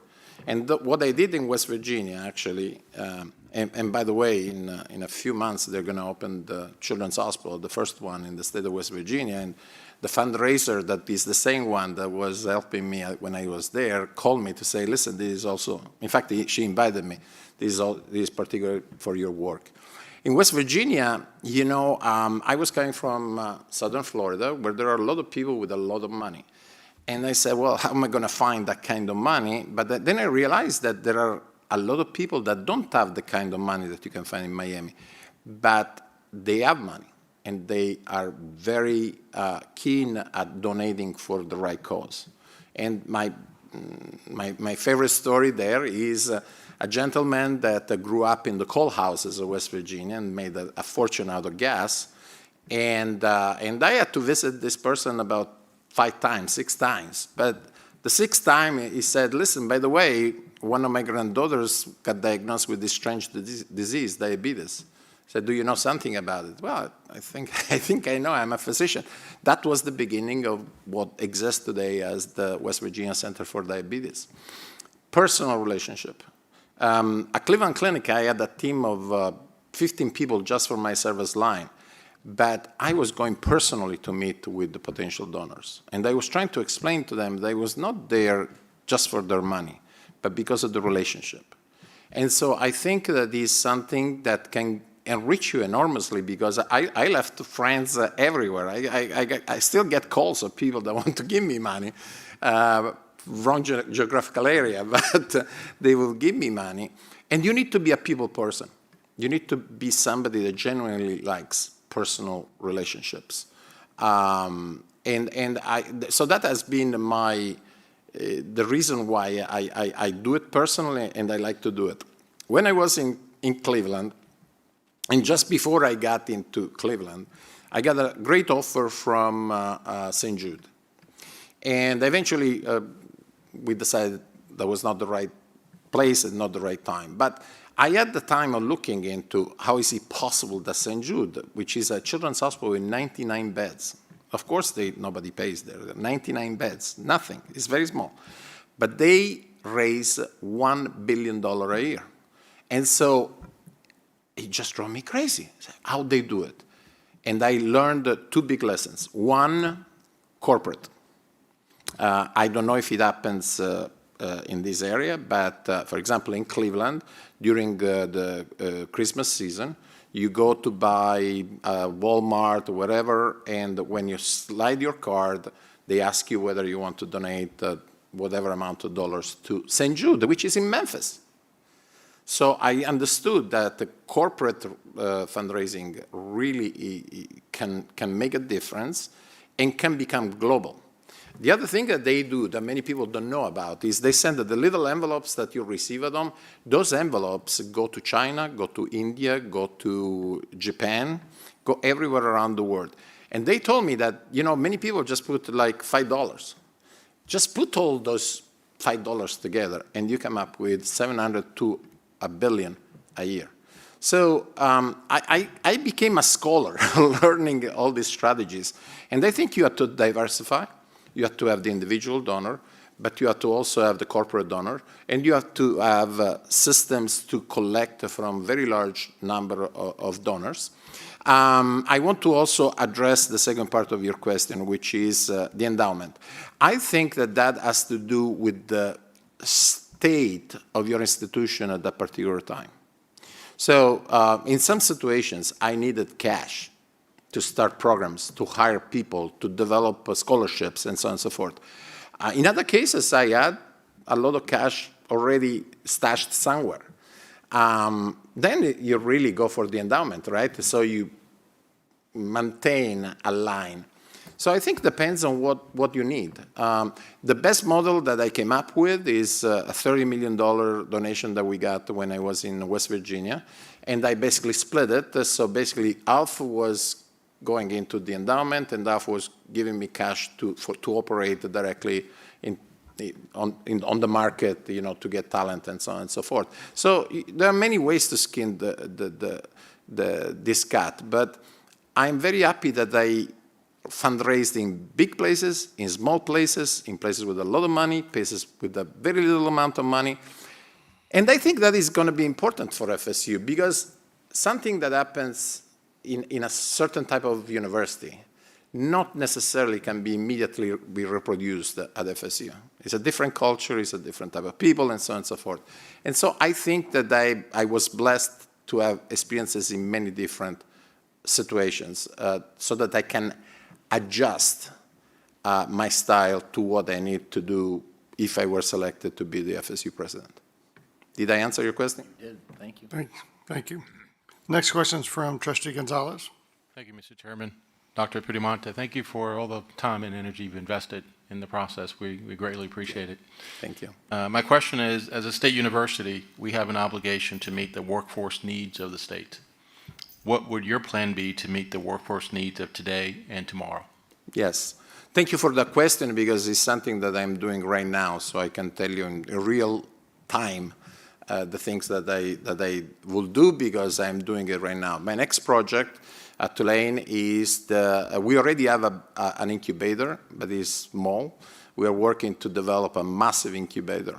And one of the reasons is, number one, to create a partnership between corporate America, which is what is really driving our country, and academia.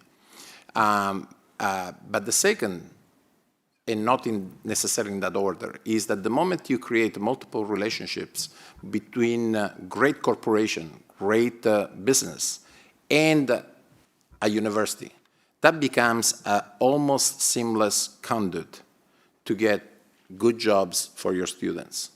And that is already happening quite frequently, but I think we can do much better. So what I've done over the past few years, I've been traveling to look at potential models. My favorite model, for example, is in St. Louis. It's called Cortex. It's one of the largest incubators that we have in the United States today. But if you go there, the area where Cortex was built was an area where nobody that lives in St. Louis will ever go before. That was where people were shooting heroin, literally. So the city gave this land, and then there was an investment of $30 million between WashU and University of St. Louis. Well, today they have 450 companies operating there. They have work for 14,000 people. Not jobs, really damn good jobs. So I think that, and then there is an additional level, which in my opinion is fundamental. Many times I say, I give lectures to CEOs, and I always read a lot about leadership, but in my opinion, one of the best leaders ever was Wayne Gretzky. Because when they asked them, how can you manage to be so good? They said, because I don't look at the puck where it is, I look at where it's going to be. And if we don't do that, there is no way that we are going to be successful. The world of the future is going to be fundamentally different from the way the world is today. Just imagine what's going to happen. For example, as you probably know, you're a very well-known business person in Florida. So you probably know these estimates that 25% of Americans actually make their living out of driving. And as you probably know, the self-driving systems are getting to a level of sophistication that is amazing. So the future is going to be that. It's going to be not to drive the truck. It's to basically stay in at a computer screen to basically tell the truck where it's going to go. I have already several of my colleagues that basically at night when they have to go home, they just put the autopilot and they go to sleep. The world is changing. And you may say, well, it's always been changing. Very true. But it's changing at a speed and with accelerations that humans were never subjected before. I was visiting Google some time ago, and basically somebody said it very well. People don't realize that we are getting on the second half of the chessboard. The chessboard, you know the story of the guy that basically invented the chess game, and the emperor of China said, what do you want? And the guy said, well, I just want one seed of rice for the first square of the chessboard, and then double the second, double the third, double the fourth. He created an exponential function. And so the emperor was very happy. He said, you know, the guy could have asked me for all the gold in the world, and he asked me for some rice. He didn't realize that by the time he will get to the square number 64, he will need 2.3 billion pounds of rice, which didn't exist. And of course, he solved the problem very simply, just killed the guy. But the bottom line is that a lot of technological advances and accelerations are getting to the point that the speed is becoming completely exponential, particularly because they depend on the Moore's law, right? The chips, computer chips, double their power every 2 years. Humans don't. It takes millions of years to actually get better for humans. So we are dealing with a speed of acceleration that nobody experienced before. And we need to prepare our next generations to deal with that kind of technology, prepare them to that type of technology, give them the education to deal with that type of technology. I give you one last little tidbit of information. You know, I'm a pulmonologist. It took me many years to become one of the top experts in bronchoscopies, you know? And I thought it was extremely good. I get a call some time ago, and they gave me a fabulous deal. They wanted just a few hours of my time, and they basically took me to San Francisco into a white room, and I said, why you want me here? And they showed me a little robot that was doing bronchoscopies. By the way, much better than I have ever done. And that day, I got a little bit scared for my job security in case I want to go. The future is not going to be like we are here. But not only that, it's going to be fundamentally different. And the fundamental job and mission of any university is to prepare our new generations to deal with a world that is going to be very, very different. Thank you. Thank you. Our next question is from Trustee Hanvier. Thank you for being with us today. The next question is, tell us about your experience with working and addressing the needs of culturally and ethnically diverse populations. What specific strategies and initiatives have you engaged in with underrepresented populations and promoting diversity, equity, and inclusion? Yes.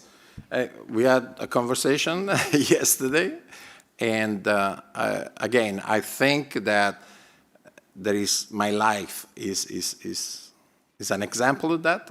I came from a different country, I have an accent, and I have a totally Latinx family. So I know how difficult it can become to be successful when you don't speak exactly the way you're supposed to speak, when you have an accent, when the color of your skin is different.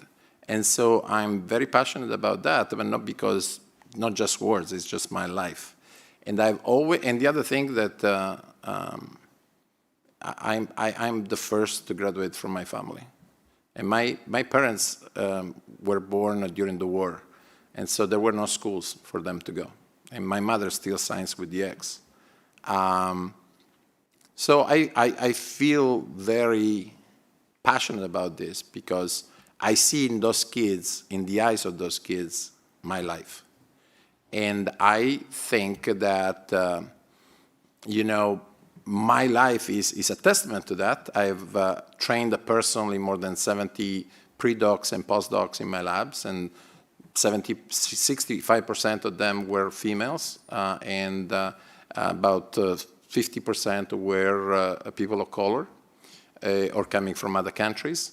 On a personal level, on an administrative level, on a leadership level, each place I have been required a different strategy.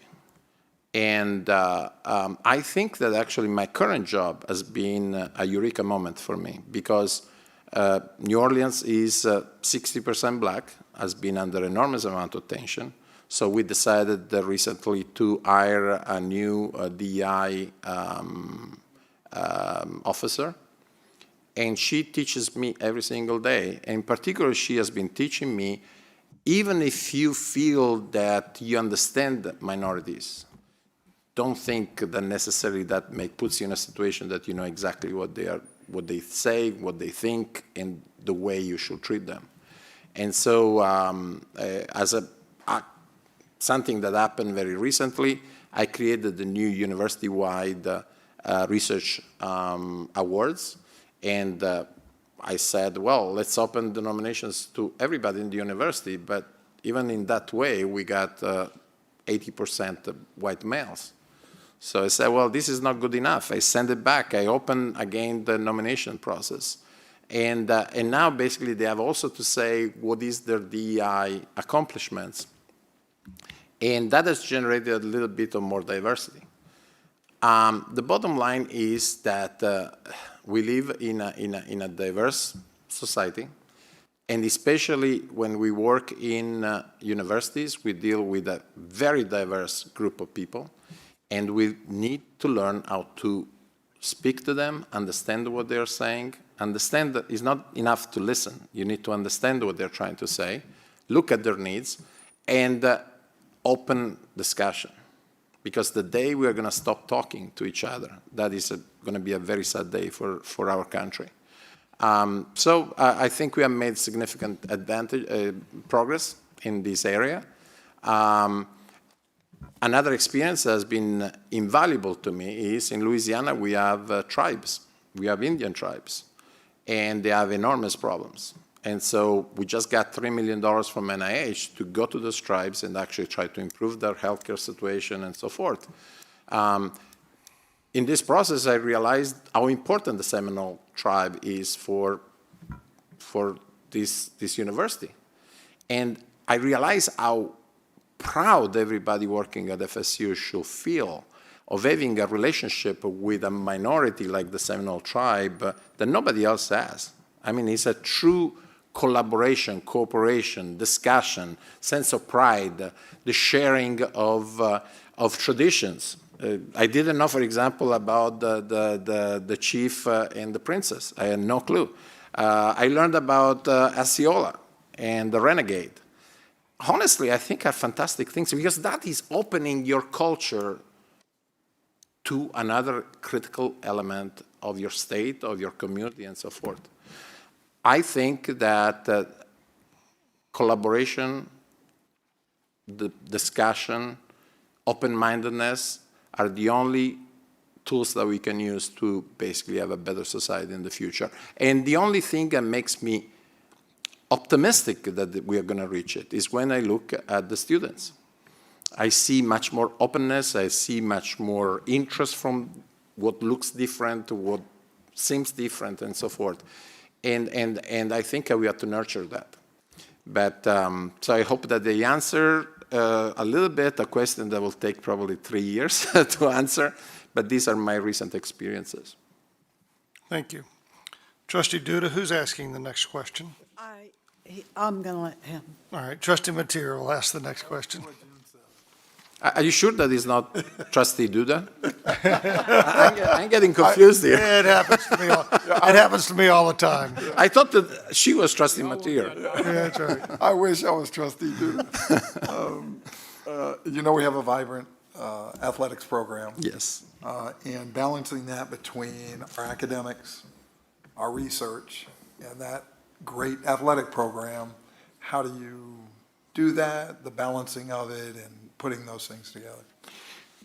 So, you know, sometimes there are people that embody the answer to your question. And in my mind, it's actually one of the people from FSU that I knew even before I got interested in this position is Myron Rowley. Man, the guy is a Rhodes Scholar, and he's pretty damn good neurosurgeon. And the reason why I think his life is important is because he shows that they are not mutually exclusive, that you can be a great sport person and you can be an incredible, accomplished engineer, physician, business person, and so on and so forth. And you see a lot of but Myron has shown, embodies that in his own life. So I think that a balance is possible, and to have people that can be, can inspire, like him, can get across the concept that a balance is possible and should be achieved. I think that sport is the ultimate learning tool for kids. I was a sports person. I played football, not this one, the other one, professionally actually in my original country. And to me it was fantastic experience, not only because I was having fun, because when you play sport, you learn about the importance of teamwork, which is one of the fundamental aspects that you have to teach to people, of collegiance, You learn how to have respect for your opponents. You learn that there are rules of the game that you need to follow. So it's really like, I don't know you, but whenever I watch a nice game on TV, I think it's a great imitation of life. Replicates a lot of the things that go on in life. How much work is necessary, the application, the constant pursuit of excellence. And so I think it's one of the learning opportunities among the many other learning opportunities that the university should provide. And when you have a program like that, it's priceless. So I think that, number one, I would encourage enormously the excellence that FSU has established. I still remember when they were playing against the Hurricanes and how many times they kicked us our tails. And I still remember your quarterback with the tomahawks on the white helmet. Is basically an incredible way to motivate our kids, to show them how life should be lived.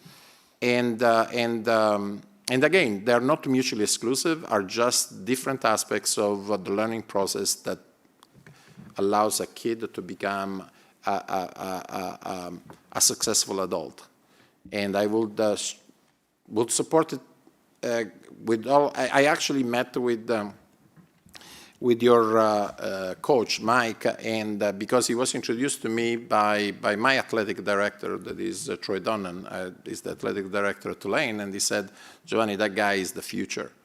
And I think he was right. And I asked Mike, I said, what do you expect from the next president? And he said, be there.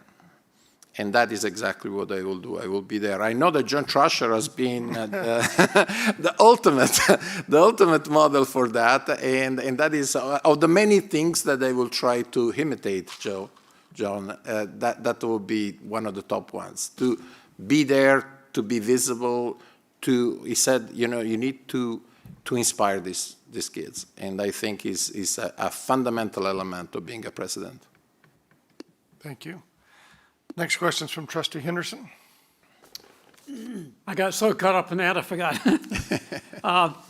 The question dealing with the research and, kids from other countries coming in and probably getting involved in the programs and taking knowledge and research capabilities really back to those countries there. As to looking at the experience you have and also then your plan really to look at preventing improper foreign influence on research. Kind of how do you see this area and what would we do really to protect our knowledge base? So over the past 15 months, my work and my time has been divided approximately 60% COVID and 40% China. And I have a couple of things to say about that. And by the way, I mentioned to you on Saturday, I was on an AAU call, and I would say 90% of the AAU calls in the past several months was dedicated to this problem. As a matter of fact, the guest speaker was the second in command of the FBI, who gave us a lot of updates on this issue. And I want to be totally clear. 1,000 Talents program and similar. We're not serendipitous bunch of kids getting together and coming to the United States. The program was actually masterminded by the Republic of China. About 10 years ago, they decided to invest billions of dollars to recruit as many scientists as they could from the United States of America in strategic areas of our research and development. The sad part was that they were originally planning 250 scientists to be recruited to this system, and within 6 months they got more than 2,500. This was a perfectly organized system to steal intellectual property from the United States of America, and was so organized that the way it will work was basically to send in a cohorts of people, of which the first one will get a job into a lab, and as soon as he or she will have enough information, will basically withdraw from the lab and make sure that a second one in that cohort will go in. They were targeting specific targets. They were going for specific areas of American research.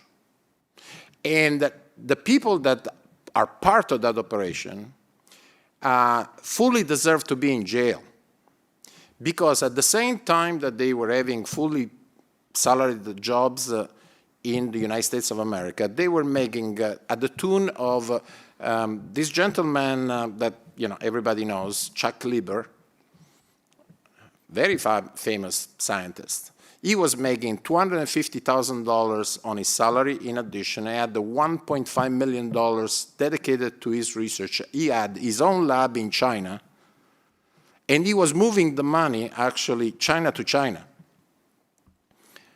I want to make absolutely clear that it's not about the United States refusing to open our labs to a foreign country. I think the United States have been incredibly generous over the years, but the United States cannot be totally stupid. Because, by the way, we spend billions and billions of dollars in research and development. We cannot allow potentially adversarial countries like that to come and get whatever they want and take it to their country. So I'm a little bit more extreme in the judgment of those programs. That is a very dark page. And I applaud the efforts of the FBI, the CIA, and so forth in trying to stop this. This has nothing to do with incredibly good scientists that work in the United States, that love the United States in many cases, and they do their work without any any plan to get whatever they can get here and take it away. So I think that what I've learned is an enormous amount of information. A lot of it I cannot disclose because are protected. I've been working with FBI for months and months.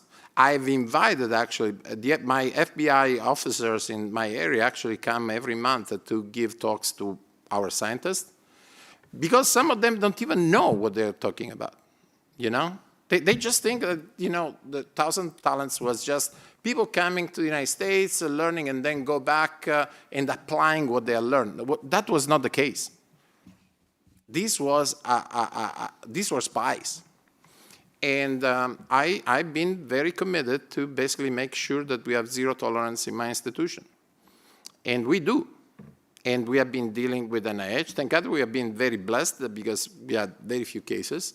But also we made extremely clear that our tolerance for these kind of things was absolutely zero. And so this has nothing to do with a lot of people from that country that come with a perfectly clean conscience. But make no mistake, the programs like 1,000 Talents are a clear and present danger to the security of the United States of America, and we have to be very serious about it. Well, thank you calling a spade a spade. Well, it has not helped my career in many cases, but I just want to make sure that. So a brief answer to what you said is what I've learned is what really these programs are about, and are not what some people try to make people believe. This is a very serious threat. And by the way, make no mistake, it continues to this day. And in fact, the message that we got, and as you probably know, there is an ongoing debate on the Endless Frontier Act and so on and so forth. All the forms are being revised. So now pretty soon, when you apply to NIH, you have to basically give all the background. I know what I don't know, so I made a decision about 6 months ago to hire a national expert in security, which joined us about 2 months ago, a guy that basically literally for the past 20 years has been working with corporations that try to avoid industrial espionage.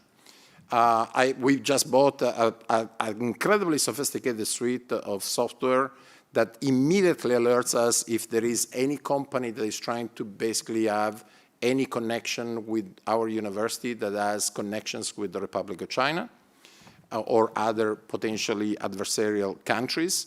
So this is an ongoing effort. This is something that just started, and believe me, when this book is going to be closed, a lot of interesting things are going to come out. It's much, much more complex than some people want to make believe. Sounds like an opportunity for a research grant. It is because, for example, our IT, I think has been the IT university. I mean, my director of IT was telling me the other day, they have been learning about hacking systems, about potential intrusions of other countries into our security systems, and on and on and on and on. We need to get better, because this is not a game. This is directly threatening the security of the people of the United States of America. Thank you, Doctor. That was a great project for our criminology and our IT departments to work on together. Next, we have Trustee Ballard in New York. Yes. Welcome. Hello there. I've been looking at her for the past hour. I apologize. You've got the best view in the house. FSU has a long and very proud history in the arts and humanities. What have you done at your past institutions to strengthen the arts and humanities in the areas of research, curriculum, teaching, community outreach, and citizen engagement? If selected president of FSU, what would you do to strengthen our arts and humanities while balancing all the other strategic initiatives? Yes. When I was selected as the new vice president for research at Tulane, the first line of business for me was to make everybody forget I was a physician. Because I was no longer a physician. I was the vice president of all the 9 schools of Tulane University. And so I spent an enormous amount of time speaking to the folks in art and sciences, science and engineering, to explain to them that I wanted a continuous dialogue so that they would teach me where their needs were and what I could do to help them. I think we have made enormous progress, and we just got, Art and Sciences just got a $15 million grant, which was the largest in their history. And many strategies, particularly based on the concept, I am here to help you. And my job is not only with biomedical research, is not only with the NIH funded, but is also for you. Some things are very simple. Everybody that gets a grant, particularly in art and sciences and engineering and so on and so forth, gets a letter from me in which I congratulate them. And one of the things I've been making very clear is that, you see, the size of those grants usually are nowhere close to the biomedical grants. I mean, we just got a $40 million award. You know, on the same day in art and science, somebody got a $60,000. And the guy called me and says, you know, Giovanni, I know this is just a drop. I said, you are completely wrong. This is as important to us as large biomedical, because you are teaching. With this grant, you're going to write a book. The book is going to be part of our educational mission. To me, your research is exactly as important as people that can get a lot of cash to the university. So those are simple things, but I think are important. And in the same way, the president has to be felt as the president of the university, not the president of only part of the university. The second element, which in my opinion is even much more important, is I profoundly believe in convergence.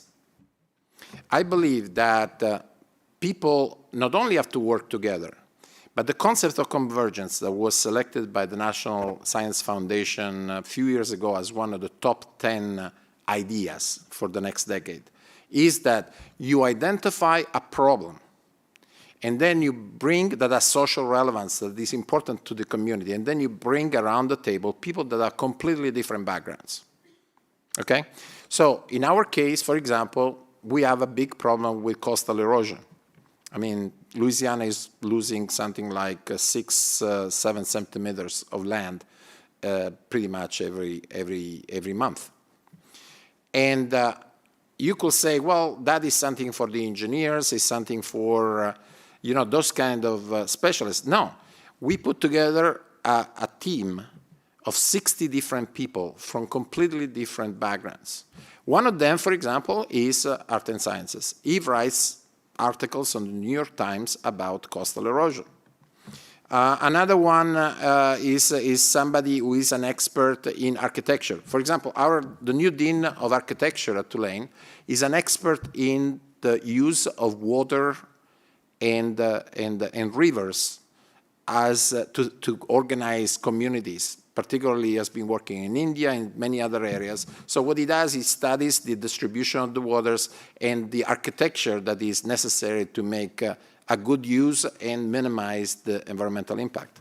So you see that around the same concept, you bring engineers, you bring biomedical, but you bring also art and sciences, you bring people from completely different backgrounds, and they bring different perspective, right? Other initiatives is I just created, for the first time, Tulane is going to have research awards across the universities. And initially I made a mistake. I called them research awards. Somebody called me on that. So now they are the Tulane Awards for Research, Creativity, and Artistic Achievement. So that basically is not only the specialist of those particular areas can get an award, and are also artists, are also writers, are also people that are from different way of, which is part of the solution of the problem, right? And I just created the Hall of Fame, coming from Cleveland, rock and roll. We have the Research Hall of Fame, and we are going to induct in the Hall of Fame biomedical scientists, but we are going to also induct, for example, Tom Isaacson, the former CNN director, is at Tulane. He's one of our faculty. We have organized programs. For example, one is really my pet peeve because I was so looking forward to it, and we had to cancel it. But we created a book fest, partially modeled on the Austin Book Fest, an event that brings around entrepreneurship, brings around artists, brings around, we had 40 of the best writers, the top-selling writers coming to New Orleans. It's a series of initiatives that make sure that the people working in those areas don't feel left alone, and that are as important to the mission, and that the mission is about the education of our students, and basically the creation of an environment, a cultural environment that is exceptional in all areas. And I think that has been working. I tried to give you some factual elements. Otherwise, we can talk and talk and talk, but I try to express some programs that we have done to basically address that issue. Thank you. Well, that sort of concludes our scripted questions. We're going to open up for open forum for anybody who wants to ask additional questions. Trustee Henderson. Who was your early mentor in your life that inspired you? I would say father, but I should say mother. My mother, my mother had to withdraw from school when she was in 5th grade for 2 reasons. One is because there were no schools, really, but also because at that time in the southern part of Italy, it was not considered appropriate for a woman to go to school. And yet, I think is the most accomplished philosopher that I've ever dealt with in my life. She taught me so much. She taught me respect. She taught me honesty. She taught me, yes, I would like you to be successful, but make sure to do it in a clean way, playing by the rules, and without damaging anybody else. Taught me religion. So I think that was the original mentor in my life. After that, I had several that primarily believed in me and made me aware that I had a good brain and was supposed to use it for the betterment of humanity. And that continued in the United States. They are all different from each other. You know, one was a scientist, the other one was a mathematician, the other one was a priest. But they all improved not only who I am, but also gave me the energy and made me believe in myself much more. And explained to me, if I would have to come up with the most important lesson that I learned from all of them, the fil rouge that connects all of them is there is really nothing impossible that you cannot achieve. Thank you. One other. Questions? Apparently you did a great job maneuvering through Tigerland and competing with resources there for Tulane and certainly making progress with that. It's a different swamp here. Kind of your thoughts about how we compete for resources here and the secret. Well, first of all, I don't think there is a major difference in what I think you need to do is to learn where the strengths are, where the weaknesses are, and understand where you can make a difference. I would also add, Florida is my state. I still have a house in Florida, and whenever we have a couple of minutes free, we immediately just go across we usually drive, and my wife here, every time that we cross the Florida border, she basically just breathes at the peak of her lungs and say, we are home. So I think I know a lot about this state. I know, for example, I noticed that one of the trustees has asked a couple of questions about the Panhandle. I know that the Panhandle is one of the fastest growing and most promising areas in the United States. And I think is a unique opportunity. And by the way, I have this dream of a Silicon Valley in Florida. I don't understand why Florida should not have a Silicon Valley. Perhaps the Panhandle could be a possibility. Florida is a very unique state. And yes, it's a unique swamp, but it's also one of the most beautiful. And definitely, I think everybody would agree that is where the future of the United States is going to be decided more than in any other state. Continues to grow. You see, when I was in Ohio, one day I was having this conversation with the CEO of the Cleveland Clinic, and I asked him, I said, you know, the Cleveland Clinic is now $11 billion revenue, okay? I said, what else do you want? And he said, the big problem of Northeast Ohio is shrinking. It's 1.3 million people, and it's not growing. Pittsburgh, I heard people talking about Pittsburgh. Pittsburgh is less than 300,000 people live there. A lot of urban areas continue to shrink. Florida is the future. Has enormous richness, has unique diversity. I think that it would be much easier to be successful in this swamp than the one I am right now. Louisiana have much more structural issues. It's a very poor state. If you look at all the healthcare KPIs, you're going to notice basically the bottom is always West Virginia, well, Mississippi. In West Virginia, they always say, thank God for Mississippi, because Mississippi is always number 50. And Louisiana is not that far from that. When you look at the health status of the population, the resources, this state has immense resources. This state is, in my opinion, going to be the future. And particularly because it's a state where people still want to go, differently from many other states. So I adventure to say that this is one of the best swamps to work in. We don't eliminate the swamp around here. So who else has a question? Tazi? Thank you. Thank you again for being here. I have two questions for you. My first question is, how will your background help with the obstacles faced with the university-related aspects like student affairs, more particularly Greek life, and how would you help support military affairs? She stops at the very end, but she stops twice. She has always, the two. It's not one, it's two.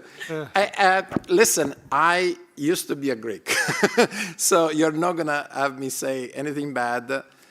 Was a different kind of Greekness, because on the other side of the pond was kind of different, but basically the principles of having fun were the same. I always thought were an advantage. Exactly, it's the same issue as with sports. Anything that keeps kids to stay together, make friendships that are going to last forever, in many cases, socialize, those things are fantastic and wonderful for the development. I gave you the other day, yesterday, I gave you an example, which people are not given the right importance, in my opinion. Several highly advanced countries, particularly Japan, are dealing with a completely new phenomenon, which is devastating, which is an incredibly high incidence of suicides among kids and adolescents. In Japan, there is this ichikomori phenomenon, are basically adolescents that lock themselves into a room and they communicate exclusively through computers. And this is before COVID. My personal belief is that we have not seen the real impact of COVID.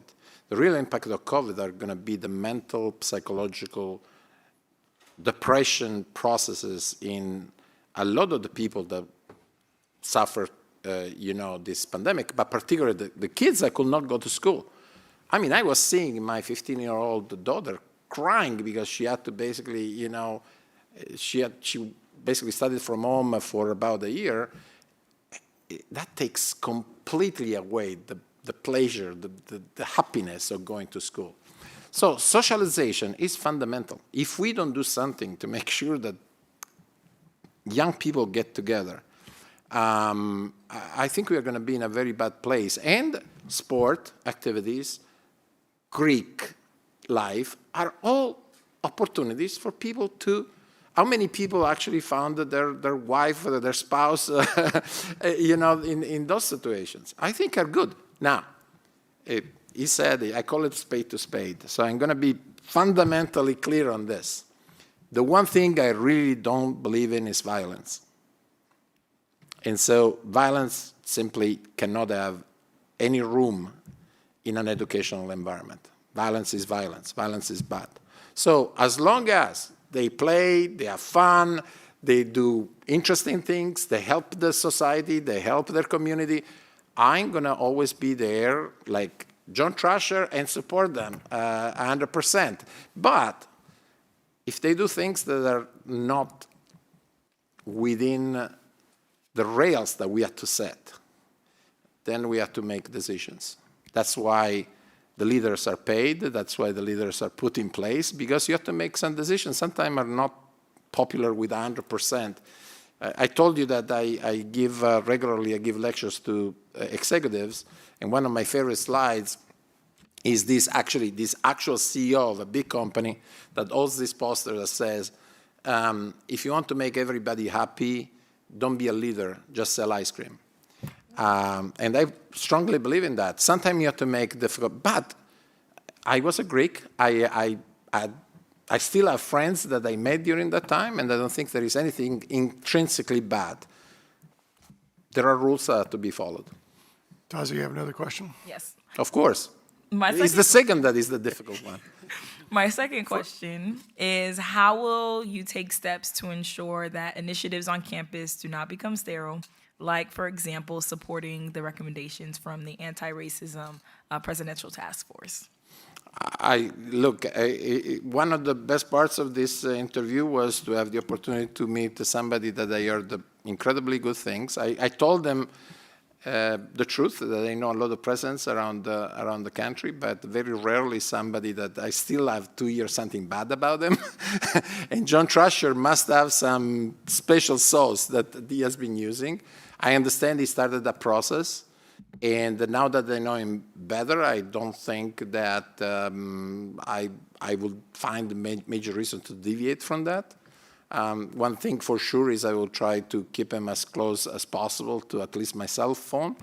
You know, I think a continuity is important. You cannot change direction every time that you get a new leader. I think that the next president should really build on the shoulder of a giant. And if somebody comes here and doesn't use this incredible gift that is a guy that knows this place better than anybody else, I think he's going to be a fool, quite honestly. I don't want to be a fool.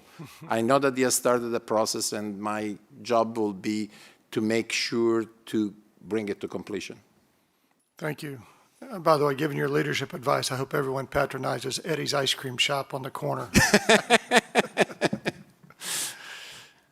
Trustee Chicken. So there's a lot of interdisciplinary research being talked about, and it has some obstacles. How would you overcome those and encourage faculty here to continue to do interdisciplinary, not continue, but to increase the amount of interdisciplinary research? Trustee Chicken, I thank you so much for this question, because when I read at Tulane, I came up with the word that I asked people to define me with is convergence. And convergence is, I think that if you stop somebody on the Tulane campus and say, give me one word to define Giovanni, they're going to say convergence. I feel that, and this is also goes back to my studies on leadership, I think that one of the biggest problems when you are a leader is to deal with a silo culture.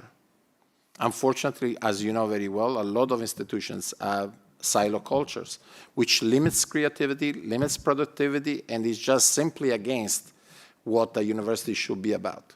So again, words, words, words. Let me tell you two programs that I created at Tulane under my watch, and I have my signature there, and I'm extremely proud of them, specifically for that problem. The first one were the institutes. So basically, we have nine schools that are run by fabulous deans. But we created now a set of institutes that are defined by the fact that they involve more than one school, and ideal multiple schools. To give more teeth to this initiative, I convinced, which was not very easy, to convince the deans to do something that they had never done before. At Tulane, the deans get full return of the indirects, and they manage personally the indirects. So I convinced them that when one of the faculty that is in the institutes submits a grant and gets that grant and brings full indirects to the institution, 10% of the indirects, instead of going to the schools, go straight to the institute and are in the hands of the director of the institutes, which, by the way, reports directly to me. So we have 4 institutes that report directly to me. The 4 institutes are in strategic areas. Institute for Aging, Institute for Brain Institute, the TUTSI, which stands for Tulane University Translational Science Institute, and, oh my God, I forgot the 4th. It's going to come to me. So aging, TUTSI, brain, God, unbelievable. The wiring of the neurons is really bizarre. So anyway, the institutes are a mechanism of convergence and cooperative research. And again, you have to put something, people are going to ask, what is in for me? And what is in for me is 10% of all the indirects go to the institute. So you have the interest of building your institutes, build the right faculty, and so on and so forth. The other one was even more sneaky of a way that I used to put people to work together. And this is something that I started at the Cleveland Clinic, and I transported to Tulane. And they're the centers of excellence. The centers of excellence basically work this way. We give $600,000 a year for 3 years. It's competitive. You have to submit a grant application. But you cannot submit from a single school. You have to get multiple schools together. Now, where the bacon is that the Office of Research puts 50% of the total funding. That funding has to be matched by the schools. Now, if you have only 2 schools sponsoring that particular center, they have to divide 50-50 their match. If it's 3 schools, it's 1/3 each. If it's 4 schools, it's 25%. So the deans have a unique interest of working together.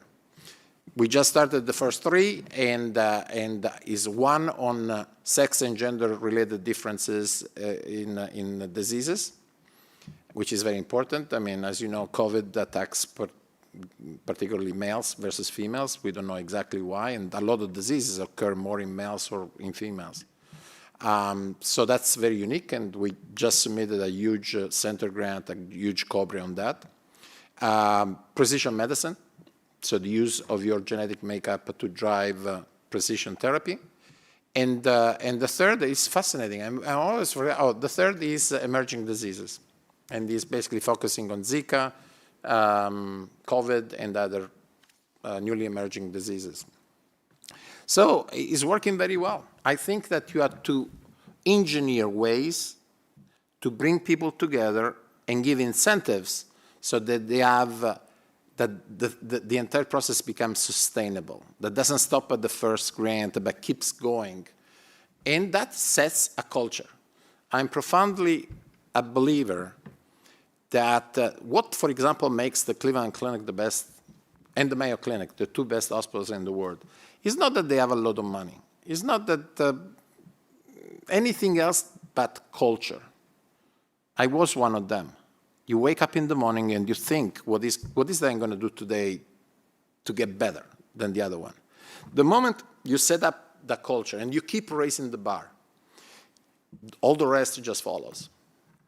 But if you just invest an immense amount of money and you create whatever, and you don't create a culture of achievement, a culture of relentless pursuit of perfection, a culture of competitiveness, a culture that basically say, you know, I just want to go the extra step. I want to really be better than anybody else. You're not gonna basically go to the top 10. You're not gonna go into AAU. So I think that will be my ultimate dream, to create a culture at FSU by which every student wants to be better than anybody else. And that is going to help them in their career. It's going to help the state of Florida. It's going to help the community. It's going to help everybody. It's going to become global. I think FSU has a unique opportunity to become global. I know that I'm a little bit envious. I think one of your next meetings is going to be my favorite city in the world, which is Florence. And you know, become a global player. But you need the culture. Thank you. We'll start trying to wrap up. Anybody else? Dr. Piedimonte, we'll let you have the closing few minutes. Yeah. And would you also, in that process, maybe share your vision of what FSU would look like in 5 years if you were the president of Florida State University? Yeah. As I said, I heard so many things during these days. And it was good. It was a very compressed process, so it was very intense. But the best comment just hit a note with me was one of the faculty has said, you know, what the candidates have to do is to come here and tell us what they have to bring to the table that somebody else cannot bring. Okay, so that's the way I'm going to close. I think I can bring to the table an absolutely unique knowledge of the healthcare and biomedical research business, which is essential for FSU to go to the next level. FSU needs NIH money. That money goes into those areas. And all the other areas that are at the intersection of biomedical, engineering, technology, advanced computing, and so on and so forth. I've been, for many years, an expert in all those areas. I know exactly where the best people work, who they are. They know me. They know my reputation. And I think that that will be a unique a unique advantage because the relative weakness of FSU is in the School of Medicine because he's young, not because he's bad. He's 20 years old, but there is enormous potential there. I know that through the grapevine, may be wrong, but I think you're negotiating with an hospital to basically create an healthcare system which will change the face of Tallahassee. For that, you're going to need somebody that knows how to build hospitals and how to negotiate with hospitals and so on and so forth. So that is unique to my candidature. The second thing is I think I bring both the local and the global perspective. Local because I'm a product of Florida. This is my home. This state is, even if you don't hire me, I will retire to Florida. I have a house right there waiting for me. My family is from Florida. My kids were born in Florida. My wife family is here. I know this state. I have a lot of friends. I understand. But at the same time, again, FSU is also Valencia, is also London. As you probably know, Cleveland Clinic, the next opening is going to be in London. Florence, the Ringling Museum, which I think is a fascinating project. So I think I can embody that aspiration to become a global enterprise. With Cleveland Clinic, I worked a lot in the Middle East. We have a hospital in Abu Dhabi. It's going to open in London. There is basically, it has been developing in 20 different countries. I know how to manage the business. The third thing is, I suspect, let me tell you this. One of my mentors was Toby Cosgrove. He was until 2 years ago the CEO of the Cleveland Clinic. He took the Cleveland Clinic from like $5 billion to $20 billion. And one time I asked Toby, I said, in your opinion, what is the definition of a leader? And he said, listen, Giovanni, he said, I can find a lot of people that can come up with a fabulous strategic plan. What I cannot find are people that can communicate that plan, that can transmit that plan, that can transmit the enthusiasm for that plan. And so I think that over the years, also through 500 lectures in 105 different countries, I think I have some ability to get across the concept. And without that, you just cannot generate momentum. You cannot generate enthusiasm. It's going to be fabulous to have the ideas, but you need to get the buy-in. And for that, you need somebody that can transmit that enthusiasm. And the last one is, again, it goes back to great Wayne Gretzky. I think the leader of FSU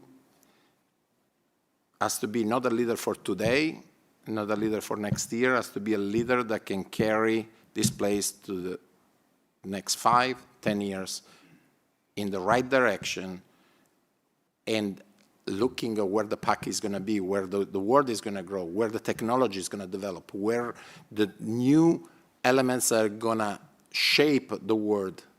The world that 5, 10 years from now is going to be fundamentally different from the world it is today.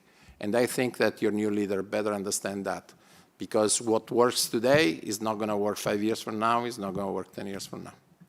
So those are the 4 elements that I hope I could bring to the table. Thank you, Dr.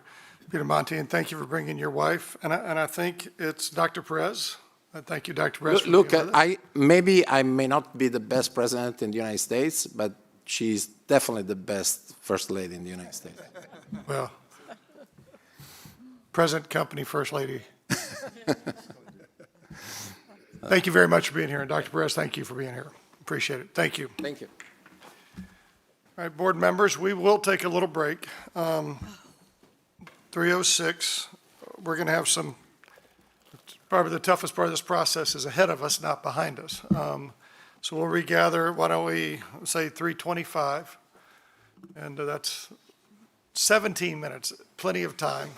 And if you want to ask, certainly our search consultant's here. If you have any questions you want to ask of him during this break, you're free to do that.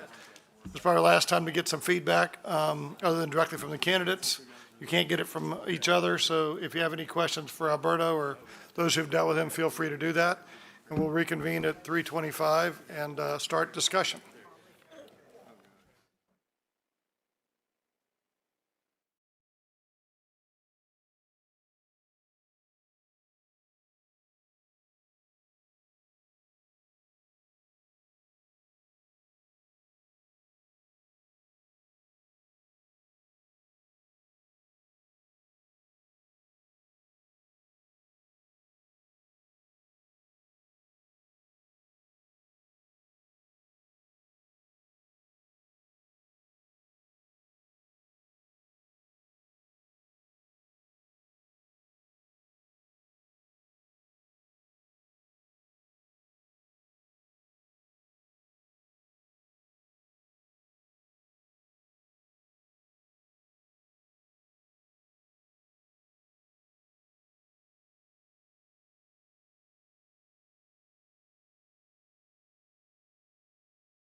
almost there.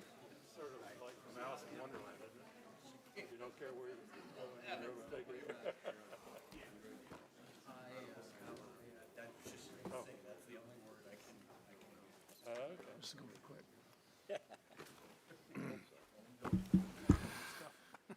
Yes, I'm ready. Thank you. Trustee Ballard, do we have you, I think? And I think Trustee Alvarez is still on the phone, and I appreciate your continued involvement and dedication to this cause. Well, what have been months of effort and a lot of hard work is about to come to an end and culminate in a decision of a choice selection for president of Florida State University that will be subject to approval by the Board of Governors. I think they meet later in June. I think what we'll do now is have us open this up for discussion. I think we'll try to organize this as best we can. This is why it's hard in this Sunshine State to have, to sort of narrow down choices and candidates. You want to have open discussion, talk about candidates, but I want to, each of you all know this, you're professional people. These are their lives and their careers. And so be sensitive that everything we say and, will be reflected in some public record at some point in time. And I think these are all three great gentlemen that we don't want to do anything, cause no harm would be a great first movement that we have. And I don't think that we will, and I know you all be sensitive to that. I think before we open up, I do want to confirm, and Alberto, we have done background checks, we have done social media checks, we have done everything we need to do, criminal checks, and there's no red flags in that process. That is correct. And you have done reference checks, talked to all the references, and you provided reports to each of the trustees on all the reference and feedback. That is correct. We've had all the feedback from the different constituents on campus, so, and now we've had many of us had private interviews with these candidates, and now we've had our group interview. So I think we've gotten all the information we're going to get at this point in time. I think the way I'd like to structure this discussion is really go in the order that we met the candidates, and then ask each of you to comment. If you have a comment about that candidate, and you don't have to have a comment, it's fine to say, I have no comment. But I think we'd like to do it that way, and we'll go through each candidate one at a time, go all the way around the room, get comments and feedback from each of you, and then we'll do the second candidate, then the third candidate. So the first candidate we met today was Dr. McCullough. Bob, since you led this effort to begin with, I'm going to ask maybe that you start. We'll go around the room, and I'll treat the ones on the screen as if they're in the room. So we'll just sort of go in order and come back. We'll go counterclockwise. We'll go this way and come back. So Bob, any comments? And I'm sure we'll all take notes. But any comments about Dr. McCullough that you want to share? Yeah, and if I would, again, this is public, and I'd like to say this publicly, that I thought all three of these candidates were terrific. I really think that it's a hard choice between the three, and that's exactly how we set out as a committee to do, is to make it hard on us to make the decisions, because at the end of the day, we can only have one president. So this really was it has been a hard decision. So, but I think about Dr. McCullough, I think he has the right cultural fit. I think he could provide great leadership with his background. We all heard his background, and I think he's a candidate that's fit for purpose at this time with his background in entrepreneurship and research and science and technology. I think he would be a terrific addition to our goals as we move forward. He has a great vision. He's motivated, and he's passionate, and I can't say enough good things about Dr. McCullough. Thank you, Trustee Sasser. I do want to add that when we're through with this round of discussions, we will at some point entertain a motion. We'll move on that motion and do that. Hopefully at that process, elect a president through that process. So if I didn't give the end of the story, I wanted to do that. Trustee Sargent? I'd just like to say I agree with Bob Sasser on his account. I think we have three incredibly talented, capable candidates, three different personalities. And I think it comes down to kind of that, the fit in the university. I think one, I guess I should just stick to McCullough right now. He's got a calm way about him, and a way that he has seen the whole process of the academic world. He's himself a scientist, but his whole life has been in that. So I see him as a very qualified candidate. You're gonna hear me repeat this probably through the other candidates, but thank you. Thank you. Jim, anything you want to? Yes, well, same comment. And Bob, thanks again for your service to the university. It's amazing. You know, when I first saw the videos really of the overall presentation by the three there and all, and I kind of thought I had probably a 1, 2, 3. I think probably going back and watching those again and then today, I think there was one person that really is a change agent that we listened to today, and that's Dr. Piedmonte. I think he is a different individual. It doesn't mean that say lesser or more, but it's a different approach. I think it's one where there is, you know, a vision about specific things to make a change. And Trustee Anderson, we're going to try to, I know this is hard, just let's focus on, if you can pass on McCullough if you want to. Okay. I just, anything you want to add on McCullough? We'll get to Piedmonte, I'm sorry. Misread your directions there, sorry. I'm sorry. And well, McCullough, I did like, and I think his warmth, his communications, his humor, you know, was excellent, was very good. Thank you. Trustee Thiel, anything you want to? Well, again, commend Bob, you and the committee for all the great work you've done. I think just the things that would normally come up in his particular background, one, I think the way that he went to school, really he can identify with a public university because one might say, well, he's only been at, you know, Carnegie Mellon and Harvard. So I actually think that when he said people are people, I knew he got it, right? That's what this is. This is a group of people. It's a system like everything else, and it needs to be led by someone who's sensitive to that fact. And I think he's had a broad range of experiences.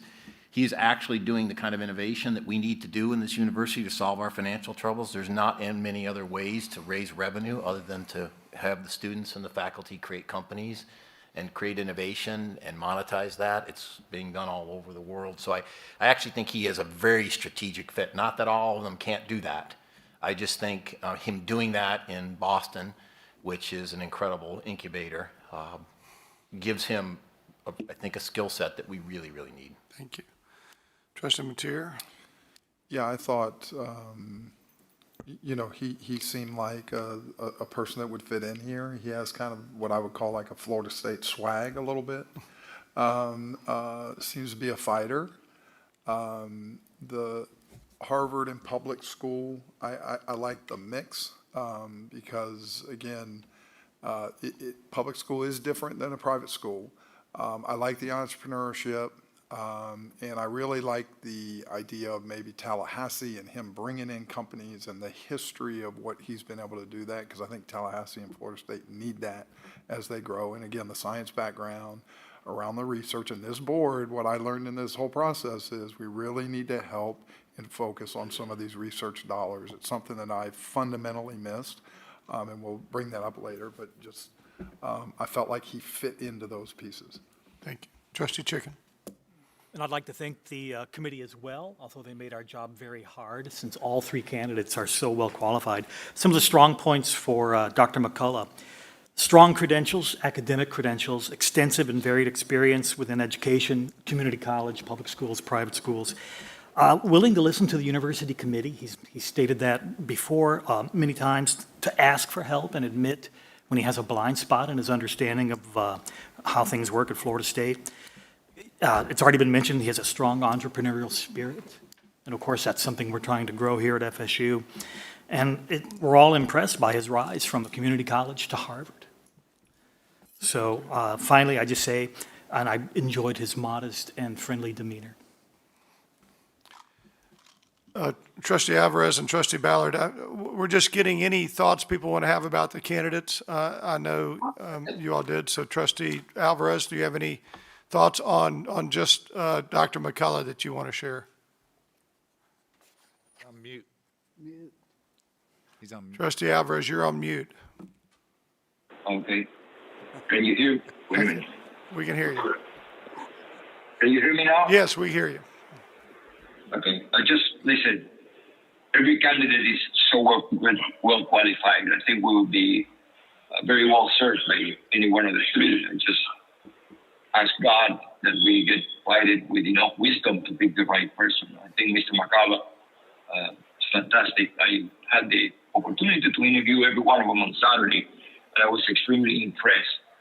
This is a very hard choice because all three are very well qualified. I actually have to pick only one. We all have to pick one, but Dr. McCullough was very, very impressive, and like I said, about every one of them would be an excellent candidate. Thank you. That's about all I have to say. Thank you. Trustee Ballard, anything you want to add? Yeah, I don't want to be repetitive, but I also do want to express my thanks to the selection committee. I never dreamed we'd have three totally competent. I think we'd be in great hands with any of the three. I truly, truly do. I think they're all very, obviously very qualified. Their personalities to me are unique and different. They're all fantastic. I think McCullough would be a perfect fit. I did love his warm, very warm personality, but I think the one thing that he said in the initial interview, and he repeated it today, it says fire in the belly to be the president of Florida State University. And that just kind of made me feel, I love that about him. And I just think that speaks of his desire. And I think they're all just fantastic. I don't think we would be served poorly with any of them. But I just think he's great. And again, I love, like everybody else said, his background, clearly his time at Harvard. And I think he's fantastic. Thank you, Trustee Ballard. Trustee Hanvier. Thank you. I echo the same sentiments that everyone shared about the candidates and their stellar backgrounds. I think specifically for Dr. McCullough, what stuck out to me is his personality. He took the room just in the way in which he spoke about himself, but more particularly the work that he's done. I think his research background, especially at Carnegie Mellon, had a really, really, really big impact on where he was and where he took that place for the time that he was there. And he spoke about the way in which he was able to raise money. And I think that was very vital to what he brings. So that really stuck out for me. And I think that, again, any candidate that we would select today, we will be lucky to have because they're amazing and phenomenal candidates.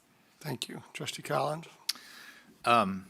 I don't know if there's any other members of the board that went to community college, but I got my AA degree, and I got it because I couldn't afford to go to school. And I don't know that I was really ready to go to a four-year university when I went to junior college. So I love that. I mean, I have a connection there, and I have a connection with his story. I grew up in a little town, and he did too. And so I can relate. There's two things that stood out about Dr. McCullough to me. First, he's the only candidate. I had personal Zooms, as most of you did, with each of the candidates, and he's the only candidate that looked me in the eye via Zoom and said, I want this job. And it's small, but that's important, right? He has a passion for it. And so I love that. The other thing is I loved his answer on Panama City. Trustee Gonzalez asked him about Panama City, and you could clearly tell it was sort of a little out of left field for him. And he just confronted, he said, you know what, I don't know much about it. I'll look into it. I'll figure it out.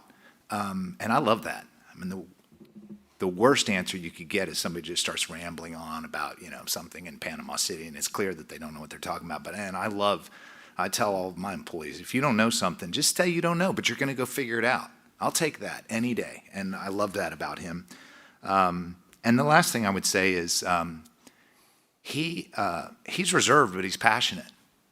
And he's certainly a little bit more reserved than some of the other people. But I don't think that he's any less passionate. I just think he's a little bit more reserved. And I like that. Thank you, Trustee Collins. Trustee Duda. Well, I think y'all have said just about everything that can be said about him, so I have nothing to say. Trustee Gonzalez? That's okay, by the way. I know this is repetitive, but I have to say it, we do have three great candidates. I think their credentials, their focus on research, it's really a matter about fit. It's really, in my opinion, finding somebody that fits our ecosystem and the nuances in our ecosystem the best. Not much more I can say about Dr. McCullough. I think a lot of comments have been made that I would have made. Two things that did stick out about, I'm an observer of the words people use. I'm a keen observer of words people use. And he used the word family a couple times. And I think for a university like ours, the size of ours, you hear that a lot from people. You hear that a lot, not just from staff, but from students and from faculty. So the use of that word was something I noted because I particularly agree with it. Last thing is, I think his level of emotional intelligence is very high. His ability to read people, to work with people, and all the nuances everybody has in their personalities. I thought that's something that's a very strength of it in his candidacy. Thank you. I'll take a privilege as chair of deferring comments, except to say I'm not really very thankful for the search committee because this election is just too damn hard. Other than that, all right. We're just getting feedback for each candidate from each one. I think this is good. We're going to now go to Dr. Bluen, and just to be sure we get fair timing, I'm going to start here and go clockwise this time. No, you are not. So, Trustee Gonzalez, would you like any comments about Dr. Bluen? I think similar to Dr. McCullough, I think don't have to say anything. his credentials are great. I love his experience at Kentucky and Chapel Hill. I think there's a lot of paths that he's taken that I think would be very helpful to our university. His personality is a little bit different than Dr. McCullough. Don't mean that in a negative or positive way. They're just a different personality. And I'm thinking a lot about how that fits into our ecosystem and the nuances of our constituents, which every university is unique. But overall positive, tremendous credentials that he has. Trustee Dewitt, anything you want to? Nope. Trustee Collins? When you listen to Dr. Bluen, whether it was in the original interview or my one-on-one Zoom or here today, he oozes competence, right? It's all there. And it's just a matter of fit after that. But he is exceptionally qualified and entirely competent. And, you got to love the guy. He knows his stuff. I think for me, what I would explicitly say about Dr. Bluen is that his specific work on overseeing some committees on diversity, equity, and inclusion was particularly very enticing to me. He had experience on working with different entities from his universities in regards to overseeing some of that work. So that definitely stood out for me. Thank you, Trustee Hanvier. Trustee Ballard? Excuse me. I would echo what everybody else says. Just very, very qualified, incredible interview. I think I like him a lot too. Thank you. Trustee Alvarez? Same comment. Tough decision for us to make today. I keep praying like you're praying, Trustee Alvarez. I believe in the power of prayer. We need it now. Just so you're on notice, Trustee Ballard, you're the center of the room, so you'll start the next discussion. Trustee Chicken? So I, like the rest of you, I think he has very strong credentials, extensive experience at a similar institution is a plus. So it's a Southern school. It's about the same size, ACC, and it's a high-ranking public school, which is exactly where we're headed. So I think that's a real benefit for him. He also comes from a similar legislative environment, and that can't hurt. I thought he had a clear understanding of the value of all the disciplines within the university, not just STEM. I felt that he was student-focused, and I thought that he gave very consistent and thoughtful answers during all his interviews here at FSU, and that he spoke with honesty and candor about FSU and how it's going to move forward. Thank you. Trustee Mateer? Felt like it was very measured, academic, extremely competent, has a solid history of fundraising, and has clearly run a public university as in different parts. So I thought he was great. Trustee Thiel? Yeah, echo all those comments. Very, very capable and competent. I think he identified a couple things that I thought were interesting. One is the responsibility we have to the citizens of Florida. Hadn't really thought of it that way when you think about the funding levels, and that's an interesting point. The other thing he said is just be careful what you shoot for, because it may impact some of the things you do great now. I think so those are two great lessons for whomever we choose to us to remind ourselves. I do think from a fit perspective, the other candidates might be better, but that's an incredibly subjective point of view. Trustee Henderson? Very impressive person with an amazing career. He used also the word family. I think he mentioned that from atmosphere that really John and others have built here. The experience with with public schools, with both the SEC and ACC. I think he's familiar with how to maneuver really through those institutions and keep the university connected to them with that. The very thoughtful person. I think he spoke very well on the balance between teaching and research about as we do more research, we don't lose our skill really on the teaching side of the business. And obviously, some great ideas with respect to fundraising for the university. Trustee Sargent? I agree with everyone else, and Trustee Chicken, your comments on, he never really lost sight or loses sight of the big picture, which is the students. They're first. He's got that big picture thing that he always goes back to and that question, that check and balance in his head, this is the best thing for the students. So I respect that, and I also see the compassionate side. Even through the pandemic, he really, when he met with the faculty and the students, he commended them and on all they did to adjust in an environment like that. It's a great candidate. Thank you, Trustee Sargent. Trustee Sasser? Yeah, I think, starting with leadership, he has what in leadership circles you would call that command presence, and just a fabulous communicator. I like the way he not only answered the questions, but he sort of wove it into a story that was interesting on some of those that maybe weren't a little less exciting, but he communicates his vision very well, I think. He did mention being student-centric more than once, which is important for our next president, and next president, by the way. He's a proven leader of a large organization, UNCW, or UNC Chapel Hill. He also has responsibility for the budgetary part and the financial part of the business, along with the provost duties. It's a top 5 university, and as a top 5 university, public university, there's a lot of issues you have to field, I can imagine.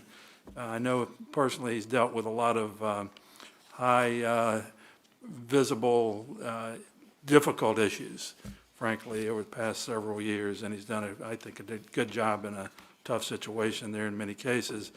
He's a great administrator, so I think what you get from him is solid, upfront, very transparent communicator, great communicator, a lot of leadership, a lot of background in organizational skills, and maybe a little steady as you go on some of these issues. So, thank you.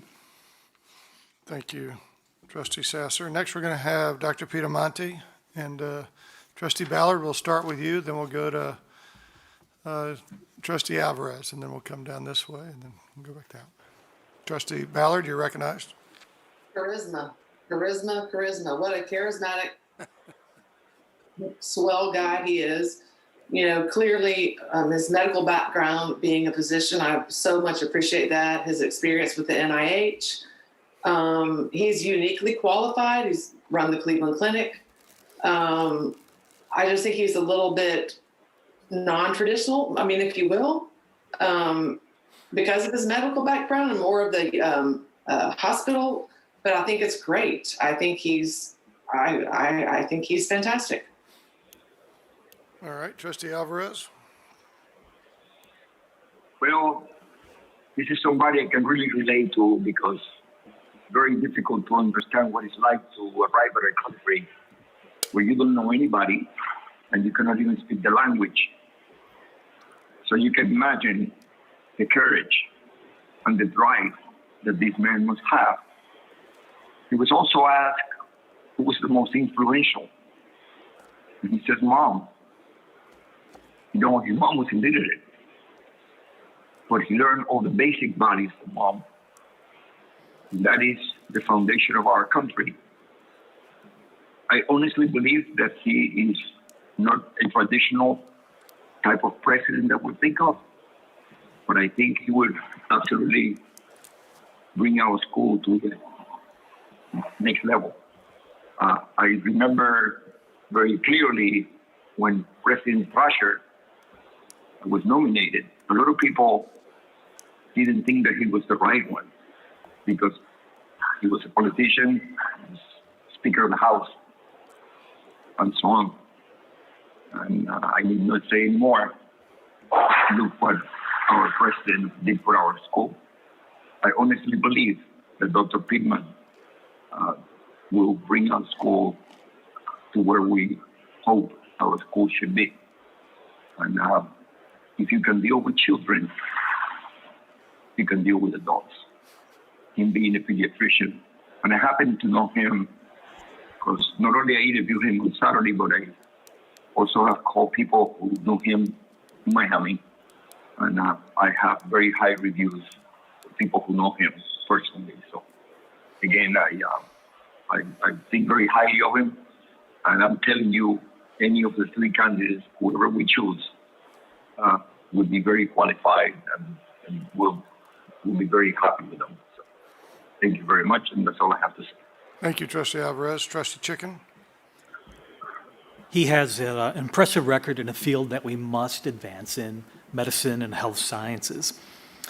He's very strong on diversity and inclusion, personally strong on that because of his background. He understands the importance of data-driven decision-making. I think that's vital, especially since I'm in data science myself. I see that as the future. He has very, very strong fundraising skills, and like Catherine said, energetic and charming personality. I think that anyone he meets will like him. Thank you. Trustee Mateer. Yeah, I thought he was great. Again, charismatic. I love that he came from a very diverse West Virginia, New Orleans, Cleveland, just a very diverse ability politically and fundraising wise, very unique, gifted, wicked smart, and just seemed like an all around good guy. So. I do think he also fills a strategic need, which Dr. Chicken talked about, which is the medical sciences and the funding that would come along with that. So I do think he's got a lot of credibility there. And like all three, he can do a wonderful job. For any of them, the one concern I have is execution risk, which it's hard for us to assess their ability to execute on any of this, other than just what they told us. So I leave that as an open question for Dr. Piemonte, but it would be the same for Dr. McCullough and Dr. Blowen, is to see them actually execute at Florida State on this, what would be a sort of a bit of a new approach. And that would include the innovation, even though we have our school, it's different to build companies and the like and see that successfully launched. All right. Trustee Henderson. Since I prematurely jumped to this candidate, no further comment. I think very qualified. I agree too. I like Dr. Piemonte very, very much. I think we are on a new frontier in research and technology, and that in itself is going to be a change. And like you said before, I think he is a change agent. I think he has a very, very strong sense of right and wrong. And in that world, I think we're going to need somebody with that instinct. I think it's very important not to take the dangling carrot that's out there. And I think he has some unique ability, insight that is important. That's fine. Thank you. Trustee Sasser? You know, I can't really add a lot to what everybody said. He is extremely smart and distinguished in his field. And you know, one thing he didn't say today is he still has patience. You know, he still does the work of a doctor and to stay close to his, to what he does. And I think that's pretty impressive. He's an impressive individual and very, very focused on research and social or health sciences and that. So I don't want to repeat what everyone else says. I think that it would be a different culture. I think it would be a different, maybe a different focus. Maybe that's right. I don't know. That's what we have to decide. Thank you. Trustee Gonzalez? I think his background is uniquely qualified for the convergence of two things, and I agree with Trustee Ticken. I think the one area of research that FSU has the most growth potential for is medical and biomedical in the health sciences. And when you look at where the money's going to be going over the next 10, 20, 30 years, everything I've read, I think there's pretty strong consensus that it's in that area. So I think those are two really good fits. He's very passionate. I particularly appreciate that he's one of these folks that you don't need a decoder to really understand where his heart is, where his mind is. Some people may find that to not be a good trait. I particularly like that. I'm more suspicious of people that are very well spoken and you need a decoder to really understand where they're coming from. Thank you. Trustee Duda? In my private conversations with him, I did remind him of what our medical school, how we got a medical school. And it was I don't know if y'all remember, it was to send doctors into rural and urban areas. That was the mission of our first medical school. So when have we transitioned to be a research university? Is what I mean, I'm for it, and I think he is very well qualified, but our original mission was to send doctors into hard areas that doctors did not want to go to in the urban and rural areas. So, you know, I think he is great. I totally enjoyed his comments about China and something that we really have to work on, but it's all in what our mission is. Trustee Collins? I agree with Trustee Gonzalez. I like that you don't need a decoder. I like big personalities. I'm not sure that it 100% lends itself to the university president, where you have to answer to faculty, staff, students, the legislature, both parties in the legislature, et cetera, et cetera.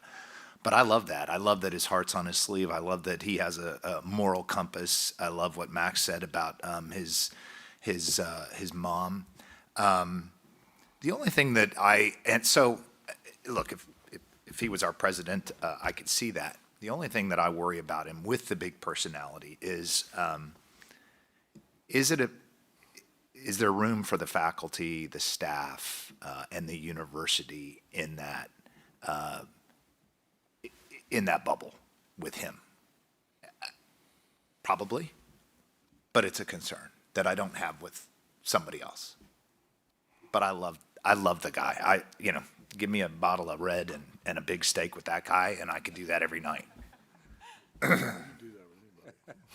Yeah, Peter, that's not an exclusive club. Sorry.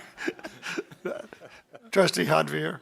I think his personality is one that will make students very comfortable. He's very inviting. You don't have to ask to be in this space with him. He asks you to be in that space just based off of how he interacts, the different type of personalities he's able to connect with. On a more experienced side, I love the fact that he has direct experience with the AAU and being able to touch into networks personally. I think that would be a huge asset for the university. And also the fact that he's touched federal grants before, and he talked about in his experience being able to communicate a strategic plan and vision to a team. And there was times in his interview that he explicitly stated, even if it wasn't a direct forte of his own or a direct experience of his own, he was able to lead alongside a team, which I think is really commendable of a leader to be able to acknowledge and to support a team around him, as, again, he will be working with students, faculty, staff, and other administrators, and what that means. Yeah. Thank you. Well, why don't we open up for any general discussion before we entertain a motion? Does anybody have any general discussion they want to add to the conversation? I just have one more comment. Please. I just want to say, too, I'm understanding that Dr. Piedamonte has younger children. So there's this possibility of one of his children being here. And so when we think of him as being a fit or not fit, it may become that this is, part of his family. And I'm just throwing that out there because I don't want anybody to forget that he does have younger children and that they may be going through school here. Any other comments? It seemed to be I tried to see if there were themes developing or consistencies developing, and there weren't. But there were a little bit. There was McCullough who talked about over and over a great fit. I heard that multiple times with McCullough. Bluen, not so much. Piedamonte, a great leader, a great visionary, inspirational, but questions around fit. I found that curious. I mean, that there's questions around, is he the right fit? In some cases, yes. Some cases, not so much. I am, to Trustee Duda's point, our medical was established to train family physicians to go out into rural areas. It was a very specific mission. Now they've expanded that mission. It's 20 years old. It's an emerging medical school. And we're working on a relationship with a hospital, but it takes a lot to become a major research university medical center, medical complex. And, I wonder if we're ready for his challenge. I wonder whether if he can help. I mean, he's always come into places that were well. He built a pediatric unit, helped build one in West Virginia. But since then, you joined Cleveland Clinic, you've got a lot of wind at your backs. So if there was a consistent theme, I kept hearing fit with McCullough and great technical skills with the other two, but not the same word fit in the same way. So that was an observation as we went around the room going forward. Sooner or later, we're going to have to make a motion and vote on this, so we're going to do that here in just a minute. But if we do that, let's just be sure if there's anything anybody else wants to say before we do that. Trustee Collins. No other comment. I was gonna make a motion. I mean, we could sit here all afternoon and talk about all three of these great candidates, but at a certain point, we've got to start getting to the job at hand. And to that end, if you would entertain it, I would like to make a motion for Dr. McCullough to be our next president. Again, some of it's personal with me. The whole personal story is important to me. I think he's got plenty of passion. He's the only person that looked at me and said, I want this job, and that means a lot to me. I think that he has, he's more reserved, but I don't think he's any less passionate for this university. I've talked to a lot of people that he's talked to on campus. I watched both of his interviews. I went and watched a couple of podcasts that he had done. I loved his answers on several things today. I think that we would be well served with any of them. But if I had to trust the university for the next 5 to 10 years, would I be willing to trust it to Dr. McCullough? And I think the answer is absolutely. So as my way of getting this going, I'd like to nominate Dr. Richard McCullough to be the next president of Florida State University. We have a motion for Dr. McCullough. Is there a second? I second. I hear a couple of seconds. We'll give Trustee Duda the sake of that second. Trustee Sasser, you were close. I got you.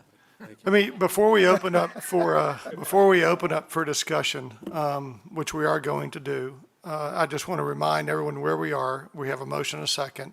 We're going to have discussion. There will be a vote. We're going to use a hand vote to keep instead of a roll call vote. And the folks, Trustee Ballard and Trustee Alvarez, ask you to like sign say aye or like sign say nay when we take the vote. We want to be sure the vote gets recorded. We want everyone to sort of vote simultaneously, and we'll use a hand vote to do that. If there are 7 votes for Dr. McCullough, because there's 13 of us, wasn't brilliant. Well, I was a CPA, but with my hands, I know that 7's a majority. So, and I do use the term was a CPA. So just want to be sure everyone understands the process, where we are, and what's coming up. So we now have a motion and a second for Dr. McCullough. Let's open it up for discussion. And it's wide open. Trustee Chicken? So I certainly think that Dr. McCullough would be a good president. There's no doubt. That's true of all 3 of these. I represent the faculty, and I've gotten quite a bit of input from faculty on this process. And certainly they all agree that the candidates are all fine as well. The Senate voted last week and said what great candidates we all have. But when reading the comments that people have emailed me or texted me or stopped me in the Costco parking lot and told me what their opinion, many of them really feel that Dr. Bluen is the candidate that they prefer. And the reason that becomes predominant in that argument is that it's an idea of realism on our goals. So to go to top 10 or AAU, that's not going to be something easy. And while Dr. McCullough mentioned that he thought we could do that in 5 years, when you asked the 5-year plan, he mentioned both of those. And I will point out that both the other candidates, in my opinion, and many faculty, felt that a more realistic plan is that we will begin that process. So it's great to shoot for the moon, but I seriously don't think that that's a 5-year program. And I don't want to have us spend too much time chasing something with a 5-year timeline that could be a 10 or 15 or longer year timeline, especially given the state of our School of Medicine. And like was pointed out, there's nothing wrong with our School of Medicine. It has the wrong mission right now for what AAU and a top 10 is looking for. So I thought I would just point out that I and the faculty, a majority of the faculty who I've talked with, felt that McCullough is a great candidate, but we prefer Bluen, so to speak. And again, that's not all faculty. That's a sample of faculty, and it's the majority of the ones I spoke with. Other comments? Trustee Gonzalez? Mr. Chairman, I think, again, we've all said this many times, but it's worth saying, I wish we could hire all 3 of them. I think they all bring a lot of strengths, and that would be great for the university. I had Dr. McCullough as my top choice. I think because of what I said earlier in terms of fit, his emotional intelligence, his understanding of the nuances of our university. I think all the credentials he brings in terms of research, I don't particularly see him having a private school background as a negative. I think one of the things we do in our company is we encourage people to come in from different backgrounds and different perspectives. If you always hire somebody with the same exact background, you're not going to be making a lot of progress. So I support the motion for Dr. McCullough. Other comments, discussion? I would just Trustee Thiel? reiterate that there are certain ways we can accomplish any of these long-term goals. And, what we've done, President Thrasher's brought us to an amazing place. to get to the next point, it's going to take a different skill set. It's going to take different strategies. And I think that Dr. McCullough has a lot of experience, and he's got optimism that it can be done maybe more quickly. It could be realistic or unrealistic. But I think he's got a lot of experience in the areas that we need to continue to develop to excel to the level that we all want, whether it's in the rankings or whether we're admitted to AAU. Trustee Mateer? Yeah, I think, again, I think his style fits, and they're all great, but I would throw my weight behind McCullough, whatever that means. Trustee Mateer, you have coined the term FSU swag. And I am going to forevermore use that and may give you attribution occasionally, but not always. Other discussion? Yeah, I'd like to add, there's a really tough decision here between Dr. Bluen and Dr. McCullough, in my opinion. And the difference is they both have proven that they're capable of doing the job. I think the difference for me was the passion that I saw from Dr. McCullough, and maybe it is a tall order, but this is somewhere his vision somewhere between it's not possible and it will be magical. So I sort of like that it sets a high bar with confidence that we can get there. It's going to be a lot of hard work, and I need your help, sort of this conversation that he had with us today. He didn't say it exactly that way, but that's sort of the way I read it. So that was the part. It's the passion. It's the vision. It starts with the vision. You got to be able to communicate it, but then the passion, I think, is what threw it over the top for me. Thank you, sir. Thank you, Trustee Sasser. Trustee Alvarez, Trustee Ballard, I want to be sure you're recognized if you have anything to add. I think McCullough is a safe bet, and I go back to Fire in the Belly, and I think he'll be great. Anything, Trustee Alvarez? No further comment. All right. Tazzy? Yes, I just wanted to ask of the trustee members, as we are evaluating where FSU is, a lot of my perspective in which I am evaluating these candidates are from where we see FSU to be in the future. I would agree that Dr. McCullough would bring in a culture or presents a culture in which that we can kind of all sense with the coined term FSU swag. I would ask that in the regards of where we see ourselves 5 to 10 years, is it safe of us to go this direction, or can we push beyond the boundaries of thinking what someone may not fit to the standard of what we have right now could potentially bring? And I say that because I think there are, again, all the candidates are exceptional. I cannot reiterate that enough. But when I think about pushing beyond the current boundaries of FSU, particularly from a student perspective, for me, the interdisciplinary work that Dr. Giovanni bring to the table is what I see for the future of FSU. In regards of thinking on a local and global scale, again, the original sense of why we bring in the FSU Med School and where we want to go, where we originated in the intentionality may not be where we will be in the future. And I think that thinking about that future perspective of what our growing society will look like, it is imperative that we have that lens of interdisciplinary work and intercultural work. I think that from my perspective, that has been articulated by Dr. Giovanni, which I do raise to question, and I would love the intake of the rest of the trustee members as to how you guys think that this particular candidate can do that work in that realm as well. I thought all three candidates answered that question really well on operating, in a siloed manner was the word that they used. I actually thought all three will address that really effectively. he was last, he may have been more dynamic, but I really did think that everybody, Dr. Blauen and Dr. McCullough, I think they did a pretty good job of recognizing that that is what can hold any organization back. And that they had all had experience and programs in place, whether it's North Carolina or Harvard, to do that.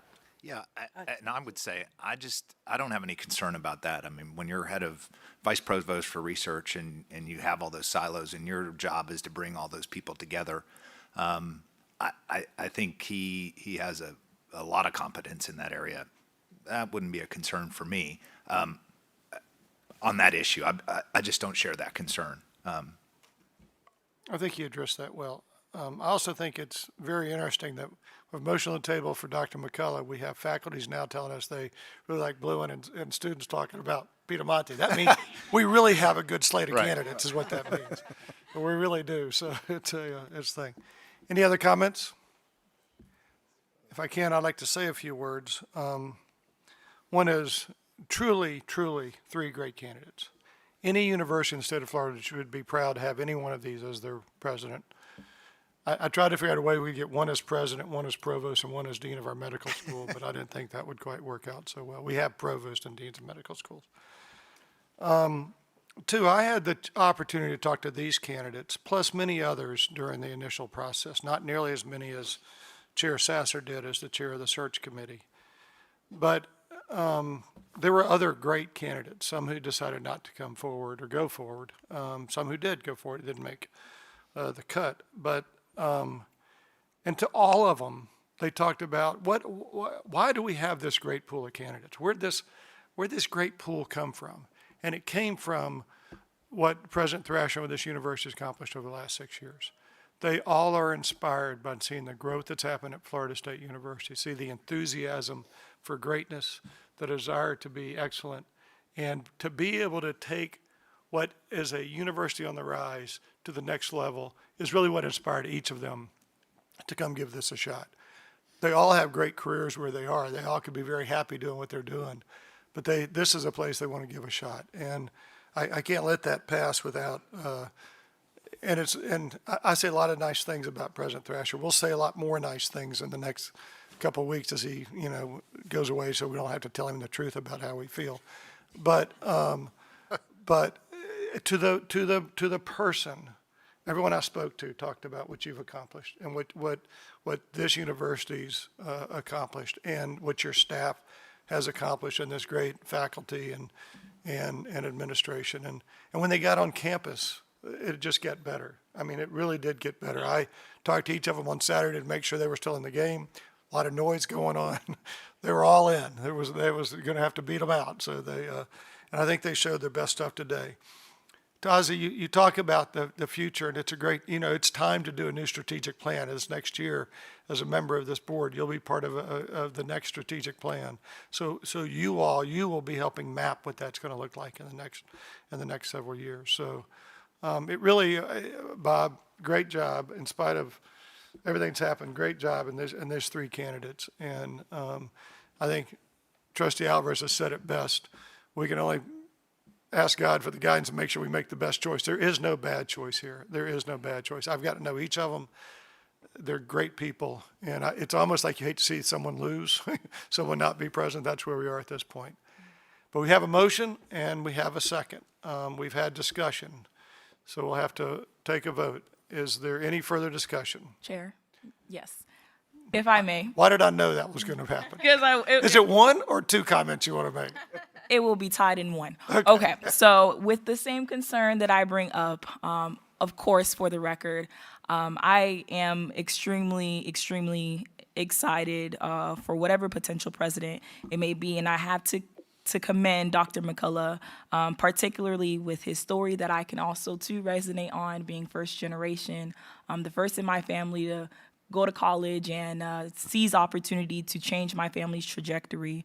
And I think that his commitment to first gens particularly and governmental work, which he has governmental work that will help propel the current where we are right now or where we will go in the future.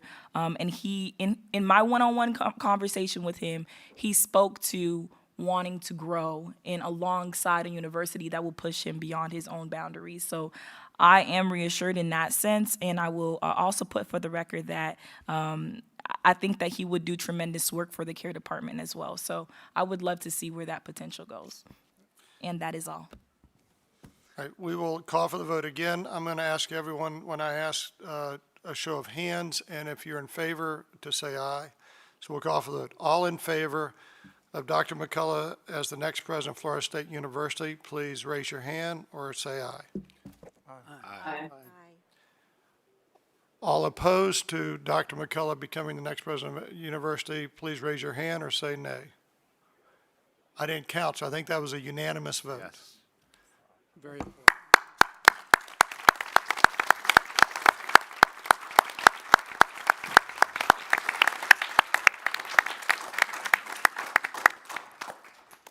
I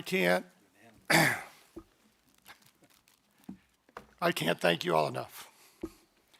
This is the most important decision we'll make. This will affect thousands of lives going forward, and we made a great choice and great job and great candidates. Thank you all very much. Any further business, general discussion? Anything you want to add? Thank you, Mr. Chairman. We'll stand adjourned. Thank you all. Thanks, everyone.